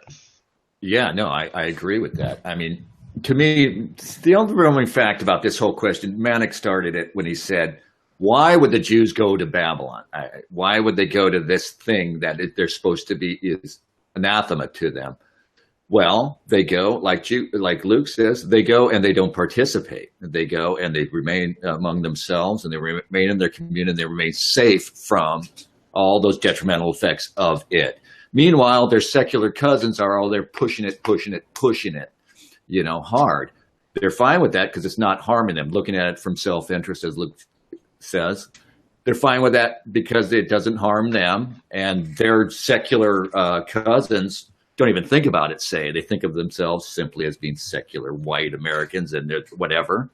And so, can you see, Luke, from our point of view, it doesn't really matter the dynamics. We see this Jews as as pursuing self-interest. However the dynamics within the community are, at our destruction, really, because I think Babylon ends with us pretty much dead. So would New York City be significantly less Babylonish if there were no Jews there? Of course. I mean, okay, well, it wouldn't be as wealthy, it wouldn't be all those things, Sorry. Okay, so let's give me examples of Western countries where there are almost no Jews, and show me how they've managed to avoid the pause. Yeah, I can't explain Scandinavia, but we're talking about, 3% of Jews here, I believe, are running American foreign policy and a lot of other things. 1% of Jews in Scandinavia, sure, they can pull it off. And we're talking about a part of a global order, a global mindset. And the EU dominates we see, you talk about these individual countries where there aren't a lot of Jews, but of course they're all being wrapped up in global organizations that are very influenced by, the Soros mindset. Yeah. First of all, Jews as a percentage of Europe are 0.1%. Really? Wow. They're 0.1%. And in the United States, they are at most 1.7%. But yeah, I agree. You can't run for political office in the United States of America unless you pledge loyalty to a foreign power. I think that's disgusting. I think that's wrong. I think it's horrific. I think it's horrendous. Norman says that basically the Scandinavians are essentially helpless before Jewish memes. Do you guys think that Scandinavians are helpless before Jewish memes? I mean, don't they have agency? Yeah, exactly. I can't explain the madness, but they clearly are not acting in the interests of their people, right? Right. Where does it come from? Is it spring out of them? Does this originate in someone's, I'm just going to decide to, self-destruct, To me, the Jewish influence is the weight on the scale, Yes, yeah, this freaking Naxalt stuff. Well, there are all these Gentiles that are enthusiastically in on it. But if we just had to deal with our silly liberal elite, we would probably get through this. Throw the Jews in there on that scale, and we don't have a chance. Sorry, man. You know how we were just saying that, it depends on your take on things, on the Jewish influence, whether you're anti-Semitic or not, right? Yeah. I think the same would go for, if only you or somebody I know who's Jewish would say, yeah, we actually do find New York City to be immoral and decadent, and we destroy that kind of stuff. And so we go in there and we undermine New York City culture and we essentially wreck it. If someone would say that, I would be like, wow, that's impressive. You sound like you're on God's side, you know? But you're not saying that. Well, there are Jews who say that, and you'll give me 1 minute, and I'll give you an exact quote. Sure, I would love to hear that, because to me, like, that's like, I'm most interested in Torah Judaism, and Torah Judaism as I understand it, which is, again, as an outsider layperson, but it seems to me like, yeah, it would be opposed to all the degeneracy of New York City. Somebody like Jonah should go in there and tell them to change their ways, you know? So more power to you if you admit it. But when you go in there and you're like, you know, no, we're participating in this sort of standoffish way, that starts to look dishonest. That's all I'm saying. No, I know. And like, maybe part of ruining it is you have to lie to ruin it or something. But I don't know. Okay, so here's Douglas Rushkoff. He's the author of Nothing Sacred, The Truth About Judaism. And so I think he's an atheist, so he's far from an Orthodox Jew. And he's not observant. The thing that makes Judaism dangerous to everybody, to every race, to every nation, to every idea, is that we smash things that aren't true. We do not believe in the boundaries of nation states. You do not believe in these ideas of individual gods that protect individual people. These are all artificial constructions, and Judaism teaches us how to see that. In a sense, our detractors have us right, in that we are a corrosive force. We are breaking down the false gods of all the nations and all the people because they're not real, and that's very upsetting to people. Yeah, I love that. That's all. I just wish he'd cool it with the anti-Semitism, though. Not cool. Yeah, no, this is I'm on his side. Like, he's gay, I think, right? Isn't he? Yeah. Yeah, of course. You know, he seems it, I mean. Yeah. Isn't that an amazing quote? It's great. Like, this is a quote he just said off the top of his head. It's not, I mean, it's so good you'd think he wrote it down carefully, but he's just saying this off the top of his head. And he's not even practicing. He doesn't even strongly identify as Jewish. So you have to wonder, like, but I mean, legitimately, I think you would say, is that coming from his Jewishness, or has he warped it or something? Because what I want to hear actually is a rabbi say that. And then I would join. It's the same way as I say there ought to be Christian churches who are like preaching hard directly against the pause. There ought to be Jews who are preaching directly against America. America is the great whore of Babylon, obviously, so take it down. But like, they aren't saying that yet. And if they would, I might get on board with it. Well, the chat wants John 6:15 to go on the Daily Show. Would you like to? No way. No, you got to read John 6:15. I will run for the hills before I'd appear on that show. Okay, what does John 6:15 say, John? Let me look it up. It says, basically, it's when Jesus just gave his Sermon on the Mount or something. And it says, Jesus, this is the quote, Jesus, knowing that they intended to come and make him king by force. Sermon on the Mount or something. Never fails. Weird feedback. Jesus. Mute. Okay, sorry. I'm sorry for the dumb Jew. That's okay. I can't. He ran away. He withdrew again to a mountain by himself.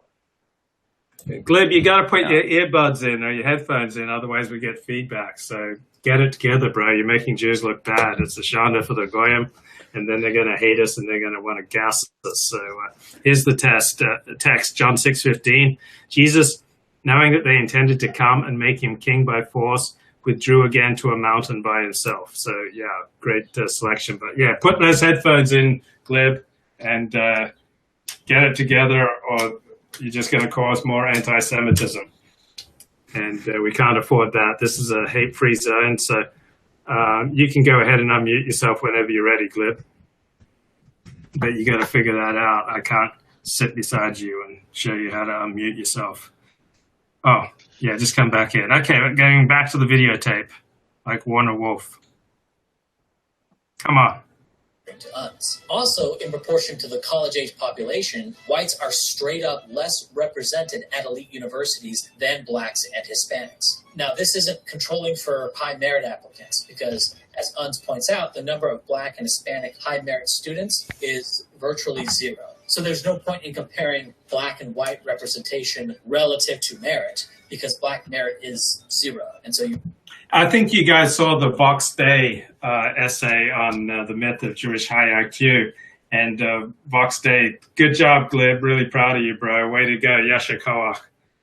You're making Jews look good. Dig the whole Halsey look. And I just want to make this point that Vox Day says that a massive number of Jews get into university through affirmative action. So I find that a ludicrous point, because you know the inevitable results of affirmative action. People drop out of hard classes, they congregate amongst themselves, they drop out of university, they can't hack it. If they do manage to make it through university, they get thrown out of their professions at a very high rate. They have huge incidents of malpractice, and their group develops a reputation for incompetence. And that's not the Jewish general reputation. So, Glib, welcome. Thank you for joining us. Anything on your mind today, Mr. Glib? Great show, Luke. I'm only here despite the haters. John 615, do you have anything? No, in fact, I gotta go. But thanks for having me stop in. I got kids and a white wife I gotta take care of. We got a replace you, brother, so take care. See ya. What about streaming? Do any streamings? I think he's starting on the Monday. neighborhood and he leaves. Yeah, probably.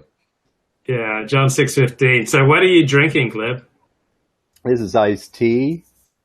Let's see, looking for the kosher certification. No, I'm sure it has it. It's Nestea. Gotta be. Okay, back to the video. you would just be dividing by 0 and find that, well, the correct number of blacks at these elite institutions is 0, and so blacks are infinitely overrepresented relative to the merit. Same with Hispanics. All of this is to say that Jews are very, very well educated. And so these people, the Jews, are in an excellent position to tell these people, non-Jewish whites, just how privileged they are. And there's a very good chance that Jews made this happen. Kadushian analyzed authors. Glib, are you ready to tell white non-Jews just how privileged they are? Well, they're so privileged, they're dying out. It's an aging population. It's intermarrying. It hates Israel, so it really doesn't want to identify. You got Jakey just looking around for shiksas to wife up or to husband up. And then, I got the jungle fever. I mean, I was just talking to a 6'2" black woman with double D's. You don't think that I experienced a little temptation? I don't know. I was upstate yesterday, actually Northwest Connecticut. I was at this restaurant right next to a very elite prep school. And I saw a table that was just full of white girls and Asian girls, half and half. And that's really the future, you know? It's not Jews anymore. None of them look Jewish to me. Yeah, half and half. You get it how you want it. I mean, you get your ice cream and you get your chocolate syrup. And I mean, I like that half and half thing. Brenda Fly, do you like half and half? What, mixed race women? I don't know. I'm not a huge discriminator, but I do favor light-skinned ladies. You've never been with a black woman, Brenda Fly? No. I don't, for whatever reason, I don't find them attractive. God, you're such a hater. Dennis, you've been with black women, right? I've never been with a black woman. God, you're such a hater. Glib, have you ever been with a black woman? As Mick Jagger said, I ain't got that much jam. Oh, you're all such haters. You guys make me sick. I mean, this should be against the law. Like, Jeff Sessions should make this mandatory. Well, they're going to make it mandatory, aren't they? I mean, yeah, along with gay marriage. Well, soon they're going to start saying that, like, it's homophobic not to experiment with gay sex. I mean, that's going to be a meme. Yeah, or not to date trannies. I mean, that's tranny-phobic, right? Yeah. They're already making these arguments. Yeah. Who were recently published in the top 20 academic journals in America and found that Jews accounted for 50% of all intellectuals, 56% of social scientists, and 61% of humanities scholars in the top 20 journals. Okay, that's clearly just merit, right? I don't know. So like back to his point on like the affirmative action in university. I mean, somewhere I saw like somebody was arguing that it's like well known that you can't get below a C in Harvard, right? Like they're never going to fail you out, like because they don't want to face the fact that they let you in. You know, they made a mistake in that regard. So, you know, I don't know. I mean, there's the background of like the Kaplan study thing, like started as a Jewish study group. Like, would it shock anybody if like Jewish professors were helping Jewish students or like giving extra attention, or you know that maybe Jewish students are better organized at like helping each other get through these courses? I don't know. Jakey Jake wants everyone to know that the stream he did before the gay stream was also good. He's not just a gay streamer. Gay streamer. Yeah. Oh man. He also said something about, he posted something about a bowel movement that was, apparently he's been eating well. It went swimmingly. So to speak. That's really good to know. I was really worried about that. We're all relieved. Thank God. Thank God. I suggested I wanted him to super chat that after he said it, but apparently his super chat's not working. Oh, we have a super chat from Anon Wyatt. $5 says, Luke, take your shirt off and put the leather jacket back on. Please, the Fields win no based Orthodox boyfriend. You have a fan. Excellent. Also, Zuckerman looked at the percentages of university faculty that were Jewish and found that there were 36% of law, 34% of sociology, 28% of economics, 26% of physics, 24% of political science, 22% of history, 20% of philosophy, and 20% of mathematics. This has also been true historically with... I remember I grew up a Goy and everyone I knew was a Goy, and I went to Sierra Community College, which was very Goyish. And I had a favorite professor there, Larry White, who's a political science professor. And I was talking to him about graduate school. He went to UC Davis to study political science. And he said his political science department was all these atheist Jews. And I was kind of taken aback by it because you don't say those kind of broad generalizations in the polite society that I was raised in. And then the mother of my friend, I met her one day at Sierra College, and she said she went to UCLA, but it was really hard because she was competing against all these smart Jews. And so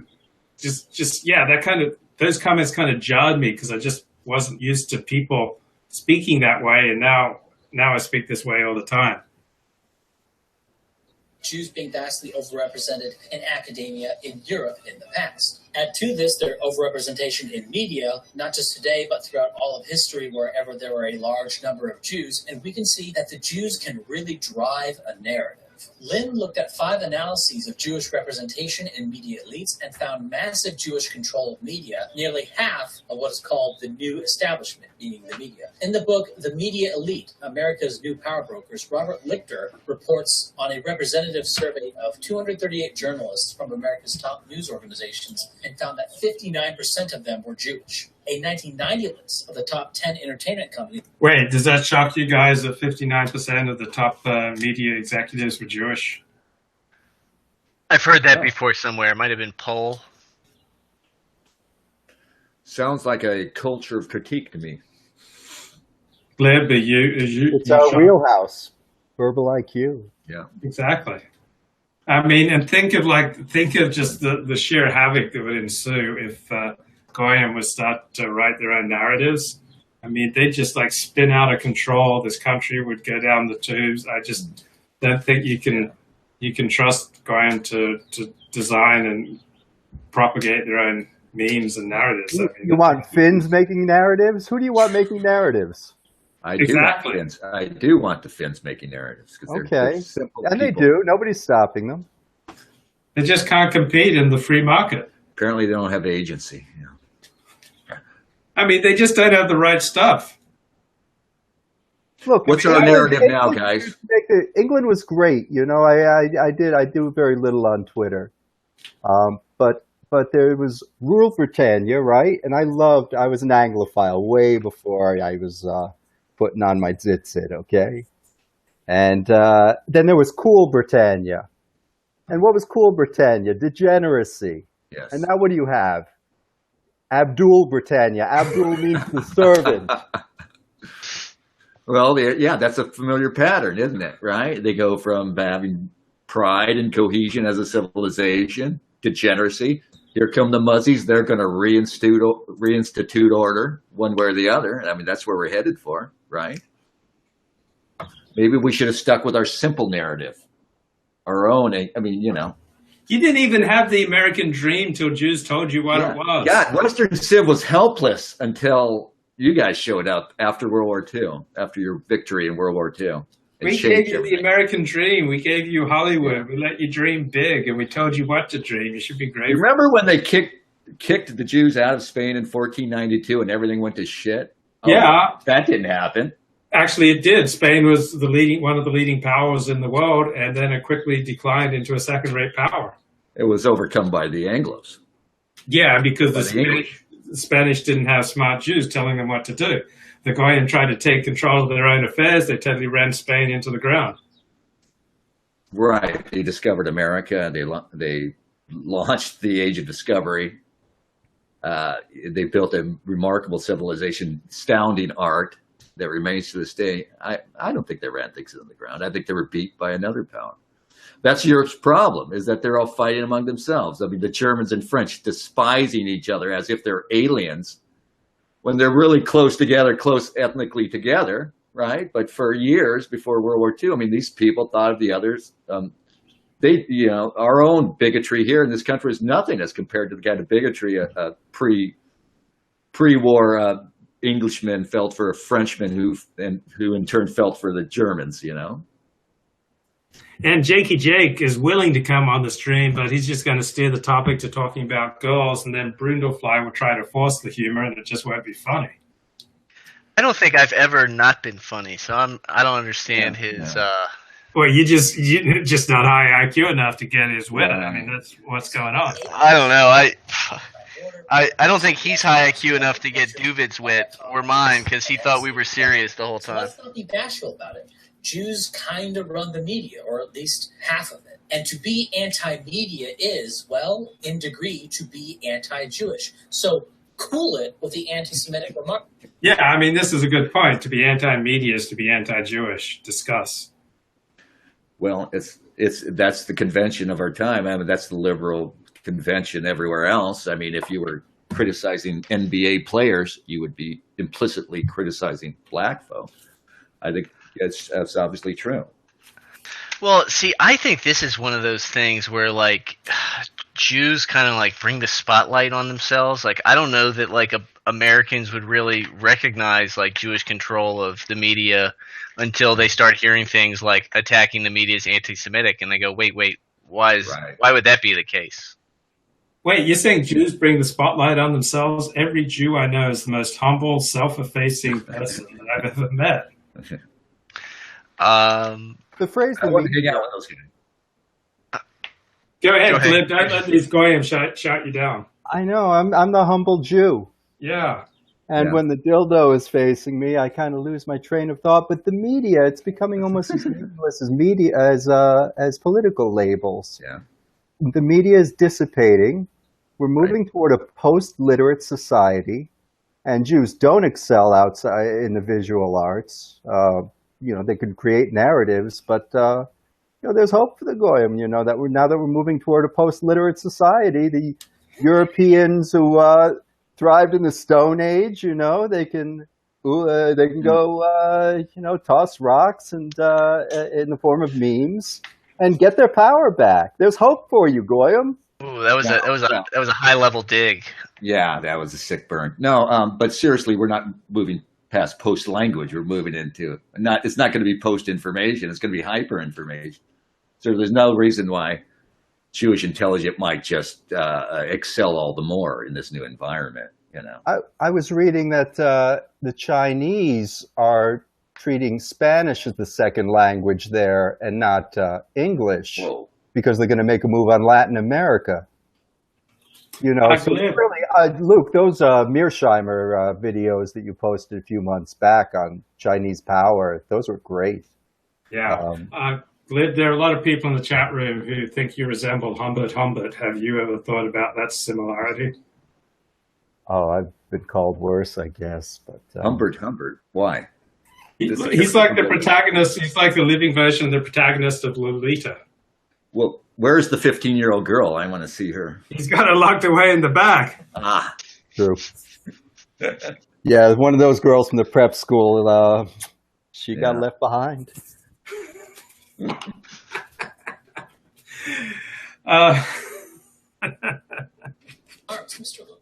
Same with you, Styxhexenhammer, always talking about the dishonest media. When you point out all the stuff that the drive-by media says, did you even once consider that this liberal media you keep going on about is mostly Jewish? That the media as a whole might be around half Jewish, as however you define it, and that the liberal proportion of this media might be something like 3/4 Jewish? But there's more than just that. From the paper, The Jewish Vote, Political Power and Identity in U.S. Elections, Gil Troy found that in the 2016 election, the top 50 political donors, 40% of them were Jewish. Jews made up 25% of Republican mega donors and 79% of Democrat mega donors. And a paper from Lerner, Nagai, and Rothman looked at the views of what they called elites versus those of the regular public, and of Jews versus non-Jews. Elites were defined as, quote, high-ranking military officers, corporate business leaders, corporate law partners in major law firms, upper-level federal servants, journalists working for the leading news media, primetime television producers, directors and writers, major motion picture writers and directors, and leaders of the public interest. And what is noteworthy is that the non-Jewish elite was moderately conservative.